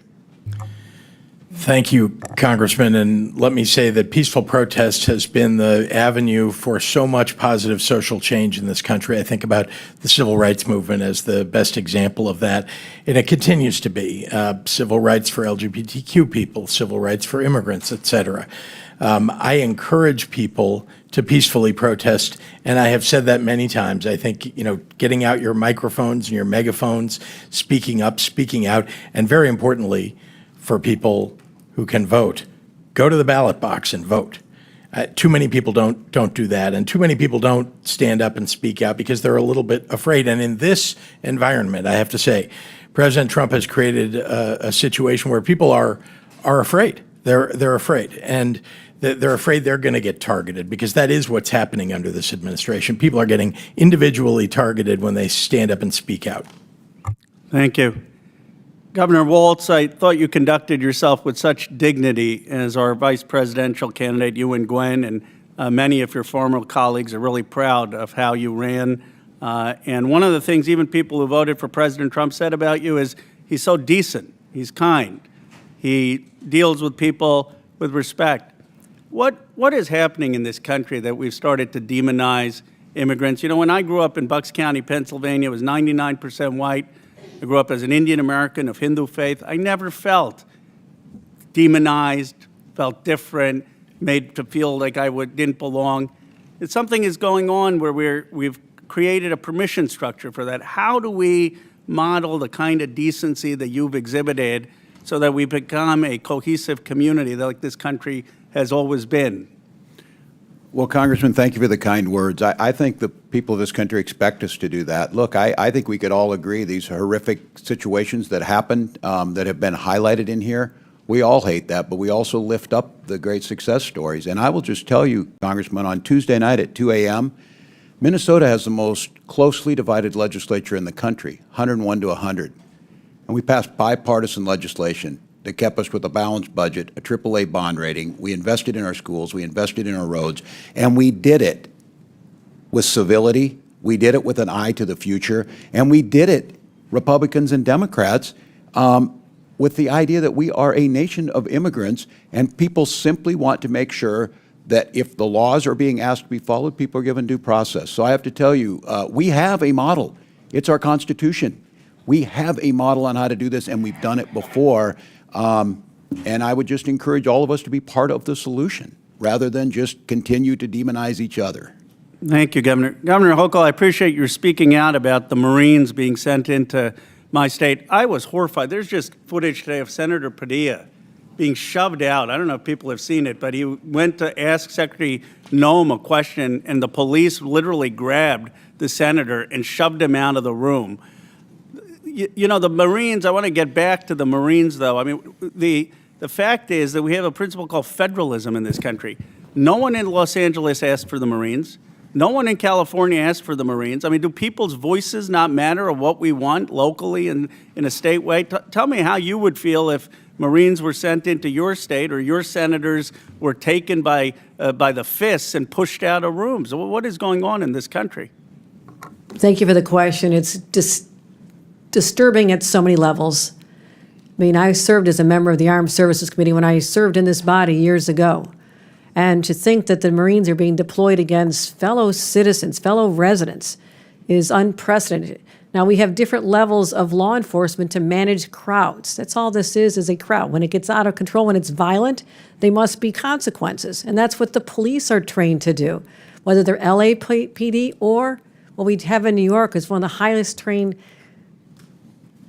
organization of top law enforcement, people who put their lives on the line every day, who know how to deal with crowds and protests and if they devolve into riots. But to go to the extreme of not just the National Guard, which usurps the governor's authority, the governors are the commanders-in-chief of the National Guard, but to go all the way to the U.S. military as an indication that a mayor and a governor can't handle what's happening in their own streets is overkill at a level that is just unconscionable.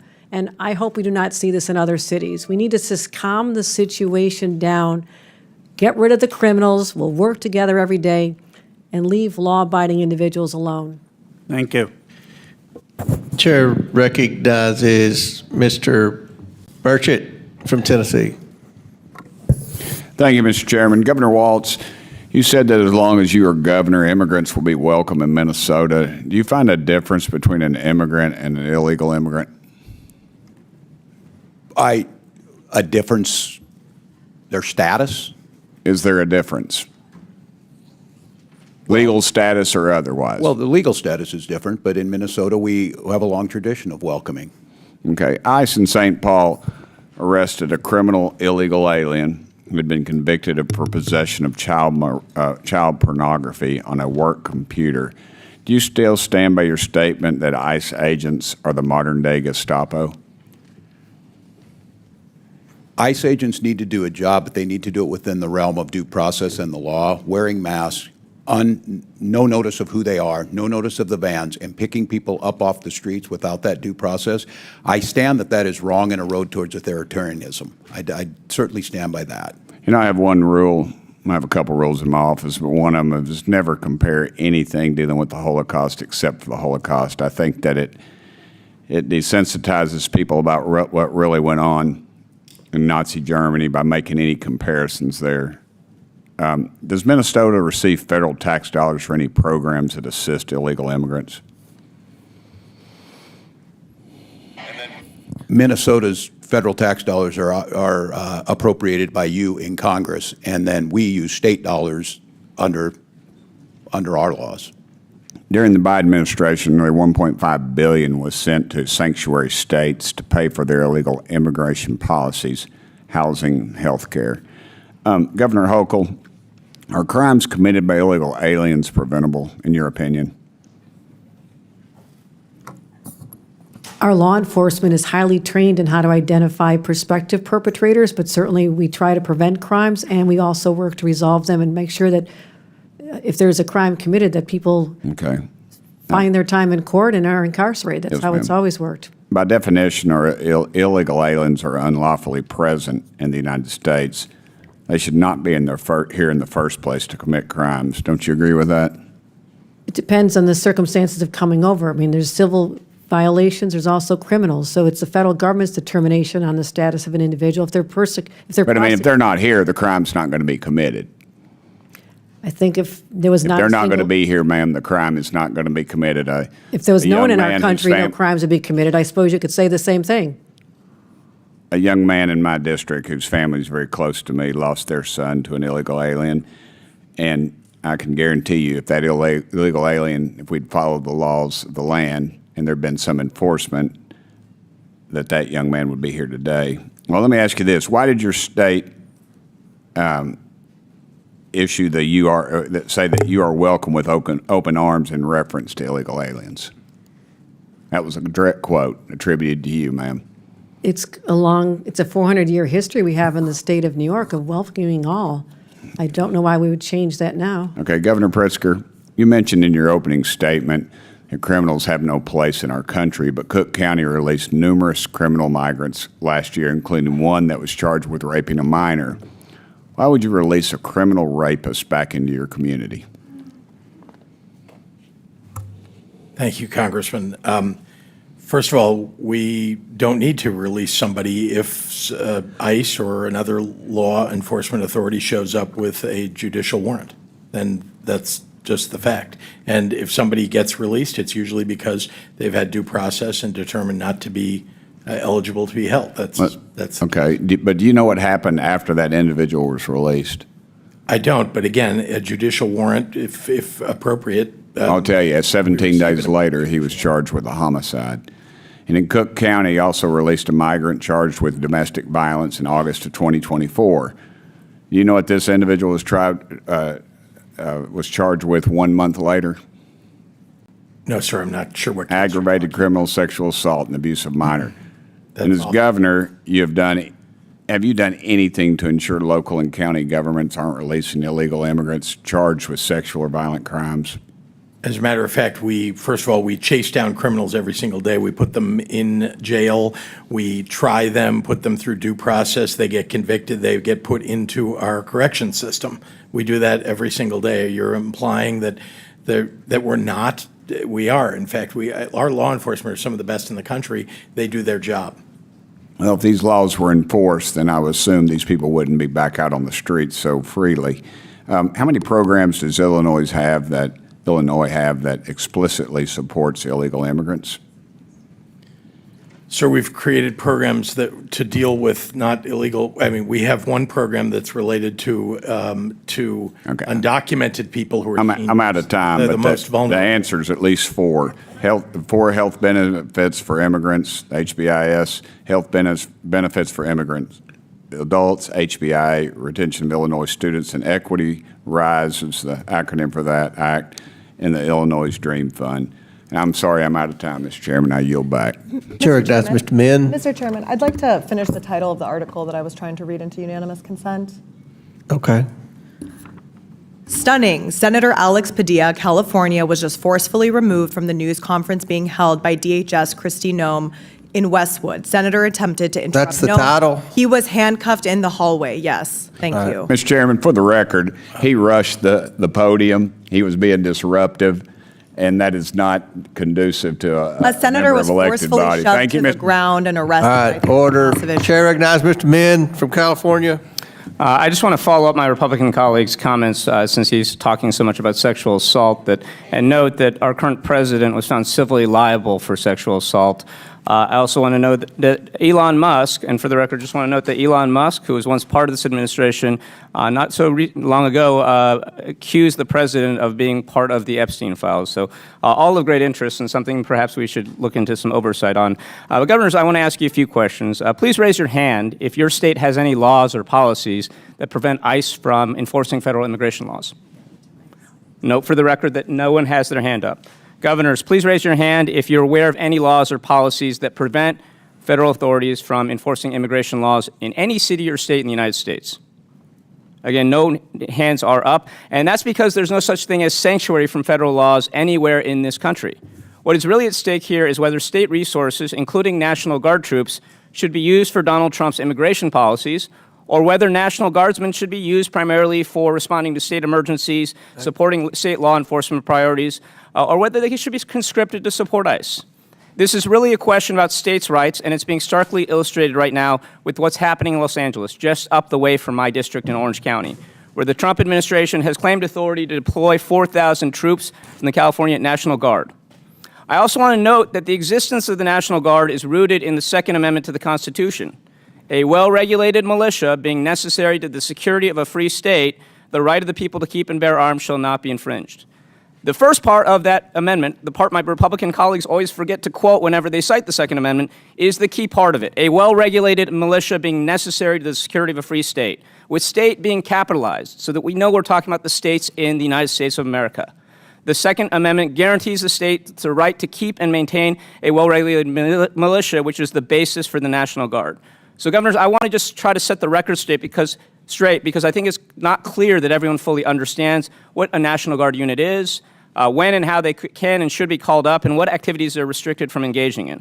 I have limited time, so I'm just going to ask you to keep your answers brief so we can really unwrap how deeply concerning President Trump's actions are. Governor Walz, in a sentence or two, what does the Minnesota National Guard do, and how does it serve the people in the state of Minnesota? Has a dual role. I know this personally from 24 years. You can be deployed federally under Title 10 with the President's authority or Title 32. In Minnesota, we have used them everything from flood and tornadoes. We use them to help during the COVID pandemic, and they serve overseas when called upon. But typically they report to the state governor per Title 32 of the U.S. Code, correct? That's correct. And in times of crisis, a governor can activate the state's National Guard units to respond and assist. As you noted, under Title 10, the president sometimes has authority to deploy them. Governor Pritzker, in a few words, under what circumstances can or should the president federalize a state's National Guard? Well, the President of the United States, and I've been in office 6.5 years, has in fact deployed under Title 10 our National Guard to foreign lands. We have a terrific encampment of National Guard, Illinois National Guard in Poland. We have the largest Polish-American population in the country, and very proudly our National Guard serve all over the world, in fact, as part of our military to protect our nation. And so Title 10's Section 12406 allows the president to deploy National Guard troops when the United States is being invaded, when there is a rebellion, or when the president is unable with regular forces to execute the laws of the United States. Do you believe that the protests in Los Angeles or the ICE raids qualify for any of these particular provisions? I do not. Okay, thank you. And you're aware that Governor Newsom did not make any request to President Trump to federalize the California National Guard? He did not. In fact, he rejected it. And so this is illegal. It does not comply with the bases for deployment. It was done against the express wishes of Governor Newsom. Now, I want to highlight a key point that my Republican colleagues across the aisle should keep in mind regarding the federalization process of National Guard units. Even under Title 10, these troops may not be used for law enforcement purposes.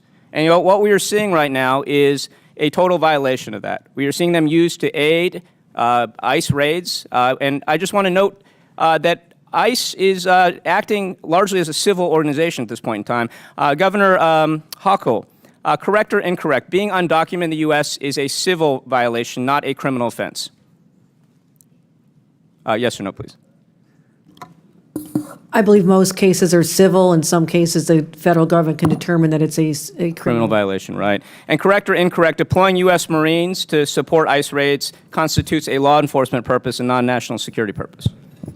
It feels to have crossed the line, given that we have highly trained local law enforcement who are more than capable of handling those situations. Thank you. And I'll just close with this. There's no rebellion. There's no invasion. Law enforcement has not collapsed. There's no national emergency. What is happening right now is not just unprecedented. It is illegal, and it is very alarming to those of us who care about democracy and the rule of that law. And with that, I yield back. But with unanimous consent, I would ask to introduce this article into the record.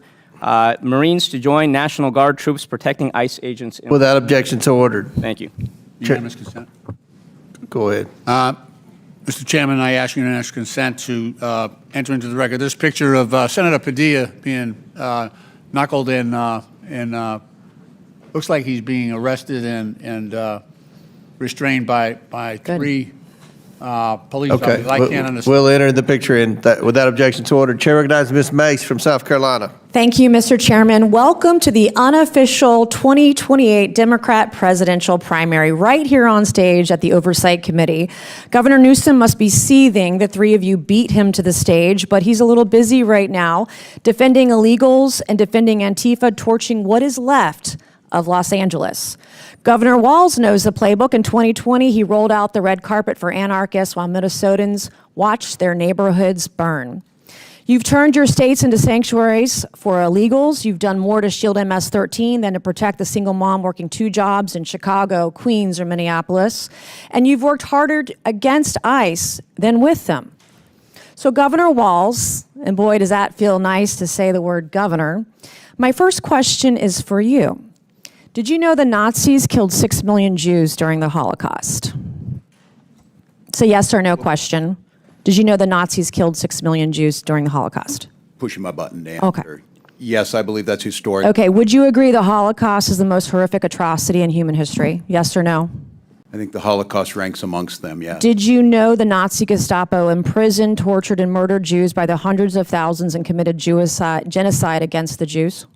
Did you know that? I do know they operated as secret. Did you know ICE has done none of that? Yes or no? Operated as a secret police force? No, that's not the question. Did you know that ICE has not committed genocide against anyone? Yes, I do know that. Okay. Do you apologize for your disgusting comparison of ICE to the Gestapo, who killed hundreds of thousands of Jews during the Holocaust? As a history teacher, Yes or no is the question. a historical You're a comparison. governor. You understand what the question is. It's yes or no. Will you apologize for what you said about ICE, comparing them to I would ask ICE to Gestapo? identify who they are when they operate, to not use unmarked. Okay, Mr. Chairman, this governor, or honorable, can't answer the question. Do you believe the Nuremberg trials were a good exercise in holding the Nazis accountable? Yes or no? I think due process. Okay, is so always the are you calling for ICE agents to be brought to a tribunal under the threat of death by comparing them to the Gestapo? Everyone is afforded due process. What don't you understand about yes or no? Like, what can't you comprehend about yes or no questions? I Do you understand still want being to a governor abolish is a ICE? different Do you job. still want to abolish ICE? Yes or no? Said I wanted to abolish ICE. Didn't you march in a rally calling for ICE's abolishment? Not that I can recall, Congressman. Well, according to widespread media reports, you did. And the media is always correct. How do you rate Kamala Harris's job as border czar? I want a number between 1 and 10. How was she as border czar? I wouldn't have a way to measure that. I was not in the administration. Weren't you her running mate for vice president? As in the campaign. And you Wasn't part can't of the rate her role as border czar on a scale of 1 to 10. Was she great at 10 or was she a 1? Terrible. I think her proposal that she put forward to make sure we had the bipartisan immigration. It wasn't bipartisan. Did you ever personally speak with Kamala about Joe Biden's cognitive collapse? Not that I can recall, Congressman. Not as her running mate for vice president. You never once talked to her about the president and why she was nominated instead of him. No, not that I can recall. What kind of operation were you guys running over there? I was more concerned with Donald Trump's cognitive Thank God he's things that we were. he's president and J.D. Vance is vice president and not you. Have you ever served in a combat zone, Governor? I have not, Congresswoman. Okay. Are you still friends with school shooters? I have never been a friend with a school shooter. Didn't you say you were friends with school shooters on the debate stage? Oh, Congresswoman. Yeah. I Is think that's very bullying evident. is As a teacher and a bullying parent. is my mom was a teacher. I'm a high school dropout. We can talk about that later. Is bullying okay? Is bullying okay as a teacher? Is bullying okay? Yes or no? Is it okay to bully somebody? I think yes there's or a no? time to push back at a bully. So yes, I do think there's a time. So you think it's okay to bully others? I think it's okay to bully the bully at times. Well, you're showing that the Democrat Party is the party of violence. Were you at Tiananmen Square? Have I been to Tiananmen Square? I have. Were you at Tiananmen Square? I have been at Tiananmen Square. When were you there? Oh, as I recall, January of 1990. Okay. What is a woman? What is a woman is the question. I'm not sure I understand the question here. Well, that.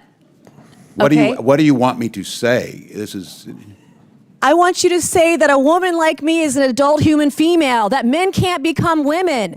You guys are the party of violence, and you're the party erasing women. You don't respect us. You're a bigot. You're a misogynist. You're a sexist. Mr. Chairman, I yield back. Congresswoman. Good lady, yields Mr. back. Chairman, Chair I would recognizes ask Mr. unanimous Ocasio-Cortez from New York. All right, well, that was some kind of bingo going on over there. I don't know what's going on. Anyways.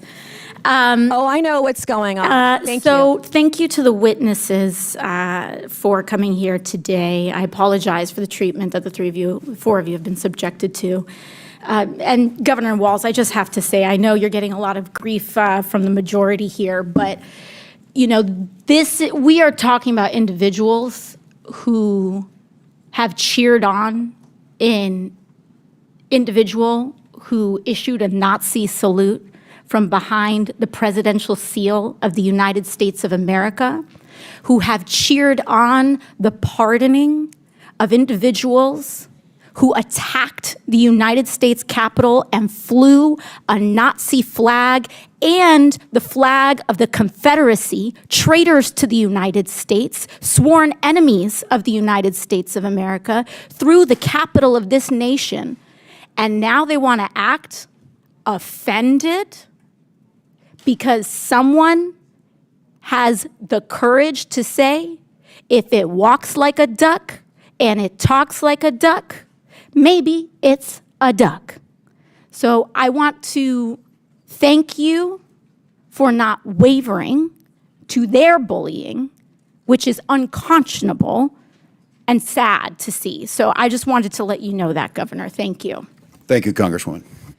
To the three of you, Governor Walz, Governor Pritzker, and Governor Hochul, you three have each sworn an oath to uphold and defend the Constitution of the United States of America, correct? I'll start with you.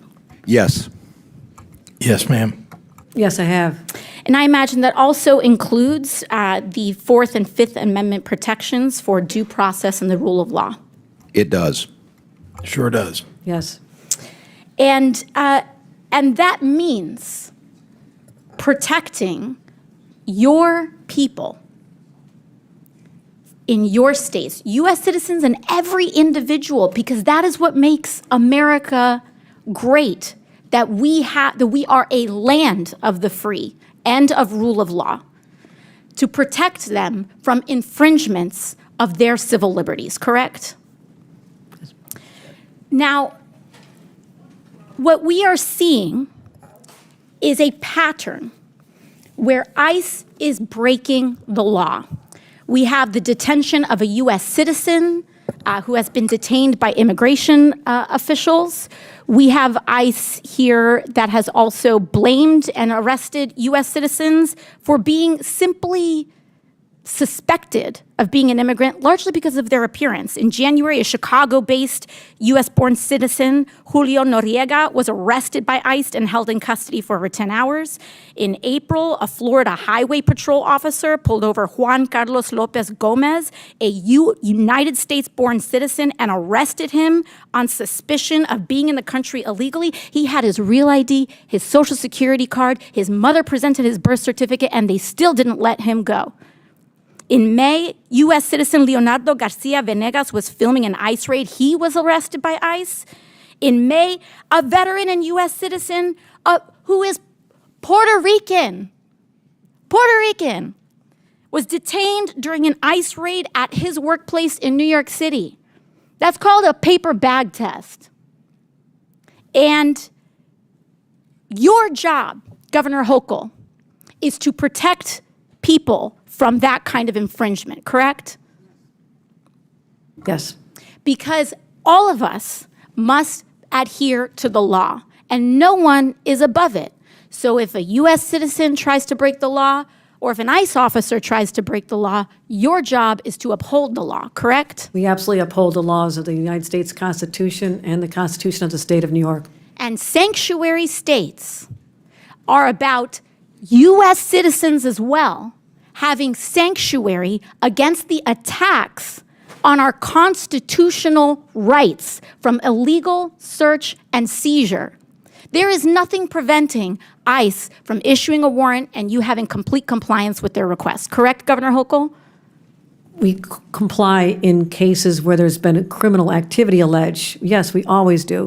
But we're not involved in civil immigration enforcement because our state police that I control have to deal with other crimes that they're solving. And apologies, I just have 10 seconds left. But when they say illegal versus legal immigration, they are trying to end legal status in the United States as well. Correct, Governor Pritzker, with the end of TPS and making people undocumented by removing legal status, ending legal status, and then having the audacity to call them illegal when they were here documented, correct? Taking students' visas away from people, taking their legal right to be in the United States away from them when they've been granted maybe years earlier to stay. So I don't want to hear about how this is about illegal versus legal immigration. They are attacking legal status and removing legal status. The Republican majority is anti-legal immigration in the United States. And I want to make that very clear, and I yield back. Chair now recognizes Mr. Chair, unanimous consent request. Mr. Frost. Unanimous consent request into the record a NBC article, Senator Alex Padilla removed from news conference with Homeland Security Secretary Noem. All right, without objection to order. I have another one, the Hill article, Padilla forcibly removed from Noem press conference. Without objection to order. And I have a third one, Axios, Democratic Senator forcibly removed from DHS press conference. Without objection to order. Mr. Chair, also, we were just talking about this. I want to know if you can commit to working with us so we can subpoena. You're out of order. Chair recognizes I have Ms. a point Green of, I have a point of order. No. I have a point of order. State your point. We need to subpoena. That's not Secretary a point of order. Noem. Chair recognizes We Ms. just talked Green about this That's not a earlier. point. We talked Thank about you, thank you, Mr. Chairman. Reclaiming my time. Reclaiming my time. Thrown to the ground. Reclaiming my time. And handcuffed in his own damn Oh, state. Democrats can't follow the rules. Can't follow the law. Can't follow the rules. Can't follow the law. We need to subpoena Kristi Noem. It's Chair her staff, recognizes Ms. Green. DHS federal There's a officers privilege of that the threw a majority, US and that senator means to the we're in ground. charge, Just not this your morning we were side. talking about this Because happening to you governors. lost the All right, election. Ms. Green, we're going to start the Because clock. you supported anything the to say about invasion that? of our country. All right. It's my time. Will you commit on the record Stop to the work clock. My on time. subpoena Thank you, Kristi Mr. Noem? Chairman. Thank you, Okay. Mr. Chairman. You're out of order. Chair recognizes Will Ms. you Green. commit on the record you. to subpoenaing Kristi Noem because a U.S. senator was just thrown to the ground and detained in his own Democrats detention? can't follow the rules. out of Can't order. follow the law. Will you Can't commit- follow the Shut rules. up. Just shut up. No, you don't. No, Shut you're up. not going to tell me to shut up. Let's. How on. do you get him in order? You're running for the Not like that. He has been out of order 6 times. He's trying to get on MSNBC. You probably knocked I get it. somebody off I don't have any problem MSNBC getting to on get on there. MSNBC. That's Ms. not I Green think as he's been is arrested as a recognized. former Yeah, well, Antifa okay, member, here, right? back Antifa. to order, Ms. Green. Go. But he's a Go. former All Antifa right, Ms. member. Green. You're Mr. Chairman, recognized. You got no it. surprise. Who's a former Yours. Antifa member? Me? Yeah, you. I asked that these words be taken down. No, Ms. Green. Thank you. You're I recognized. asked that Thank these you, words Mr. be taken Chairman. down. There's a motion. Governor Ms. Hochul. Green is recognized. Governor I asked that Hochul, these you words be stated taken down. that you're a proud Democrat, proud registered All right, Democrat. we got to You need to suspend. retract. There's been a parliamentary move. They said they weren't going to do that. What's the? Just ask her to strike what she said. What?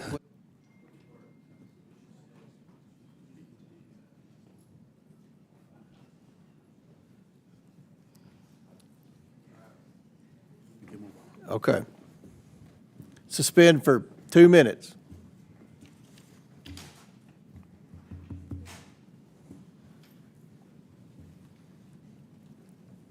And while we're suspending, we have votes in about 7 minutes. We're going to try to get 3 more questioners in, then we'll break for, I think there are 4 votes, and we'll come back right after the last vote. We don't have that many more questioners, so.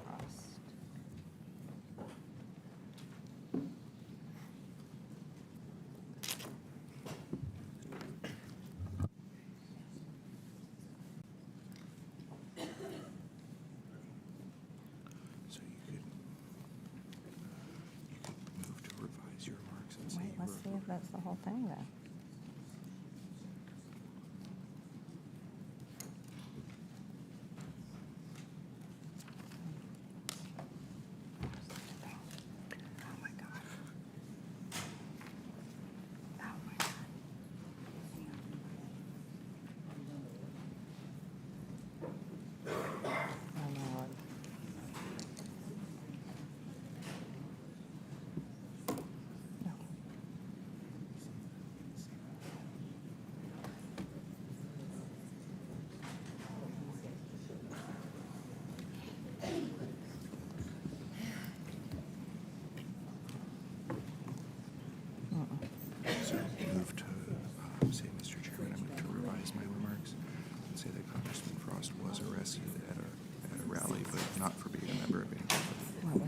was he pushing for?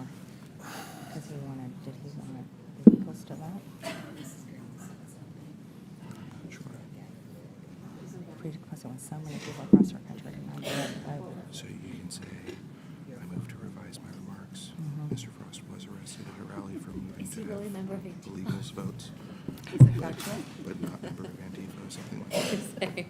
If that works. We were called what do I want to do? By the ranking member. Move to revise your remarks and say, Mr. Frost was arrested at a rally, but not as a member of Antifa. Okay. Affiliated permanent demonstration. Mr. Chairman, I move to revise my remarks. Congressman Frost was arrested in 2021 at a voting rights rally. Okay. Without objection? Proudly. All right. Chair recognizes Ms. Green. Thank you, Mr. Chairman. Governor Hochul, you stated that you're a proud registered Democrat. Yes, I did. Is that illegal now, too, in your country? Governor Hochul, this is not a laughing matter. You also stated that you swore an oath to uphold the laws of New York. And one of the laws that you have upheld and proudly kept in place is the executive order signed by former Governor Andrew Cuomo that directs that no state officers or employees, including law enforcement officers, shall disclose information to federal immigration authorities for the purpose of federal civil immigration enforcement unless required by law. And because of your state's policies of paying for flights of illegal aliens, we ended up with Jose Ibarra in our state of Georgia. And, you know, I'm a mother of 3 children, and 2 out of my 3, I have 2 daughters. And you're a mother, is that correct? Yes, it is. Yes, and I think you've got 2 children, you have 1 daughter, is that right? That is correct. And so you and I are both mothers, and there's one mother that I wish could be here today and could talk to you instead of me, and that's Allison Phillips. That's Laken Riley's mother. And we talked about Laken a few minutes ago, and you know, there's a really special bond between mothers and daughters. And we speak with our daughters daily. We speak with our daughters all day long. We speak with our daughters about every single thing that's happening in our lives and every single thing that's happening in their lives. And I want you to know the last time that Laken Riley and her mother, Allison Phillips, tried to talk to each other, and that happened to be in the morning when Laken was getting ready to go out and go for her morning jog. And on the morning of her murder, at 8:55 a.m., Riley texted her mother and said, "Good morning, about to go for a run, if you're free to talk." And I can tell you that's something I do with my girls, and they text me, and I'm sure you and your daughter text each other as well. But she didn't get her mother, and then Riley called her mother just a few minutes later at 9:03 a.m. as she was starting to listen to music, but she didn't get her mom on the phone. And the trail cam actually captured her going out for her run at 9:05 a.m. At 9:11, Laken called 911. This was just not but a few minutes after she had tried to call her mother. And then at 9:24, Laken received a call from her mother, but it went unanswered. And at 9:28, Laken's heart stopped. And according to the smartwatch, the data of her smartwatch, Laken fought for her life for 17 minutes. 17 minutes. 17 minutes, this little girl fought for her life as she was being beat in the head by this monster, as she was being strangled by this monster, as she was being almost raped by this monster and drug off into the woods. She fought for her life for 17 minutes, and her mom tried to call during that time. And it was only a few minutes after she had tried to call her mother. And I think as mothers, not politicians, this is something that we should easily share with Allison Phillips.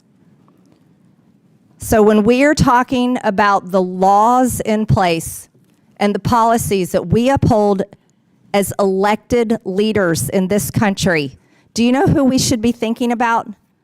We should be thinking about our daughters. And the fact that, look, everybody can fight all day long, Democrat, Republican. I gotta tell you though, it's so much bullshit when it comes down to the fact that this little girl fought for 17 minutes of the end of her 22-year-old life. The end of her 22-year-old life.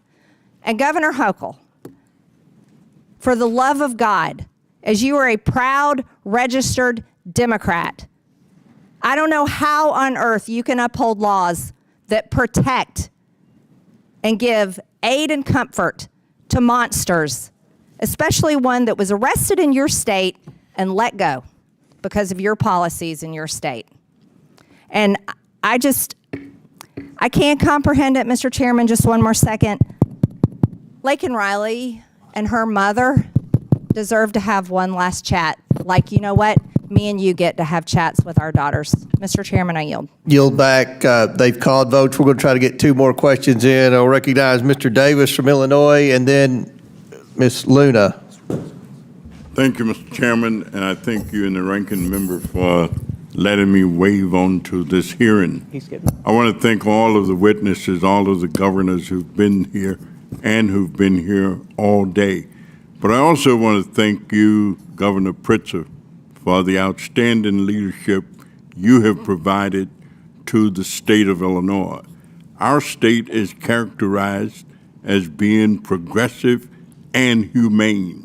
Could you share why we think that's important, you as governor and I as a citizen resident? Well, we had to do a lot of reform of our state government in order to get there, but it's important to me that we provide health care, that we provide education for all of our people, that we have a policies and a government that take care of particularly those who are most vulnerable in our society, including working families, including the middle class. And it's very important to me that we be known for that. We are a state that is, frankly, cares a great deal about our fellow man. We are a state that is humanitarian in so many ways, and that stands up for the law. And so I'm very proud of our state. We have the greatest state in the country, the land of Lincoln, and we say that proudly because we know that Lincoln would be a Democrat today if he were alive. I'm a big believer in taking his values and promoting those, as well as the values now of today's Illinois, and promoting those. And we've done that and frankly succeeded in so many ways to lift people up. Thank you.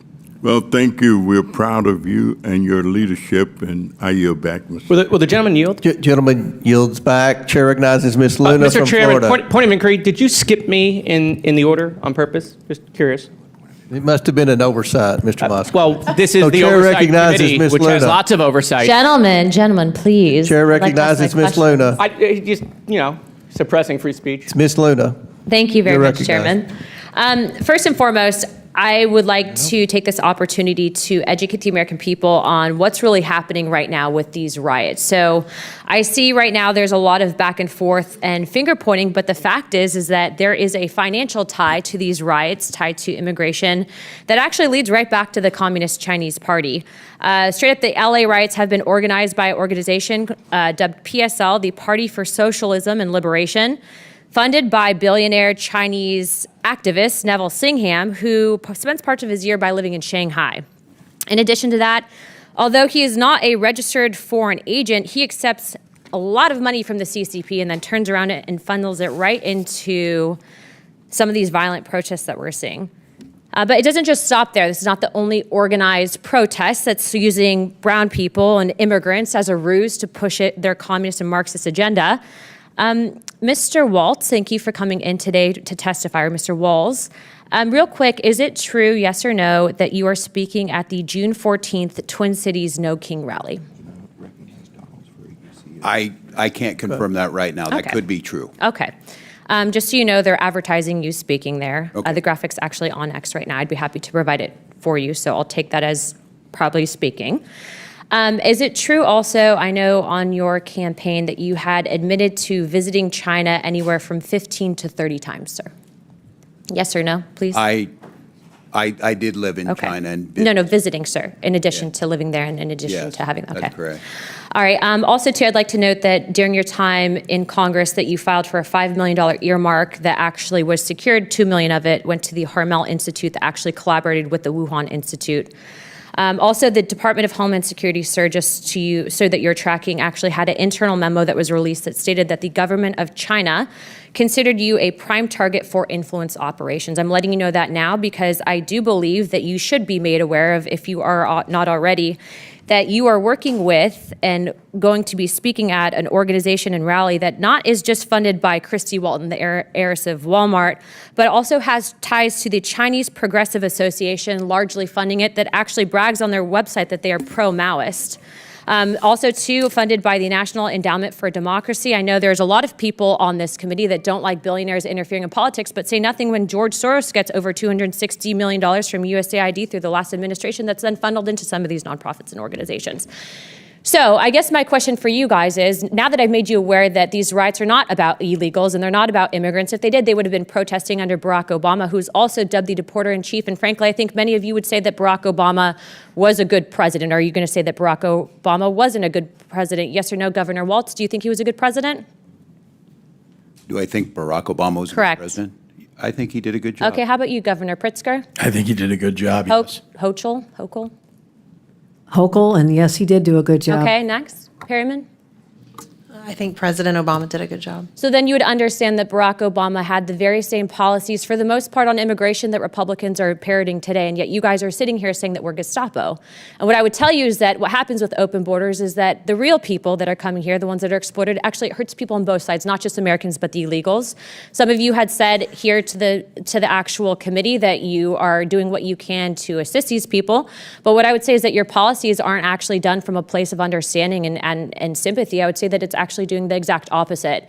And when you use brown people, just like they use black people with BLM and Marxists during BLM to usher that in, when you use brown people and you put Mexican flags with them saying that you stand up for illegal immigrants, but you follow the money and it's going back to the Communist Party, what you're essentially doing is using your platform as elected officials, the trust that the American people have put in you, essentially to usher in communism. You're not actually fighting for American values. Don't roll your eyes, because it's a serious topic and that's where the money's coming from. So now I'm informing you, so now you guys can make your decisions, but please be informed, sir, Mr. Walz, that if you truly do uphold the American ideologies and perspectives on the Constitution, you should not be speaking at that rally. I've given you the correct information, and as of right now, I've authorized a letter to be sent to my office to the President of the United States to rescind millions of dollars in funding that we know are going to the No Kings protests that were authorized and basically given under the last administration.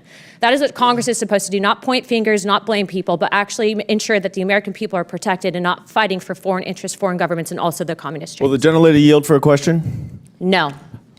You don't want to tell us what your evidence is of all Yes, this connections? actually, no, I will yield. You know, to that. I appreciate No, Mr. no, Goldman, you'll get I 5 will minutes take in a your minute. word for it. But Let me you'll answer the question. appreciate we might want actual evidence. I would be happy to provide that, and I'd also be happy to inform Chairman that actually we have a letter of which you can sign on to. I know you like to sign on to letters with us, especially on the Epstein stuff.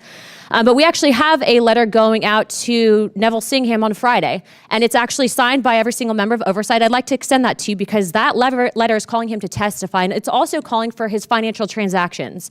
And do you agree, sir, that we should not be accepting money from the Communist Chinese Party? I think anyone on this platform would agree that that should not be accepted, correct? I would like for you to actually present evidence rather than just, quote, inform the witnesses. And now that they're informed, they should assume that I what don't you disrespect say is you. I'm true going to answer your question. We are having a hearing on it where we can present all the evidence. Order. No, but let's have this dialogue. Yeah, go ahead. You're recognized, Ms. Luna.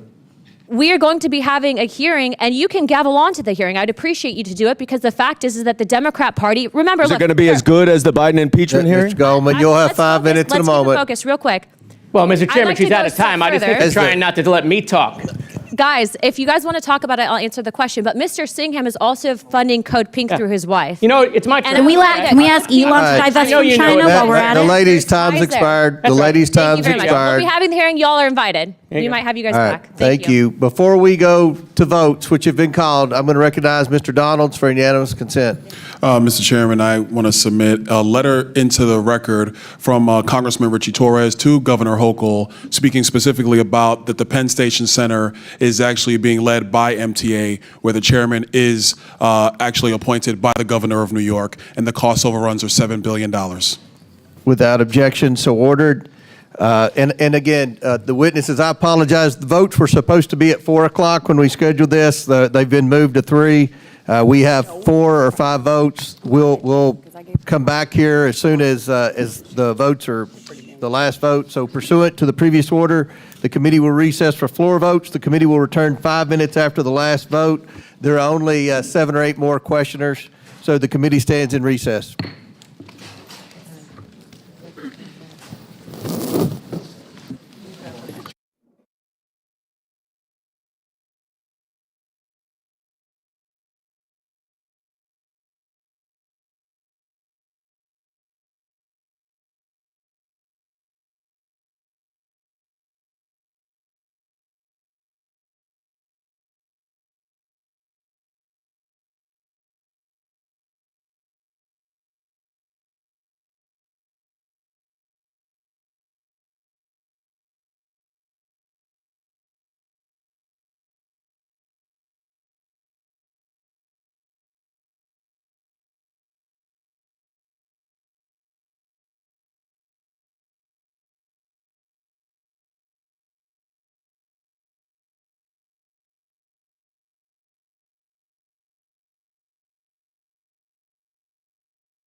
Shocking video showing the moment ICE agents smashed a car window and forcibly removed a man in New Bedford. 29-year-old Juan Francisco Mendez has no criminal record and was... Stop! Stop, ma'am! Stop! Stop! Definitely a chaotic scene on Eureka.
The chair recognizes, and I appreciate the witnesses' indulgence here. Again, we were told the votes would be at 4:15 and they were at 3 o'clock, so I apologize. We had 2 more votes than we were supposed to. So the chair recognizes Mr. Burleson from Missouri. Thank you, Mr. Chairman. I'm just still kind of trying to understand the connection between our ICE officers and the Gestapo. I think the statement was horrific. The acting ICE director had this to say: on the final day of National Police Week, when those brave enough to put on a badge and a uniform to mourn their fallen brothers and sisters, Minnesota Governor Tim Walz referred to my professional, hardworking ICE agents and officers as a modern-day Gestapo. This is abhorrent, dehumanizing, and ignorant comments should not be tolerated. It seems that Mr. Walz prefers violent criminal aliens are released into Minnesota's communities. If the governor doesn't like the laws, he's free to advocate that Congress change them. But he should refrain from putting ICE officers in danger by likening them to one of the most appalling groups in history. Assaults against ICE officers are up over 400% from this time last period. And part of that is because politicians like Governor Walz are careless with their politically motivated rhetoric. He should issue an immediate apology to the men and women protecting his communities. Governor Hochul, do you agree with the statements that Governor Walz said? Do you agree with the characterization that ICE agents are Gestapo? I don't use language like that in describing anyone. My view is that we respect our law enforcement, but also in a case where people have gone too far, they should be called out. Do you agree with that association? Associating ICE officers with Gestapo? It's not a word I would use, but I will say that I understand the sentiments that people feel. Okay, well, thank you for being reasonable here. Next door, Governor Walz, is a group called, they were actually meeting here today, the Zionist Organization of America. And I spoke with Morton Klein, who is their national president, and he had this to say. He wanted me to read this to you. As a child of Holocaust survivors who lost almost my whole family to Gestapo Nazis, I find Governor Walz comparing Americans to ICE officials to Nazis a dramatic insult. Walz should be ashamed of himself, and I demand that he retract and apologize for this ugly, phony statement that diminishes the horror of the Holocaust. So I'm going to give you another chance, Governor Walz. Do you apologize for your associating, your comparison to ICE agents as Gestapo? Thank you, Mr. Burleson. What I said is using a historical reference on authoritarianism, watching in my state and across this country, Governor Walz, it's a simple question. Covered faces. Will you apologize to this Jewish community? Will you apologize to Jewish Americans? I don't know, Mr. Klein. I would certainly be glad to speak with him if he would. Mr. Walz, let me ask you this question: Are there any events that you regret from actions of illegal immigrants in your state? Are there any events that come to mind that you think of that weigh on you? I certainly think any something that harms someone, all of So let me give you an idea. Minnesota, your state, April 25th, ICE arrested an illegal alien from Ecuador charged for criminal sexual conduct with a child. Again, in Minnesota, on May 8th, ICE arrested an illegal alien from Mexico for selling heroin, meth, and fentanyl. Mr. Pritzker, in Chicago, in 2018, an illegal alien from Mexico is charged with aggravated criminal sexual abuse of a minor, then was released back into the public in 2022. And then Governor Hochul in New York, again, a Mexican national was charged, but this time for slashing a victim with a machete, and then released in January of this year, all ignoring ICE detainers and federal warrant. Mr. Walz, would you deport any of these individuals? Could you give the names of the individuals and what they're... I can get those to you, but if these are true, if somebody from Ecuador was charged with criminal sexual conduct with a child, would you want that person deported? If they followed through due process and were found guilty, certainly. That's what we do now. We follow federal law. You know, your states refuse to honor ICE detainers, even for illegal aliens convicted of serious crimes like assault or sexual offenses.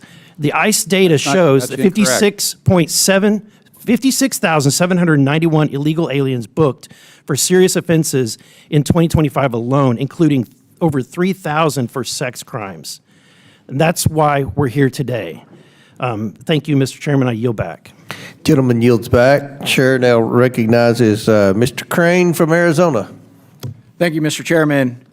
Governor Walz, you stated in your opening statement the following: but nothing Minnesota has done stands in the way of federal government managing its border security policy. Okay. Governor, I want to ask you, why are you lying to this committee?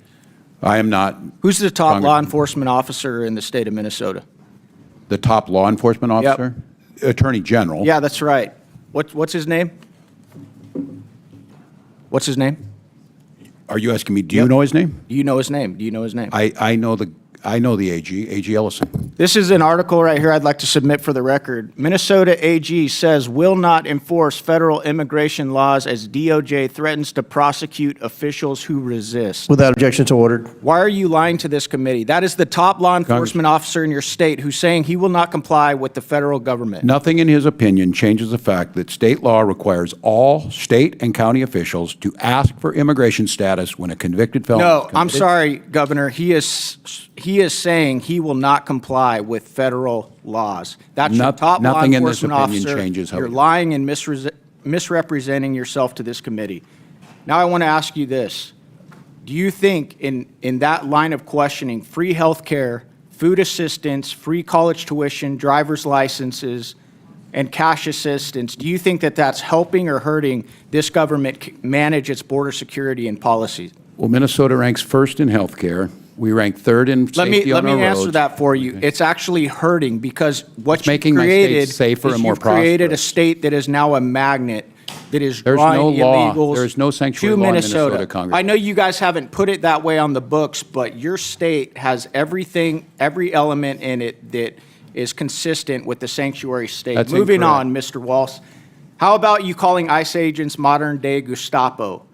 That also stands. Do you think that that helps our federal government carry out its law enforcement? I think best practices in law security enforcement by policies? identifying who you are, identifying the vehicles, and making sure everyone has due process helps our law enforcement. I think covering your faces. So you think that rolling in there- you think that that helps calling our law enforcement agents that, what does ICE stand for, Governor? Immigration, custom, enforcement, right? These are the guys that are tasked with enforcing immigration, federal That's right, immigration laws? federal, that's their job. It's So not you the think state's that job. calling them Gestapo is helping? You're not standing in the way. None of the messaging, none of the rhetoric is standing in the way of this administration doing what they've been tasked to do. Is that what you're saying? I think what would help them is to follow due process, and when they do these missions, do the things that we expect of law enforcement. How about when you Identify- went on Anderson Cooper, Governor Walz, and you said, how high is this wall? If it's 25 feet, then I'll invest in a 30-foot ladder factory. Do you think that that helps our federal government carry out its law enforcement, its border security and policy operations? When did I say that? You went on Anderson Cooper and said that. Do you not remember saying that? Because you've said so many outlandish things that you No, I can't don't even recall. keep track of them. The point being is. The that you clip need is there more for than- everybody. It's there for all Americans. If you guys want to go watch it, it's an easy Google. All right, Governor, you recently went on Gavin Newsom's podcast. You stated in regards to MAGA voters, I scare them a little bit, which is why they spend so much time on me. No, I'm serious because they know I can fix a truck. That's your direct quote. You also said on the show, I think I could kick most of their asses. I want to be very clear with you, Governor. You do scare us a bit, but it's not because you can fix a truck or change a tire. It's actually because of your radical left-wing agenda. You supported putting tampons in boys' bathrooms. You advocated for the disarming of Americans of their Second Amendment rights. You're pro-sanctuary city, as we have uncovered here today. You claim there is no guarantee to free speech when it comes to misinformation and hate speech. That right there is why the American people have such a hard time with you. It's not because we're crazy MAGA people. It's because of your radical left-wing agenda. I want to ask you on that last one where you claim there's no guarantee to free speech. Did you pick that up on one of your 30 trips to communist China, Governor? That sounds a lot like something that they would do. Yes or no? So I don't believe hate speech has a place in there. Hate speech that incites violence. Governor Walz, you said that Kamala Harris picked you for vice president to code talk to white guys. How did that work out for this administration? How well did you do with white guys? I don't have the You data. lost by 22 points to white guys. And it's because you talk like the way you do, you say the things you do, and you have this radical left-wing ideology. So if you want to continue that rhetoric, go on, brother. Keep doing it. We'll keep destroying you in elections. And Thank you, and I yield back. The people of Minnesota will continue to have me serve them.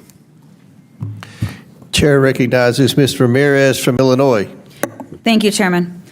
I want to start by acknowledging Governor Pritzker from our great state of Illinois and thank him for coming before the committee, especially given the deeply unserious nature of this hearing.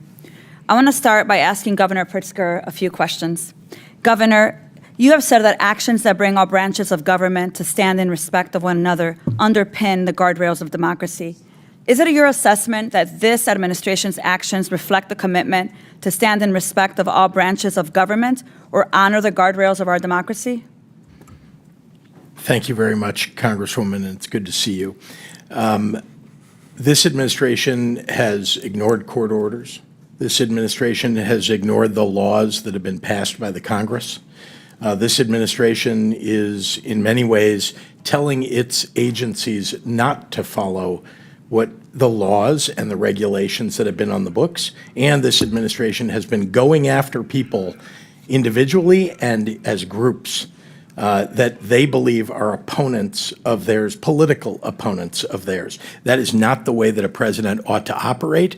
We ought to have a president who follows the rule of law and doesn't break it. Thank you, Governor. I agree with you. In your 2025 budget address, you noted that our state, the state of Illinois, is among the best in the nation for workforce talent, clean energy, educational and scientific institutions, and more. I couldn't agree with you more.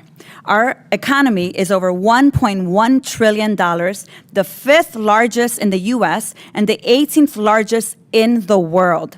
And I understand that we are one of only 9 states, including New York and Minnesota, whose taxpayers contribute more to the federal government than they receive.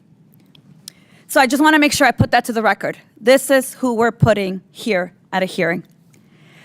Governor, earlier this year, you noted that the authoritarian playbook is laid bare here. They point to a group of people who don't look like you, and then they tell you to blame them for your problems. Governor Pritzker, do you believe that the Trump administration is using the authoritarian playbook, particularly as it relates to immigrant communities across the country?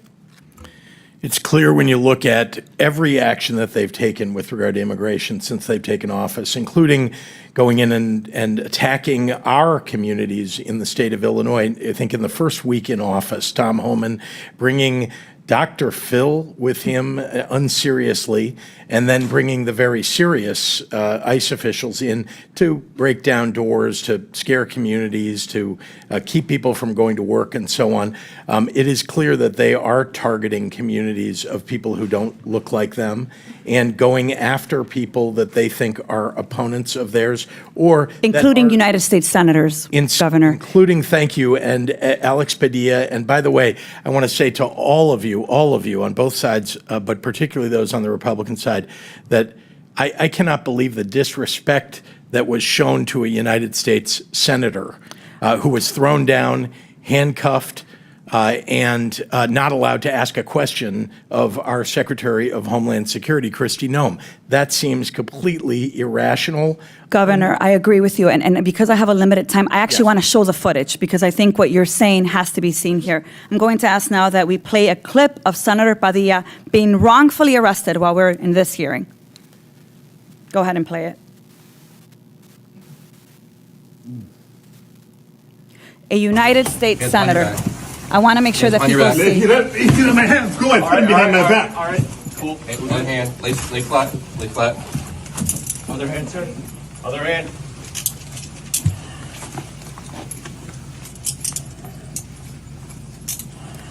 There's no recording allowed out here. What? I do not know. There's no recording allowed out here per FBI, right?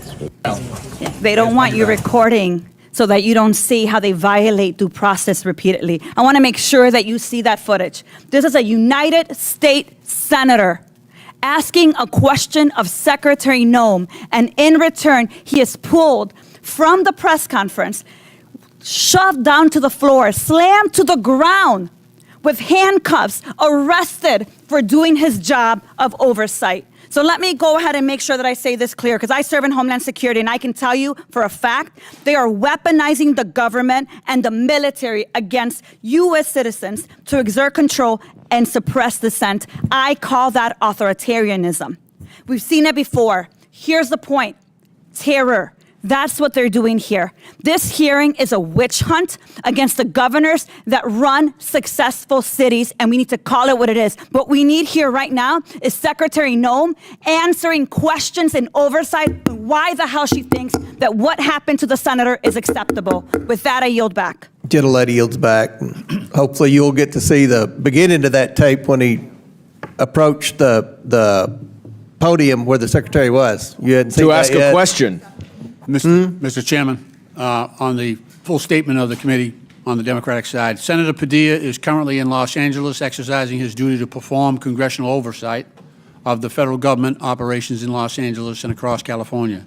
He was in the Wilshire Federal Building to receive a briefing with General Guillot and was listening to Secretary Noem's press conference. He tried to ask the secretary a question and was forcibly removed by federal agents, forced to the ground, as you saw, and handcuffed. He is not currently detained, and we are working to get additional information. And while we respect the Senate's ability to review this as a primary investigation, we also echo Ms. Ramirez's statement that we would like to have an investigation of that incident here from beginning to end. You want to enter that into the record? I do. All right, without objection, so ordered. Now, Chair recognizes Mr. Jack. Okay, wait a minute. We did two Republicans, so we're going to go to Mr. Goldman. Thank you, Mr. Chairman. I would urge you to reserve comment on what happened to Mr. Padilla until you get full information. In fact, I would urge all of my Republican colleagues to take a breath before you once again desperately run to bend the knee to Donald Trump and to Kristi Noem. Because anyone with two eyes that can see that that was authoritarian, lawless behavior that no person in America, much less a senator conducting constitutional oversight, should have received. And I know it's hard for all of you to speak up against Donald Trump, and that's why we're here at this hearing talking all about Joe Biden, talking all about Joe Biden's policy this, Joe Biden's policy that, all these people who committed crimes under Joe Biden. Is it just because you're consistently trying to ignore the fact that Joe Biden is not president? Donald Trump is president. And what he's doing right now, which you all know, is he is going after people who are lawfully present. Now, I appreciate the governor's being here. I'm sorry you have to deal with this crap. Governor Hochul, especially, I want you to know, as a proud member of the delegation of your state, I am not going to use my 5 minutes to mount a campaign for governor against you, as my colleague from the North Country chose to do. I will give you the opportunity to actually answer some questions, unlike she did. And I will allow you to explain exactly what the policies in New York are as it relates to cooperation between the state and federal agents. First of all, glad you're not running against me. Thank you. Secondly, I appreciate the opportunity to break through all the noise here today and to stop the talking points that keep mischaracterizing our policies in the great state of New York. New York is not a sanctuary or a haven for criminals. We devote an enormous amount of our energy working to keep New Yorkers safe. $2.5 billion I've allocated just in the last few years. We do cooperate with ICE when it comes to investigating or building a case against criminals. We do this all the time. And when someone goes through the criminal justice system in the state of New York, they do their time in prison. We alert ICE as to when, 30 days in advance of when they're to be removed, and we send them away. That's how it's supposed to work. But what we do not do under our laws is divert our essential resources to protect everyday New Yorkers from crimes themselves and have that help ICE with civil immigration enforcement. That is their job. That is the federal government's job. And we cannot be told to enforce federal laws. It's not constitutional. Or to use all your limited resources to spend all that time doing their job. My concern is that every minute that ICE officers are going after moms and dads and kids and separating families, perhaps one more criminal is still out there at large. Well, it's Why funny don't you say focus that. on I'm them? sorry to interrupt you, because I actually, in my district office down in Lower Manhattan, witnessed ICE officers waiting for immigrants to come out of a courtroom. These are immigrants who have asylum applications. And I'm sure you agree with me that asylum is a lawful pathway to immigrate to this country. Is that correct? That is absolutely correct. So in order to make these immigrants here unlawfully, the DHS is now dismissing their cases, their own removal proceedings against them, to void out the asylum claim. That way, when they go downstairs in the elevator, there are ICE agents that can be there and to arrest them and put them in expedited removal. And they don't have an asylum claim that is live anymore because they've just voided it out. These are non-criminal, these are non-violent immigrants who are here going through lawful process. And this is who the Trump administration is going after every single day. It's a disgrace. You said you were going to go after the worst of the worst. You were going to go after convicted criminals. You're here questioning about all these criminals. You're going after people who actually are going through the lawful process you say they should. But just because Donald Trump and Stephen Miller need to bump up their numbers because they can't do a good enough job in actually finding convicted criminals, you're going after moms, dads, separating parents from children. You have a voice, Republicans. Speak up. I yield back. Now Chair recognizes Mr. Jack. Is he here? Okay. Mr. McGuire from Virginia. Thank you, Mr. Chairman. This is a yes or no question, hopefully fast because I don't have much time. So each witness one at a time. If you break the law, are you a criminal? Can you guys answer that quickly? We don't have much time. Yeah. In certain circumstances, many The answer circumstances, should yes. be yes. If you come across our border illegally, breaking our law to come across, are you a criminal? Yes. If you or no? speed, are you a criminal? I mean, Break the law, that's a crime. Okay. So if you Call come them a across our criminal. border illegally, you're a criminal. Just want to see if we can get that straight. All right, Governor Pritzker, are illegal aliens counted in the U.S. Census? Every person in the United States is counted. The census decides how many members each state gets in the U.S. House of Representatives. Year after year, tens of thousands of U.S. Citizens are fleeing the state of Illinois. It ranks only behind Governor Hochul's New York and Governor Newsom's California. You all are protecting and harboring illegal aliens for political purposes. Governor Pritzker, would you support prohibiting illegal aliens from being counted in the census, yes or no? Your numbers are wrong, sir. Would you, yes or no? Your numbers are wrong, sir. Would you Constitution support says how you prohibiting count the illegal census. aliens from being counted in the census? Would you? Or No. is harboring illegal aliens part of the strategy to get more Democrats in Congress? The bottom line is this: all illegal aliens have committed a crime and should be deported. Any additional act of violence committed by an illegal alien is entirely preventable. All sanctuary jurisdictions are unlawful. Each of you are breaking the law. And my message to you, or the message from the people, is you need to get it straight. Governor Walz, just over 3 weeks ago, you compared ICE agents to Donald Trump's modern-day Gestapo. Governor, do you regret those comments? I regret that law enforcement is not following best practices, showing who they are, not taking people off the street, not giving due process. We It would puts not all have of a us at country risk. without our men and women in law enforcement. Yes That's or no? correct, Did you and those know who ICE show their officers faces. are faced? Did you know ICE officers are facing 413% increase in assaults? Don't wear the masks, identify yourself, and work with local law enforcement. You guys are doxing them. All right, your attacks on ICE officers are putting our law enforcement in deadly situations. It led to destructive riots breaking out in Los Angeles last weekend. President Trump had no choice but to step up and stop Los Angeles from burning buildings to the ground.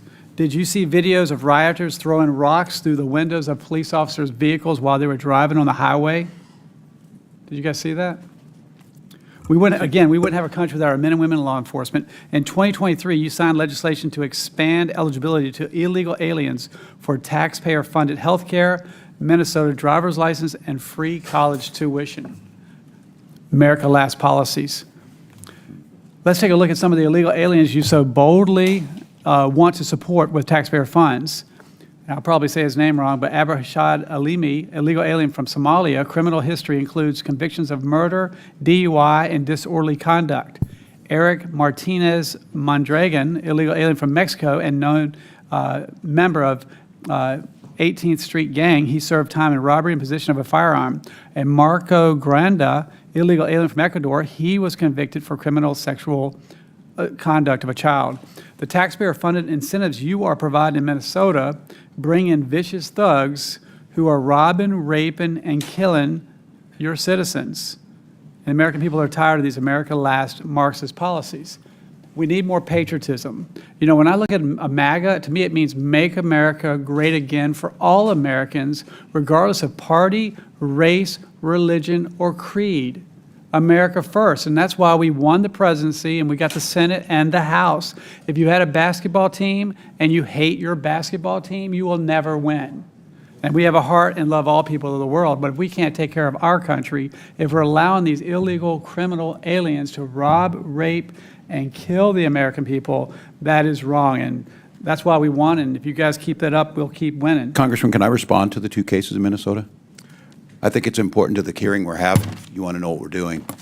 Mr. Alami was held in Freeborn County Jail. So, straight resources Governor paid for Hochul, that. Debrina Kwam fell asleep on a subway in New York.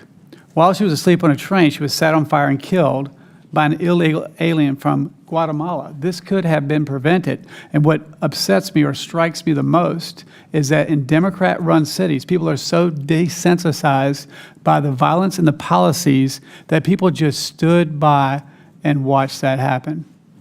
What can we do better? The entire situation sickens me to know that that happened in our state. I abhor all crimes, and that one was particularly heinous. And that's why my law enforcement are dedicated to keeping the streets, subways, and communities of our state safe. It's my #1 priority. It's how I've invested enormous amounts of resources. And just for the record, we do cooperate in criminal identification, prosecution, and removal of individuals who commit crimes who are not in this country legally. We want them deported. We cooperate with ICE every day of the week to make our streets safer. I'm not sure why that's not breaking through in this hearing. How many times can we say that? We're not supporting this. We don't want these individuals here. We abhor this violence and crime. So that's the message should be the takeaway. How can we work together? How can you do your job and help us secure the border and have more legal pathways for people who want to be here legally and contribute to our economy, but not the criminals. We are not a sanctuary for any criminals. Yield back. Gentleman, time's expired. Now, Chair recognizes Ms. Morrison from Minnesota. Thank you, Mr. Chairman. I want to thank the witnesses for being here today, especially you, Governor Walz. It's great to see you as ever. Welcome back to the People's House. Thank you for your distinguished service in the National Guard, 24 years, I believe. Thank you for your service here in Congress and as our governor. I'm sorry you haven't received the warmest welcome here today, but I'd like to start by taking a moment to correct the record on a few points. I think all of us here would agree that violent criminals who aren't citizens shouldn't be in this country, full stop. But that's not what this hearing is about. This hearing is about intimidation and striking fear in immigrant communities. This hearing, unfortunately, is not about moving forward with the comprehensive immigration reform our country so desperately needs. It's about distracting the American people from the disaster that has been the first few months of the Trump administration and his Republican majority in Congress. Much like our state, my congressional district is diverse. I represent many immigrant families who call our community home, and we welcome them because they make our community stronger. I recently had the honor of attending a naturalization ceremony where we welcomed new Americans from 85 different countries. It was an incredibly moving day, an auditorium full of new Americans who were so excited and proud to join our great American project. The room was full of hope and patriotism. I could not have been more proud to welcome them and to participate in that day. We are a country of immigrants. It is what makes us strong and dynamic and unique in the world. My colleague's characterization of our state bears no resemblance to reality. Would you agree, sir? Minnesota is an incredible state with a wealth of business, industry, natural resources, beauty, and rich diversity.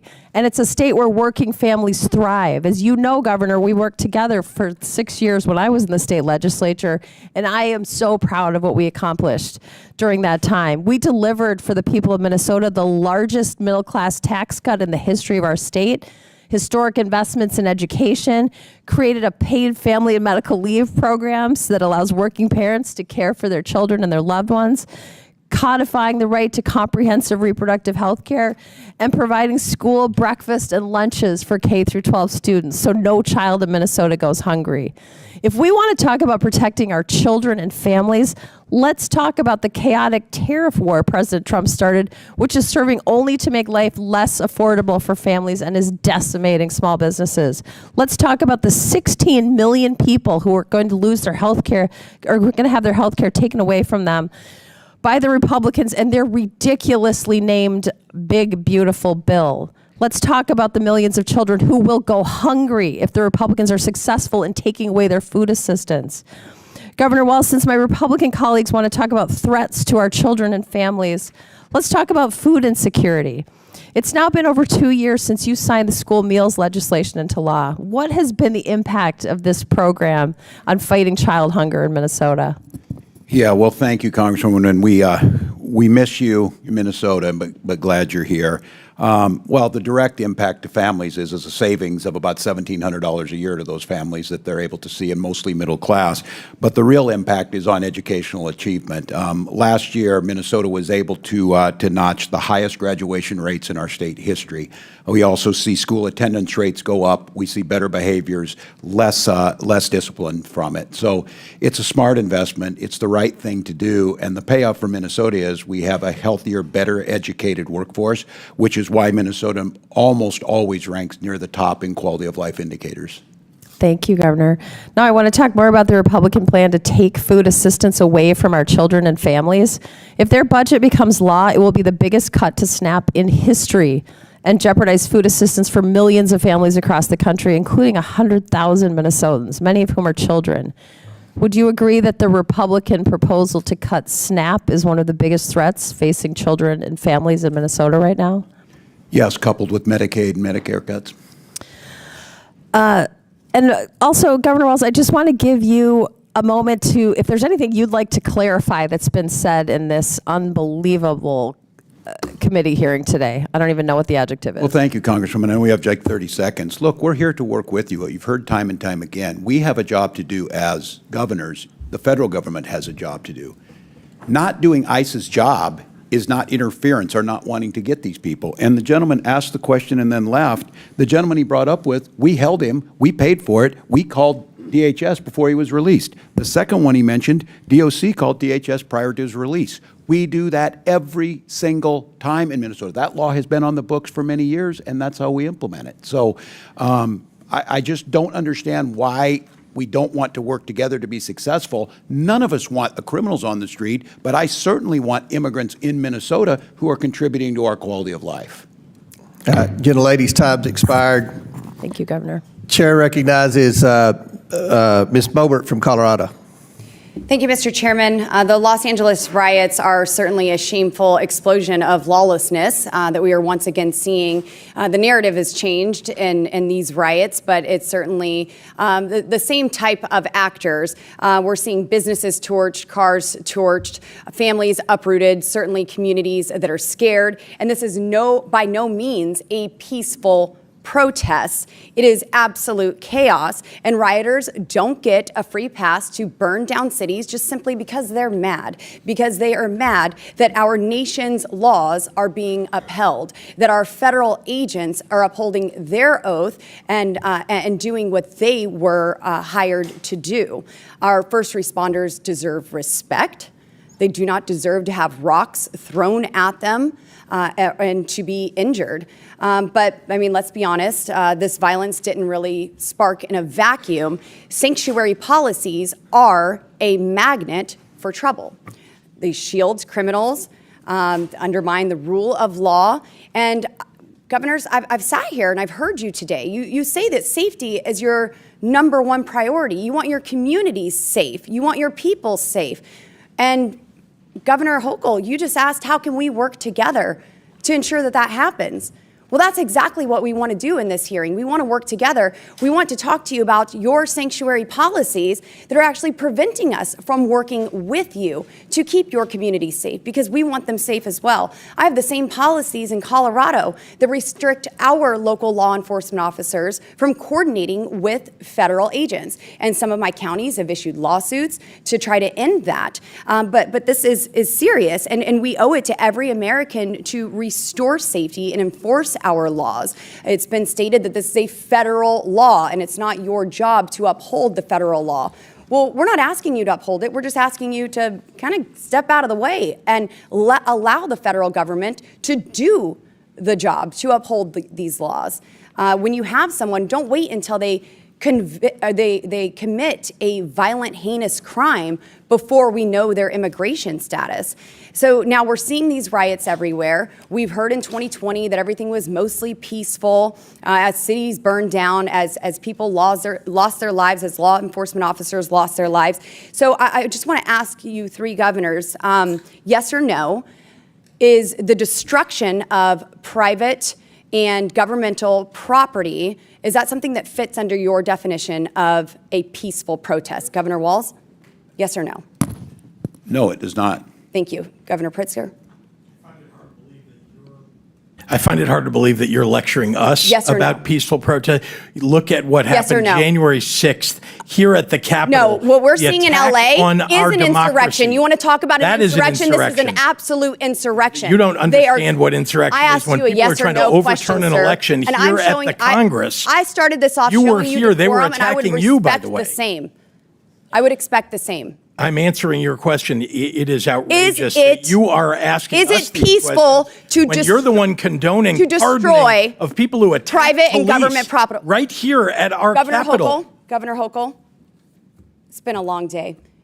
Does that fit under your definition of a peaceful protest? The destruction of private and government property? No, and we feel for the business owners and the community for what's going on there. So but do we. This is a narrow yes or no, scope of would, people, and the would vast lighting majority are police peaceful. cars on fire fit under the definition of a peaceful protest? No, we reject that. No one should be lighting police Governor cars Pritzker, on yes or fire. I'm no? opposed to violence in any form. Yes. Governor Walz? Yeah, we reject that. Okay. Throwing bricks or large rocks at police officers? Is that peaceful? It is not. Is that peaceful, Governor? Whether it's in Los Angeles or here in Washington at the Capitol, no. Yeah, that didn't happen here. Governor Hochul? Rejected. It actually did, but no, it's not acceptable. Okay. Governor Pritzker, you have you or have you not called for mass protests and mobilization and disruption? Indeed, microphones, megaphones, and going to the ballot box. Well, they're responding in a much different way, are they not? President Trump also asked for people protest is to the history of this peacefully country. make their voices heard. So it's okay for you to say that and hold that standard, but President Trump has a different standard when he actually makes the claim. Inciting riots at and the you Capitol? said Yes, you want there mass is a difference protests, between the two. mobilizations, and disruption as a response to President Trump's policies. I just think that this is all hypocritical. You've called in your National Guard. You don't want President Trump to to come in and enforce the rule of law to keep communities safe, and your destructive policies are harming American citizens. We should not have to wait until violence is committed to find out their legal status. We have 2 million unknown gotaways because of Joe Biden's administration, and we have got to find them and get them out of America. And I thank President Trump and his administration for doing just that. I yield. Gentlelady yields. Chair recognizes Mr. Craig from Minnesota. Mr. Chairman, thank you so much for allowing me to wave on to this committee today. I think if I were a permanent member, I'd have a permanent headache. Well, you won't have to worry about it, but Governor go ahead. Walz, it is so good to see you today. Let me start by saying that we should all be against chaos. We all are for a safe and secure border and an orderly immigration system. What we're seeing now, though, is chaos out of the current administration with their blatant disregard for due process and their indiscriminate immigration executive orders. In fact, the Trump administration's Department of Homeland Security had to take down its posted sanctuary jurisdictions list because it created mass confusion in Minnesota for local officials and was opposed by local law enforcement. And so, Governor Walz, let me just start, just so we know the record is correct. I didn't think Minnesota was a sanctuary state. Is Minnesota a sanctuary state, Governor? We are not. The legislature has passed no such law, and I have signed no such law, and we follow all federal law. Thank you, sir. That list included 20 counties when it came out across Minnesota without any rhyme or reason, including LeSueur County, which I represent. I've inquired into why they are listed from DHS, but still absolutely no answers. Governor Walz, I thought it might be helpful to point out that according to the FBI's own 2023 data, Minnesota has fewer violent incidents per 100,000 than states such as Tennessee, Louisiana, Missouri, Texas, Alabama, Georgia, I'm going to repeat that again, Georgia, and Ohio. Why do you think that our state has been able to maintain a lower crime rate than other states? Well, thank you, Congresswoman. And we are at a 30-year low on serious crimes. And as you said, we consistently rank below. And I think that's because we invest, as we have, historic investments in law enforcement. But law enforcement works with the community. There's a process in place. We know who they are. They work hand in hand. We make sure that those laws are followed. And we also have policies where we show compassion to our neighbors. And it's not chaos, as you said. It's done right. So I am grateful for the law enforcement who does that work. But I'm also grateful to the legislature and my administration who have put in historic amounts of help to make sure they're able to deliver those services. And they are the ones that are best trained to do it. And the case that you brought up of listing these, in Minnesota, counties can go above the federal floor. If they want to issue detainers, they certainly can. Many of those counties that were listed on there would fit the definition of everyone on this side of the aisle is asking for, and they're doing that. Nothing prohibits them in Minnesota from doing that, and yet they ended up on the list. It caused great chaos, and law enforcement themselves, and as you heard earlier, Sheriff's Association issuing, that it can't be done this way. Thank you, Governor. Earlier today, I spoke with the Minnesota Chamber of Commerce, and I think all of us here share the goals of lowering cost for our constituents and growing the economy. According to a Minnesota Chamber Foundation report from this February, Minnesota's immigrant labor force participation rate was over 74%, well above the national average.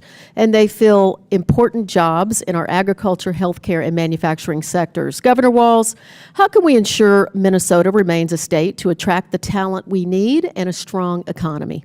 We invest in our people. We make sure we remain the #1 healthcare state.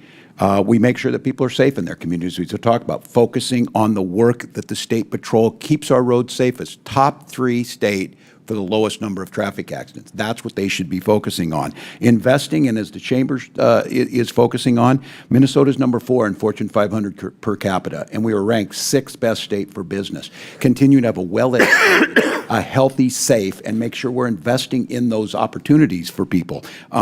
That's all we're asking, and we're asking that the federal government do their job. You continue to ask states to do ICE job. They are free to do their job in Minnesota, but they're asking us to do the job when we're doing everything we can to help, but we have all of the other responsibilities of educating, of public safety, of roads, of transportation, of water infrastructure. And that's why Minnesota remains a top state, because we invest in our people, we invest in their growth, we invest in their families. Thank you, Governor. I appreciate this. And Mr. Lynch, I'll yield last 20 seconds to you if you've got that. Thank you. I'm happy to take that. Thank you very much, Representative. For this 12 seconds, I just want to read, this is from the Minnesota Reformer from February 12th, 2025. The sanctuary bill that was offered in the Minnesota legislature is already dead, as House Speaker says it doesn't have the votes. So this was an attempt to actually make Minnesota a sanctuary state, and it, like the Speaker said, didn't have the votes and died very early in the process. And we got to the business of balancing our budget and investing in all of the other things we needed to do. All right, gentlemen, ladies, time's expired. Chair recognizes Ms. Miller from Illinois. Thank you, Chairman. Governor Pritzker, Illinois is at a crisis point. Illegal aliens in our state have overwhelmed local communities and schools, causing untold pain and suffering while costing the Illinois taxpayers billions. Governor, in a recent report by Capital News of Illinois, you called for mass protests, for mobilization, for disruption. Chairman, I ask unanimous consent to submit the Capital News of Illinois report titled Trump's 100 Days.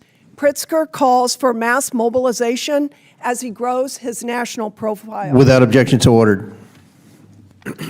Governor, before we go any further, will you commit today to working with the Trump administration and ICE to ensure that the violence we've seen in Los Angeles does not occur in Chicago or anywhere else in our state? Yes or no? Thank you, Congresswoman Miller. We work every day with the federal government Yes to or keep no, our sir? streets safe. Will you commit to working with the We Trump do administration? all the time work with the federal government, law enforcement, Okay, I'm constantly. taking that as a yes. Governor, you said earlier this afternoon that you were willing to, and I quote, stand in the way of Tom Holman, end quote, who, I would like to note, is carrying out federal law. I have before me numerous examples of illegal alien violence in Illinois, but I want to highlight the story of Joe Abraham, whose daughter was tragically murdered by an illegal alien in central Illinois. Under your watch, sir. I will now read his account. Hello, my name is Joe Abraham. I am the father of 3, and Katie was my youngest. Katie had a beautiful soul, a sharp wit, and a huge personality. She loved life, and she lived it with authenticity, humor, and heart. She was the kind of person who succeeded at anything she put her mind to. She had a future full of promise. She was everything to our family. In the early hours of Sunday, January 19th, Katie was riding in a Honda Civic with 4 friends. They were stopped at a red light when their car was struck from behind by an SUV traveling 78 miles per hour. The driver didn't brake, he didn't swerve, he just slammed into them. The driver had previously been deported and was in the country illegally using an alias. He was allegedly intoxicated. After the crash, he fled the scene on foot without calling 911, without offering any help to the 5 women he had just hit. Katie died at the scene. Another young woman passed away the next day at the hospital. Instead of staying to face what he had done, the driver fled Urbana, made his way to Chicago, and then boarded a bus headed to Mexico. Thankfully, he was captured before fleeing the country. We share Katie's story, not just to honor her memory, but to raise awareness and to seek justice. No family should have to endure this type of loss. Sir, the family is here. The father is here. Would you like to apologize to Katie's family? Feel free to direct your comments to me. I am very sorry for their loss. I really am. I can only imagine what other instances have taken place but have not been reported. You have stated that Illinois will not allow local police departments to assist ICE as they work to address the illegal immigration crisis that you helped to create. In light of the crimes that I have mentioned, do you stand by your policy of tying the hands of Illinois law enforcement? Yes or no, sir? You know, Congresswoman Miller, I am Yes or not no, going sir? to be lectured to by somebody I'm who extols reclaiming the my virtue time. of I'm Adolf reclaiming my Hitler, time, Chairman. of somebody In who has allowed the 2024, pardoning of January 6th. I'm reclaiming my time. In 2024, after the presidential election, you stated on MSNBC that, and I quote, "I am going to do everything that I can to protect our undocumented immigrants," end quote. Mr. Chairman, I ask unanimous consent to submit a Fox News report into the record titled, "Dem Governor J.B. Pritzker vows to do everything I can to protect our undocumented immigrants." Congresswoman, I was These talking about policies the people who are have lived not in our only state for deadly. decades These now. policies are not only deadly, but they have cost Illinois taxpayers billions to the tune of $3 billion since 2022. Governor, your state budget doesn't balance without massive yearly tax increases. This year, you hiked taxes by $800 million. Your budgets fund the services of illegal That's inaccurate, aliens, while Congresswoman. Americans are Again, left behind. inaccurate. With many Nearly everything choosing is to flee our mischaracterized state. in your statement. Governor, I judge you based on your actions, not on your words. And from what I can tell, you are doing everything in your power to roll out the red carpet for illegal aliens to protect them, all at the expense of working people of Illinois. Your policies have been disastrous for our state, and they would be disastrous for our country. And with that, I yield back. Your failures are a disaster for this Yields country. back. Gentlelady yields back. Chair recognizes Mr. Superman. Thank you, Mr. Chair. I first want to say that what happened this afternoon, this afternoon's manhandling of Senator Alex Padilla after he sought to speak at a public press conference was wrong and should be condemned by both parties, by every member in this chamber. But it follows a pattern in this administration of weaponizing law enforcement and using excessive force to attack peaceful protests and political opponents. And it's terrible. I mean, you know, we're talking about what's going on in sanctuary states, quote unquote. But you know, I live in Virginia, and we're not a sanctuary state. But what is happening is that our sheriff's office has made a decision to participate in the 287G program, and basically working with ICE to show up in schools, show up in businesses, and try to basically attack kids, right? Detain kids. And this is wrong. And this is not what our country is about. And so I do not want us to be supporting these types of actions. Yesterday in Sterling, Virginia, we had masked men show up to a courthouse and detain people and arrest people.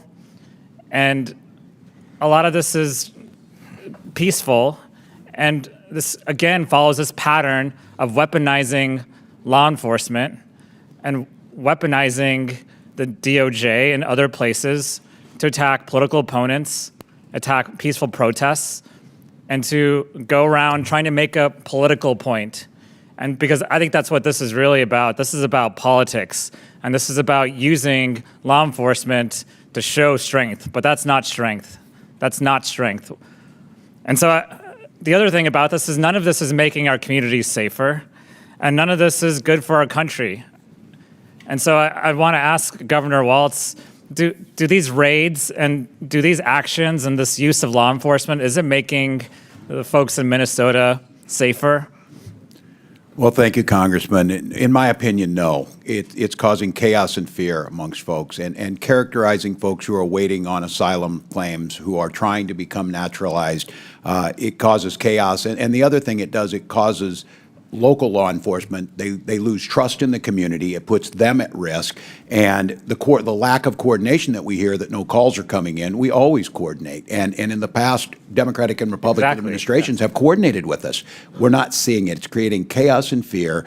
And yes, get these stories of these violent criminals. We hold them. We call DHS. But those violent criminals aren't at a preschool. That's what we have to get right.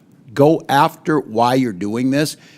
Get us a bipartisan bill that makes sure that folks can process and be documented, and let's make this country prosperous and continue to have a country. Exactly, because that's a great point, because if we really want to solve immigration, why don't we do a bipartisan immigration reform bill? We can strengthen our border.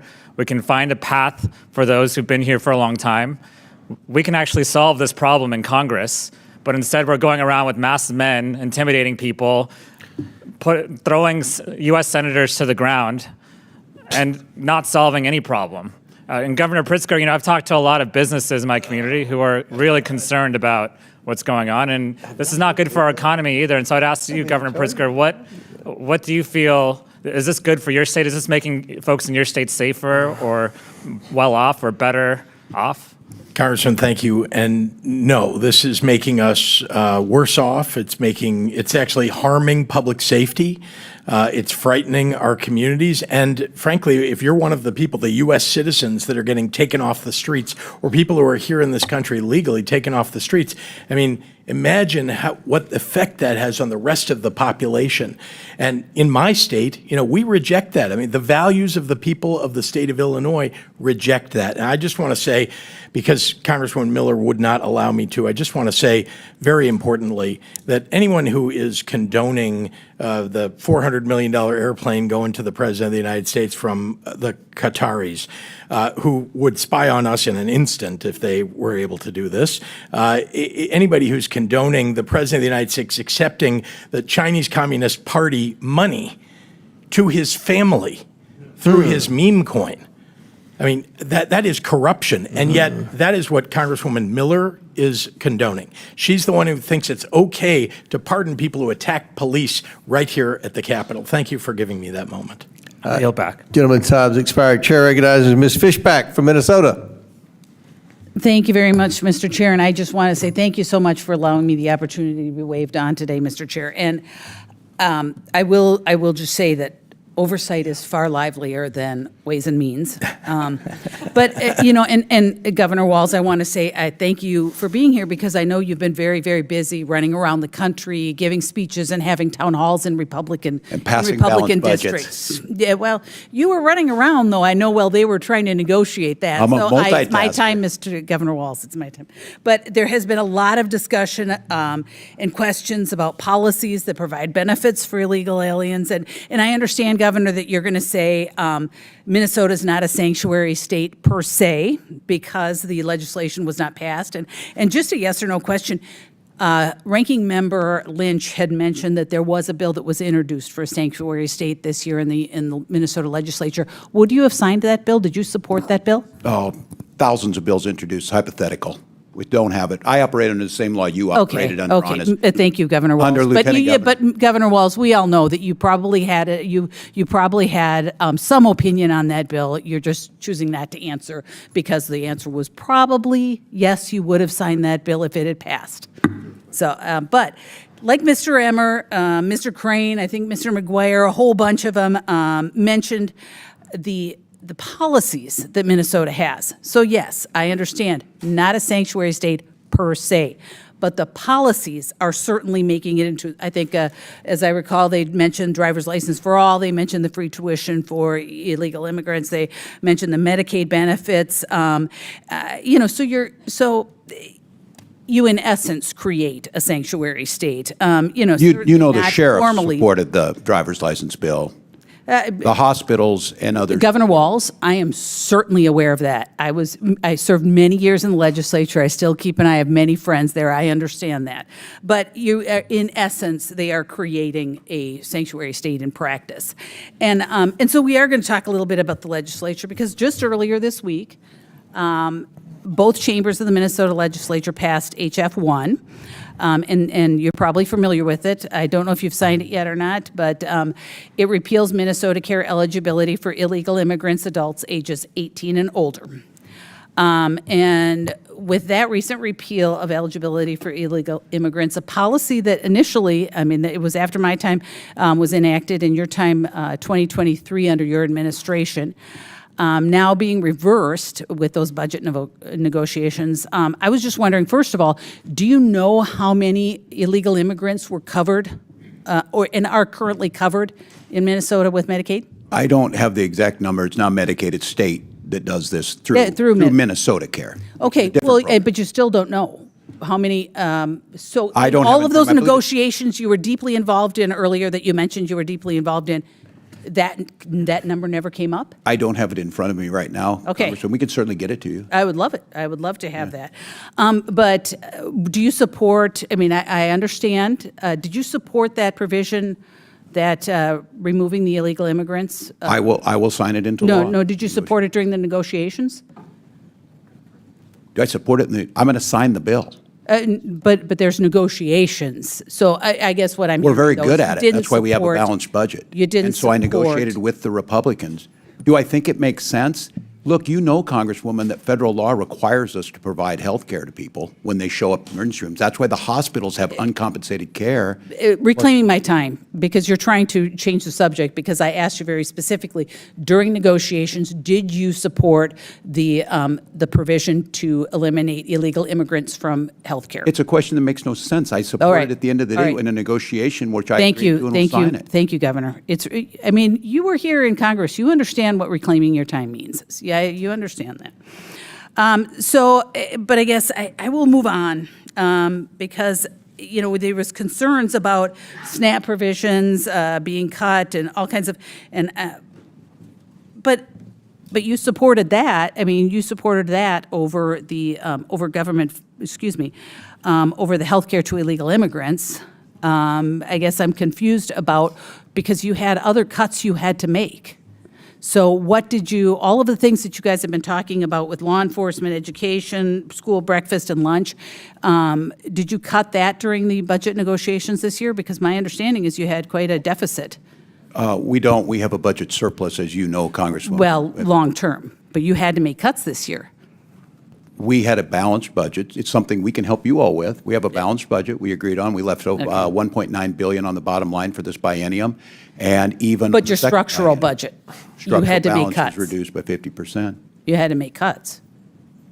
Or no, you didn't make any cuts. We balanced a budget. We moved and we invested. All right, Governor, What we I'm do. going to move on because I have one more thing and I'm running out of time because I really do want to talk about, you had mentioned civility, or someone had mentioned civility. There was a discussion earlier about civility, but Mr. Fallon had mentioned how you had said, you know, you want to kick Republican ass. You've mentioned bullying. There's another one where you're going to bully the SHIT out of President Trump. There's all kinds of things. And then you had a discussion about civility. And I'm embarrassed because you say you're an educator and you're the governor of my state that I'm supposed to be proud of. And this is the kind of garbage, the example you're setting for our children, that you're telling people to bully each other. And I try very hard not to say those kinds of things because I understand that it is meaningful. When you hold a position like this, you should not be saying things like that. But you support the president's language? Hey, gentlelady's The president is not in front of me right now, Governor. Gentlelady's time's expired. He should be. Chair recognizes the ranking member for unanimous consent. Thank you, Mr. Chairman. I have here a statement from the distinguished Representative Betty McCollum from Minnesota that notes that Minnesota's crime is declining, 30-year low, companies are hiring. It's one of the best places to raise a family in America, and it is not a sanctuary state. Without objection, so ordered. Chair recognizes Mr. Lawler from New York.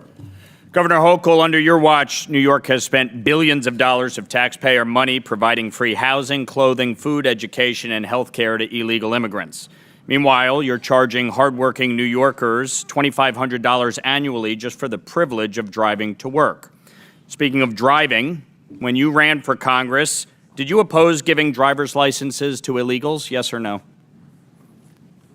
No, that was previous to that. It was in 2020. You had a commercial running for Congress touting your position. No, but the position about goes back earlier than that. driver's That's licenses. My point. Did you oppose giving driver's licenses to illegals when you were running for Congress, yes or no?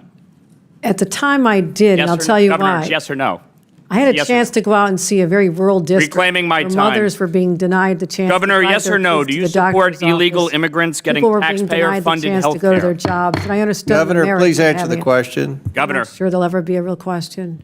You were asked a question and you chose to try to gave an deflect. answer. The fact is you did support giving illegals driver's There was licenses, oppose giving illegals driver's licenses. Now you support it. Mm-hmm. Governor, yes or no, do you support illegal immigrants getting taxpayer funded health care? Yes or no? We provide health care to people in need, including moms with new babies. Do you support giving illegal immigrants taxpayer funded health care? Yes or no? We support giving money, support The for answer is healthcare yes. You expanded health care access in 2024 Yes, I did. under Medicaid. for senior citizens Governor, and after the moms with election, new you babies. said, I would do it all reclaiming over my again. time. Governor, after the election, you said, someone breaks the law, I'll be the first one to call up ICE and say, get them out of here. Governor, yes or no, have you personally called up ICE and asked them to get anyone out of New York? As the governor of New York, I have an entire state police force Have that you personally carries on called my anybody up directions. and asked ICE to get anyone out of New York? Yes or no? My state police acts as my agency and You my have surrogate. not, correct?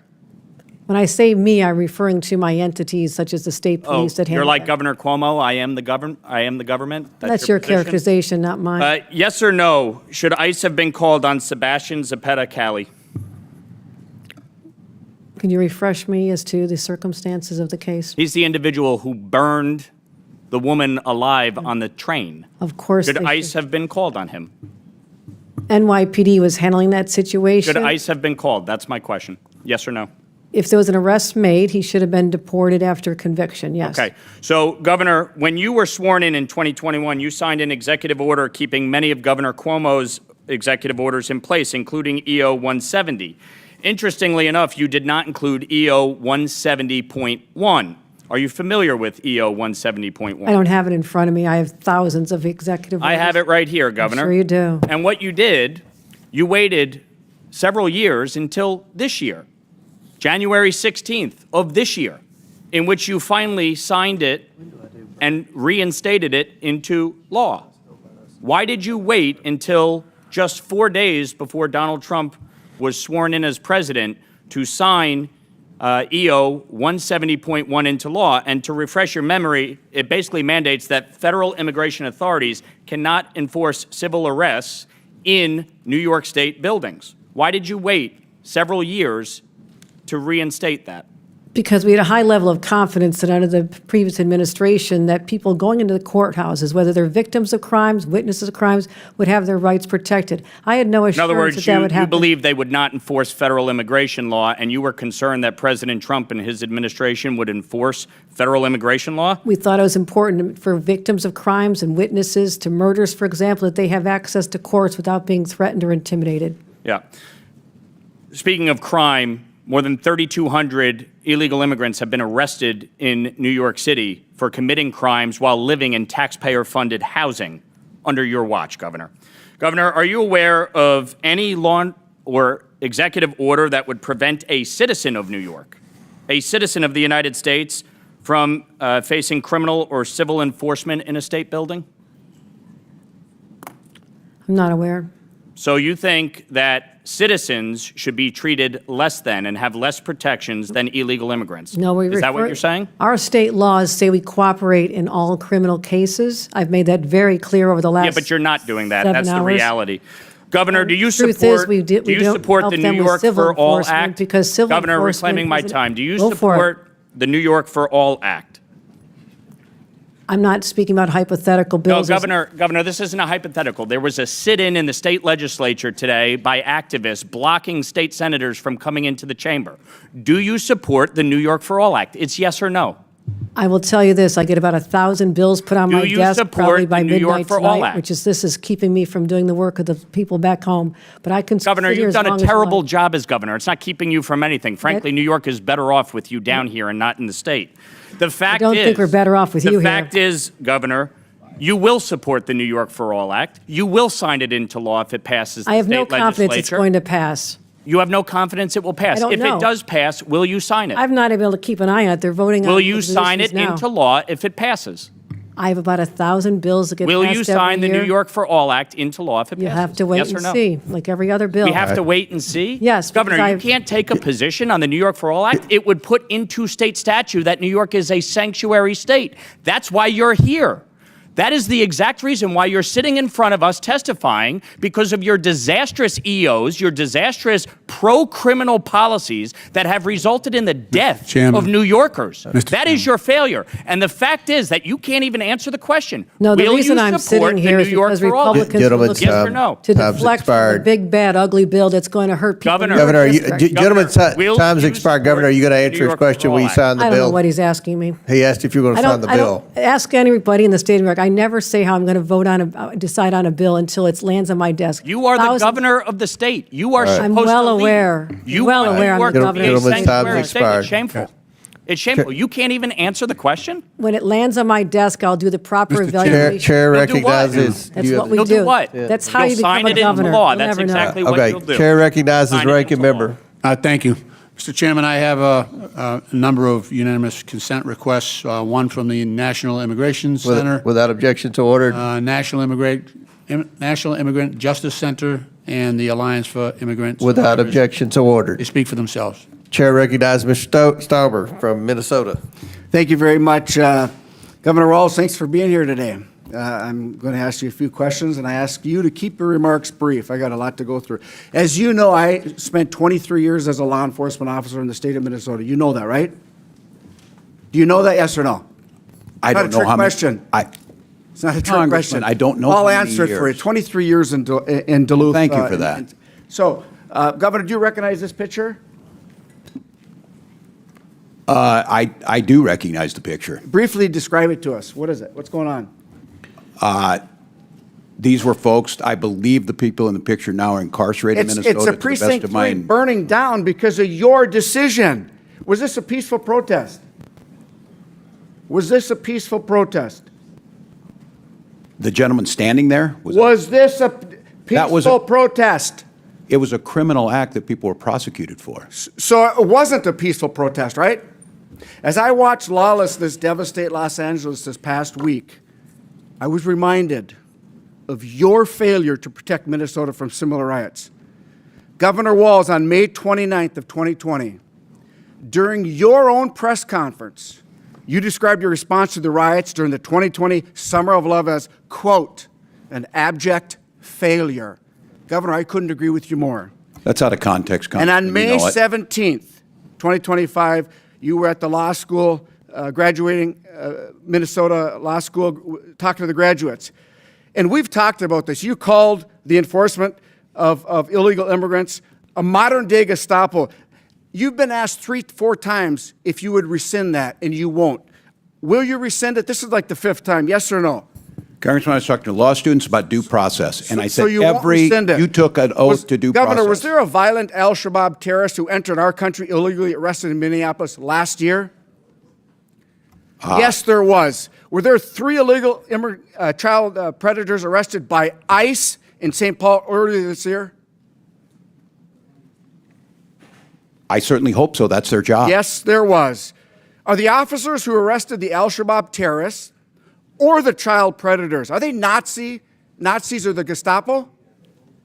The tactics of wearing They're masks. not. The tactics of wearing masks. Why did unidentified. you due process. tell us that they were the Gestapo? Do you believe that any of the violent illegal immigrants I have mentioned have a right to be in this country?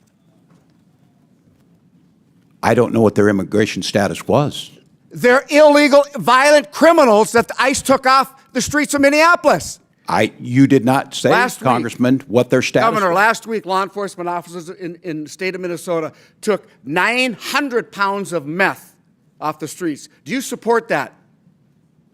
We certainly do. Do you know that ICE assisted in that arrest, those arrests and investigations? Do you support the assistance of ICE in that enforcement action? Yes or no? I can't speak to that because we were not included in the briefing. You don't know if ICE was part of it? I'm telling you they were. I don't have that data. I would have to trust you. Will you apologize to our constituents and law enforcement officers for making them and their families less safe with your incendiary actions. I'll congratulate them that they helped us work on the largest pension bill for Minnesota law enforcement in 30 years. Claiming my time. Governor, what weapons did you carry in war? Congressman, for 24 years, I carried... No. What weapons did you carry in war? What did you carry in uniform? I tell you what, Governor, you're barking down the wrong tree, okay? You know I misspoke. You lied to the Minnesotans. You said that you carried weapons in war. That is stolen valor. You know what? My wife served 24 years in the military. A little bit of respect for the witness. She's an Iraq war veteran. You know what I mean? She was This over in hectoring is the war zone. That's On a stolen valor, and I'm so disgusted with you. And so are the people that you served with.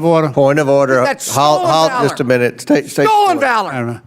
You didn't carry weapons in war. Congressman, my 24 years was public Will you many apologize years. for lying? Objection. Will you apologize for lying? Objection. All right, hold on, pause. That's not questioning a witness. That's not questioning a witness. You think Point of so, order. huh? State your point, Mr. Rankin. No, you're State yelling your at him. point. You're There you hectoring. go. You're hectoring. You're hectoring. All right. You're hectoring. State your Governor, point. you didn't carry weapons in war, did you? State your point. You didn't carry Proceed. weapons You in got 24 war, seconds. did you? Congressman, you know I didn't misspoke. carry weapons in war, yes or no? Thank you. You lied. Governor, what rank did you retire at? What rank did you retire at? Congressman, I served my battalion as the command sergeant major. That's not the question and for I asked. What rank did you retire at? I retired as a master sergeant in Okay, E8. here's your coin that says you're retired at a command sergeant major. That's It says your I wore challenge that. coin. It says I wore the rank. That's right. You didn't retire, did you? I did Stolen retire after valor. 24 years. Here is a picture of your coin, your challenge Jesus coin. Christ. I'm disgusted with you. I'm just. Mr. Governor, Chairman, the you time lie has when the expired. truth- Congressman, you lie when the truth Gentleman's is time's better. expired. You called half Trump supporters Nazis and fascists, and you know what? That's why the Minnesota Police and Peace Association did not support you in the last election because Well, I you're missing support in them. action. Gentleman's time's expired. On behalf of the folks from the land of rocks and cows, thank you. Now you go back. Chair recognizes Ms. Tenney from New York. Thank you, Mr. Chairman, and thank you for allowing me to wave onto this committee for this important oversight committee hearing, and happy to have the governors here to hopefully answer some questions, and just to address a couple things that I've heard in this committee hearing. I haven't appeared on oversight before. I do serve in a much milder Ways and Means Committee, but I just want to say a couple things about what this committee, what we're doing today, and about sanctuary cities. We are all children of immigrants. My grandparents met at Ellis Island. They sat in quarantine. They came from other countries. They came here to work. That's not what this is about.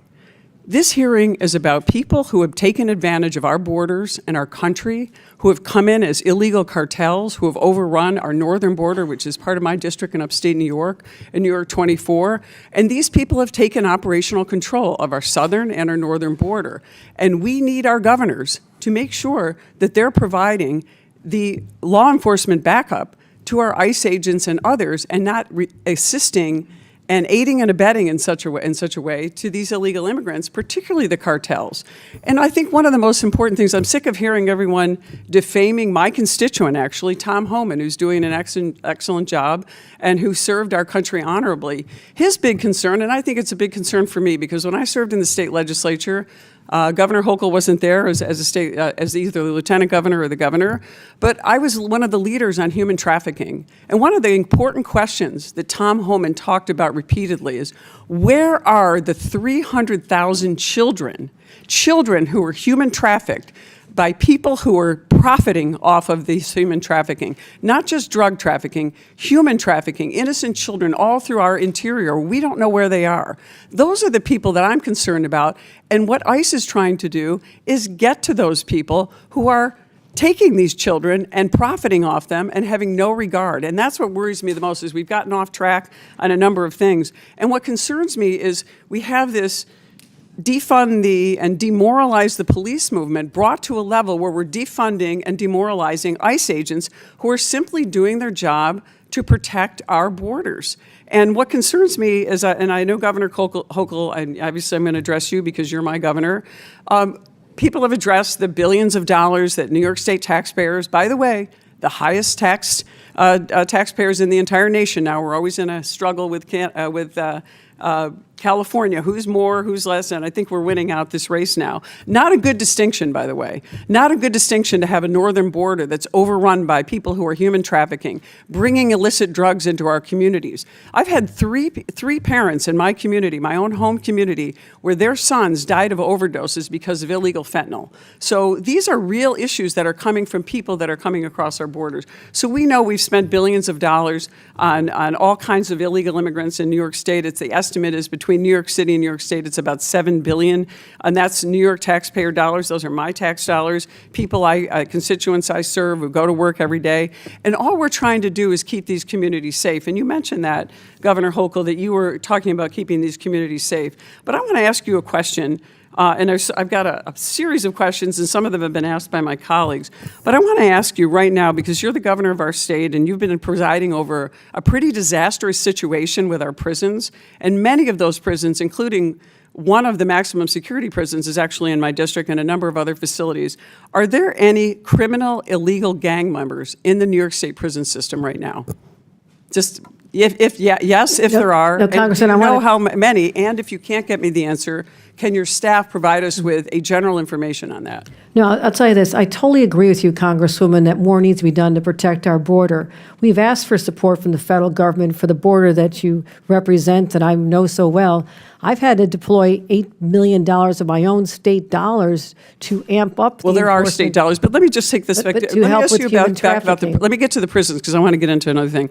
Are there criminal, illegal immigrant gang members in the New York State prison system right now? If there are, there will be a Do you know? 30-day No, no. I don't Yes. know. Do you know Of if course there are? I'm sure there are. But That's do you know why how- can I've you already just- sent that's all I wanted to know. 1,300. Can you give I've me the already number? had ICE take 1,300 of them upon the I'm completion not of this asking you that. I'm sentence. asking I you, have no can we doubt get that the there's some there. information about how many of these, whether they're Trende or Ragua, whether they're MS-13, Crips, Bloods? I've toured the prisons. I've seen, people that they line up in rows. I want to know how many of our illegal immigrants that are putting not only other inmates at risk, but also our prison guards who are at risk. Because right now, these types of people are in our prison system are putting our corrections officers at risk. And by you shutting down and cutting off the ability of our corrections officers who are trained to deal with these kind of people there, we're losing the ability of having the trained people there. And our National Guard are wonderful people who serve our communities, but they're not trained to be able to do this, and many of them are underage in that. Can I get the information from you on that? Certainly, and again, I just want to reaffirm that if there's someone convicted of a crime in our prison, they will be deported. We let ICE know 30 days before the end of their sentence, and that's why I've sent 1,300 people already just since I've been governor out of our country. I don't want them here any more than you do. Okay, can I just Congresswoman. ask you one last, because you talked about you don't support a sanctuary city. Right now you were lieutenant governor when this was signed into law under Governor Cuomo. We have the green light law. It prohibits the local DMVs, gives driver's licenses to illegal aliens, which you once didn't support, but now you do. You've admitted that today. Under the green light law, would you support repealing the green light law so that we could allow ICE agents to work with our DMV to find out when these people drive across the Canadian border and they have a carload full of innocent children and they can't find any information on them because they get a legal license? Can you just give me that information? Last question, but feel free to answer it. We Governor. absolutely share information on such situations with ICE. That is our job. Do you support All right. repealing the green light Gentle law? ladies, time's expired. Chair recognizes Mr. LaHood. Thank you, Mr. Chairman, and I appreciate your indulgence for letting me wave on the committee today. I know it's been a long day. I want to welcome our governors here today. Thank you. Governor Pritzker, on behalf of my constituents and myself, I have serious concerns about the current state of Illinois and the continued direction your administration is taking when it comes to sanctuary policies. And I know we've talked a lot about that today. And I want to be clear, your sweeping sanctuary policies are not just misguided in my view, I think they're dangerous. Your agenda puts ideology above public safety, ties the hands of law enforcement, and signals to violent, criminal, illegal immigrants that Illinois is a safe haven. Your administration has made the state of Illinois among the national outliers to defy federal law. And you've doubled down on policies like Illinois Way Forward Act, which is legislation you proposed and signed that prohibits local law enforcement from cooperating with ICE, even in cases involving violent criminals. And I think, hearing you today, I think you honestly believe that refusing to turn over convicted felons to federal authorities makes our community safer. And I'll tell you, Governor, it doesn't. And as a former federal and state prosecutor who's worked very closely with law enforcement, none of that makes us safer or makes law enforcement feel comfortable. Instead of working with federal law enforcement to remove dangerous individuals from our streets in Chicago and across Illinois, you're creating bureaucratic roadblocks and political cover. And in my view, that's not leadership, it's government malpractice. Illinois families are already struggling with the highest combined state and local tax burden in the country. And they should not be forced to subsidize over $2.5 billion in Illinois taxpayer money that's been spent on illegal immigrants over the last 4 years under your sanctuary policies in Illinois. I want to mention 2 specific cases, although I could talk about a lot more. A tragic case involving the family of George Levin, a 63-year-old man who was murdered by a pair of illegal immigrants who were arrested in Chicago in January. He was found bound with duct tape and his legs tied with an extension cord. The title of an article was 2 migrant men beat Chicago businessmen to death, left him bound, gagged, prosecutors say, dated February 1st, 2025. Again, under your sanctuary policies in the state of Illinois.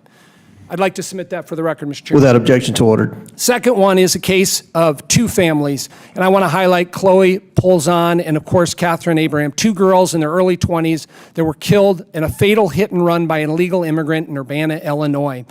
And again, the title from that article, Glenview family seeks justice after migrant suspect kills daughter and friend in Urbana hit and run. I'd like to submit that for the record. Without objection, to ordered.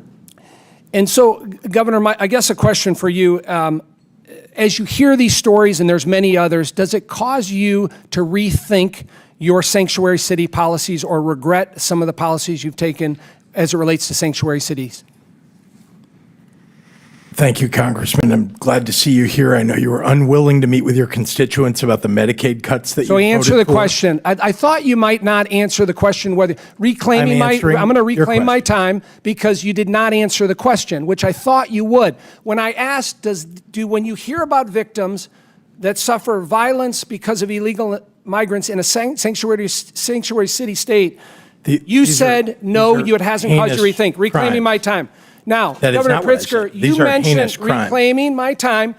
I have the time. Warrant I have the is time. all the federal government. You all have the ability to fix this. Governor Pritzker, do your job. Do your job, Congressman. Yeah, I would deflect too instead of answer those questions. Now, you said earlier, in a response to a question from Chairman Comer, that you have been critical and had been critical of President Biden and his border policies. And you cited a letter, October 2nd, 2023, that you authored. So I pulled the letter, and I was looking for this criticism of the Biden border policy. 3 pages, nothing in there. Now, I'm going to submit for the record so everybody can see it. October 2nd, 2023, letter from J.B. Pritzker to President Biden. Not one mention of being critical of the border. Without objection, to ordered. Thank you. Now, Public statements on national programs about this. It's not your time. Governor Pritzker, it was mentioned earlier, all these rosy statistics about Illinois, but I want to mention a couple that weren't mentioned. Illinois is the leader in outmigration of people leaving the state of Illinois. We've led, for the last 4 years, 5 years, people want to leave the state of Illinois. We lost a congressional seat, as you're well aware. We have the lowest population in the city of Chicago now than in 100 years. People continue to flee Illinois. We have the 5th highest unemployment rate in the country, the 2nd highest property tax rate in the country, the 5th highest illegal immigration population in the country, with over 500,000 illegal immigrants leaving in Illinois. None of that got mentioned before, but that's the reality. And to be honest with you, Governor Pritzker, I wish you didn't have to be here today as my governor. I really do. But unfortunately, because of your failed policies, you have spotlighted Illinois, and that truly is unfortunate, and I yield back. Gentleman yields back. Congressman, half of that is completely false and needs to be corrected, and I will if given the moment to speak. Our population is increasing. We have a higher population as a result of the census that was done in 2020. It was your Republican governor. Governor, you'll have time to answer that. You were part of those policies. We are turning the state around. Chair recognizes Mr. Jack. Well, thank you, Mr. Chairman. And as the last questioner today, Mr. Walz, I think you're not going to need any more Diet Mountain Dew after this. But do you, just one thing, just to kind of bring this entire hearing back into the perspective, just to help us understand and this committee understand the policies of your administrations. We'll start with you, Governor Walz. Do you accept U.S. code, which establishes that improper entry into our country is illegal and enforceable by the federal government? Improper entry, meaning not asking for illegally crossing is an illegal act and therefore a criminal act. Civil in some cases, criminal as the government does it. Yes. Thank you. Governor Pritzker? I'm sorry, can you repeat the question? Sure, no question. Just establishing that your administration respects that U.S. code believes, U.S. code affirms, and your administration believes that improper entry into our country is an illegal act and therefore criminal. As the federal code says, we believe it, yeah, when we follow it. Thank you, Governor. And Governor Hochul? Depends how the federal immigration authorities enforce it. Sometimes it's civil, sometimes they do it on the criminal side. It's up to them to make that determination. Thank you. One of the reasons why we just want to establish that is with respect to illegal immigration, I mean, you are elected in your states, but your state's policies affect my state in Georgia, affect my constituents in Georgia, because when you create policies that incentivize illegal immigration, incentivize folks crossing illegally and being criminals into our country, it challenges, it presents challenges to us and it presents challenges to our ability to protect our constituents. In my district, every single person on this panel, Republican and Democrat, has a story, a painful story about how an illegal immigrant or many illegal immigrants have taken lives of those within our districts. In fact, in my district alone, in Columbus, Georgia, Dr. Malcolm Goodchild was killed by a drunk driver illegally here in our country. Of course, we talked about Laken Riley. My colleagues have done that ad nauseum. So we also talk about the financial burden that's associated with those of us that represent folks in Georgia and your states as well. In Georgia alone, I just want for the record to note that $563 has been associated with the increased costs and increased burdens of my constituents because of illegal immigrants within our state. In our closing time, Governor Pritzker, we had Mayor Brandon Johnson testify before us, and I know you've at times expressed concerns about how he's run his administration in Chicago. I'm just curious if you support one of the things we talked about in this committee, perhaps you prepared for it, was a directive that he sent to Chicago police directing them not to cooperate with federal law enforcement enforcing immigration operations. Do you support that action from Mayor Johnson? I support actions that follow the law of the state of Illinois and the federal law. Do you think Mayor Johnson has done a good job with respect to law enforcement in his city? Law enforcement has improved markedly since the choice of Larry Snelling as the superintendent of police in the city of Chicago. What grade would you give A to F Mayor Johnson with respect to law enforcement in his city? I wouldn't grade the mayor. I will say that Larry Snelling is doing an excellent job as superintendent. Thank you. Governor Walz, I think you bring an interesting perspective to this conversation because you were just a candidate for national office on a ticket that lost. Exit polls from 2024 show a clear bipartisan majority of Americans trust President Trump to effectively handle immigration. Recent polling affirms Americans overwhelmingly support President Trump's immigration policies by a 30% margin. Even CBS published a survey that shows 6 out of 10 Americans say it is very important to deport illegal aliens. And of course, we've established that anyone crossing the border is, in fact, a criminal. So, Governor Walz, I'm just curious, given Americans' overwhelming support of President Trump's immigration policies, do you believe your record on immigration is one of the reasons you lost the vice presidency?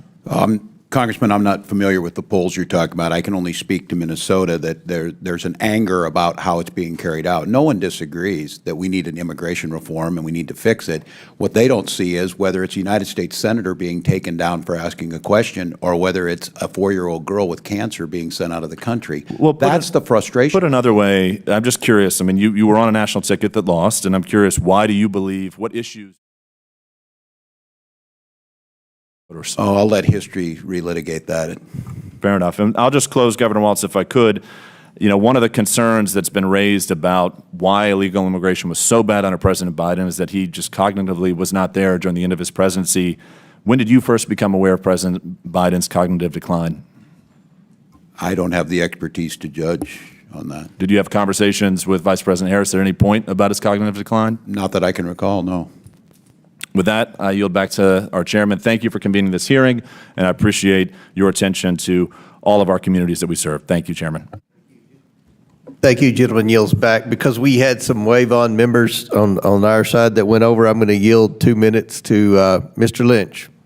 Thank you. I just want to update the gentleman on the most recent polls. You're right. The president did have favorable marks on his immigration policy early on, but since these snatch and grabs have started, he's underwater. 54% of the American people oppose him, his current policy, this active policy he's got going on right now. With that, I know, Governor Pritzker, you had a desire to fire back at some of the allegations to you. You have that opportunity now. I yield you as much time as you need, although if you have any left over, you can give it to your colleagues.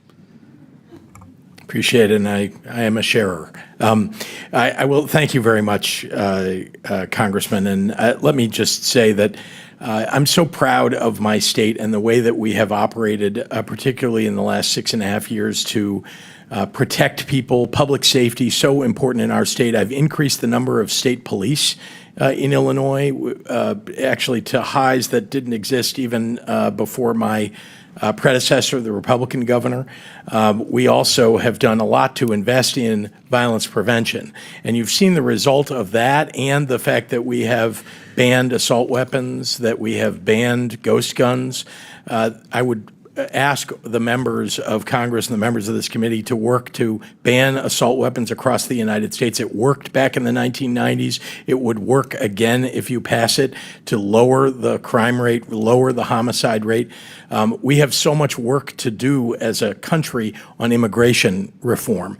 And I don't understand why at about 50-50, this Congress is about 50-50 between the two parties. Isn't it about time that you got together and got comprehensive immigration reform done? We've seen it over the last 40 years, attempts along the way. It always fails. Every time it's because of Republican members walking away from the table. You all are in control of the Congress and the presidency. You can get together with Democrats and get something put together that will secure our border and have a big door that allows people to come who are working hard, who will raise families in the United States and help our economy. Governor Walz, I know you took some incoming today. You got any closing remarks? That's part of it. I would just say, Chairman Comer, acting ranking member, thank you to you. And I would like those folks sitting behind you and along the wall, thank you to all of you for accommodating this. Chairman, thank you specifically for accommodating our state schedule on budget. I'm grateful. Thank you. Governor Hochul? No, thank you for the opportunity again, Chairman Comer, Ranking Member Lynch. Not sure what to say after today's experience, almost 8 hours of sitting here and not doing the work of the people of the state of New York, but here's what I want to say. My number one priority has always been and always will be keeping New Yorkers safe. I believe our policies and our laws as implemented do. Second point I want to make, I want to express my absolute outrage on what we've seen happen to a U.S. Senator in the United States of America. Regardless of what anyone does, to have someone like that treated like a common criminal as if he was a threat and throw him down and have to handcuff him with 3 people shocks the conscience. And as a former member of this body, I hope we'll all stand up and condemn this and say we can do better. This is a great country. Let's make sure we ensure that it stays great. Thank you. And Ms. Sky Perriman, I just want to say thank you to you for your help here today. Thank you. Thank you, Ranking Member. And I'm going to assume you all haven't seen the entire tape at the beginning. I'm sure MSNBC or whoever sent you the clips has only shown you the end, but I think it'll be interesting when you see the entire clip of the incident with the senator. Before we close, I want to thank the Abraham family again for attending today. The purpose of this hearing is to try to get the illegal immigrants, the criminal illegal immigrants out of this country. And I think that's a goal that an overwhelming majority of Americans have. The governor said under oath that they were not sanctuary states and they would cooperate with the federal government. We'll see if that happens. That's good to hear, but we'll see if that happens. So with that, and without objection, all members have 5 legislative days within which to submit materials and additional written questions for the witnesses, which will be forwarded to the witness. If there's no further business, again, I want to thank the witnesses for being here today. I know it was a long day. Thank you so much, and thank you for your service. So without objection, the committee stands adjourned.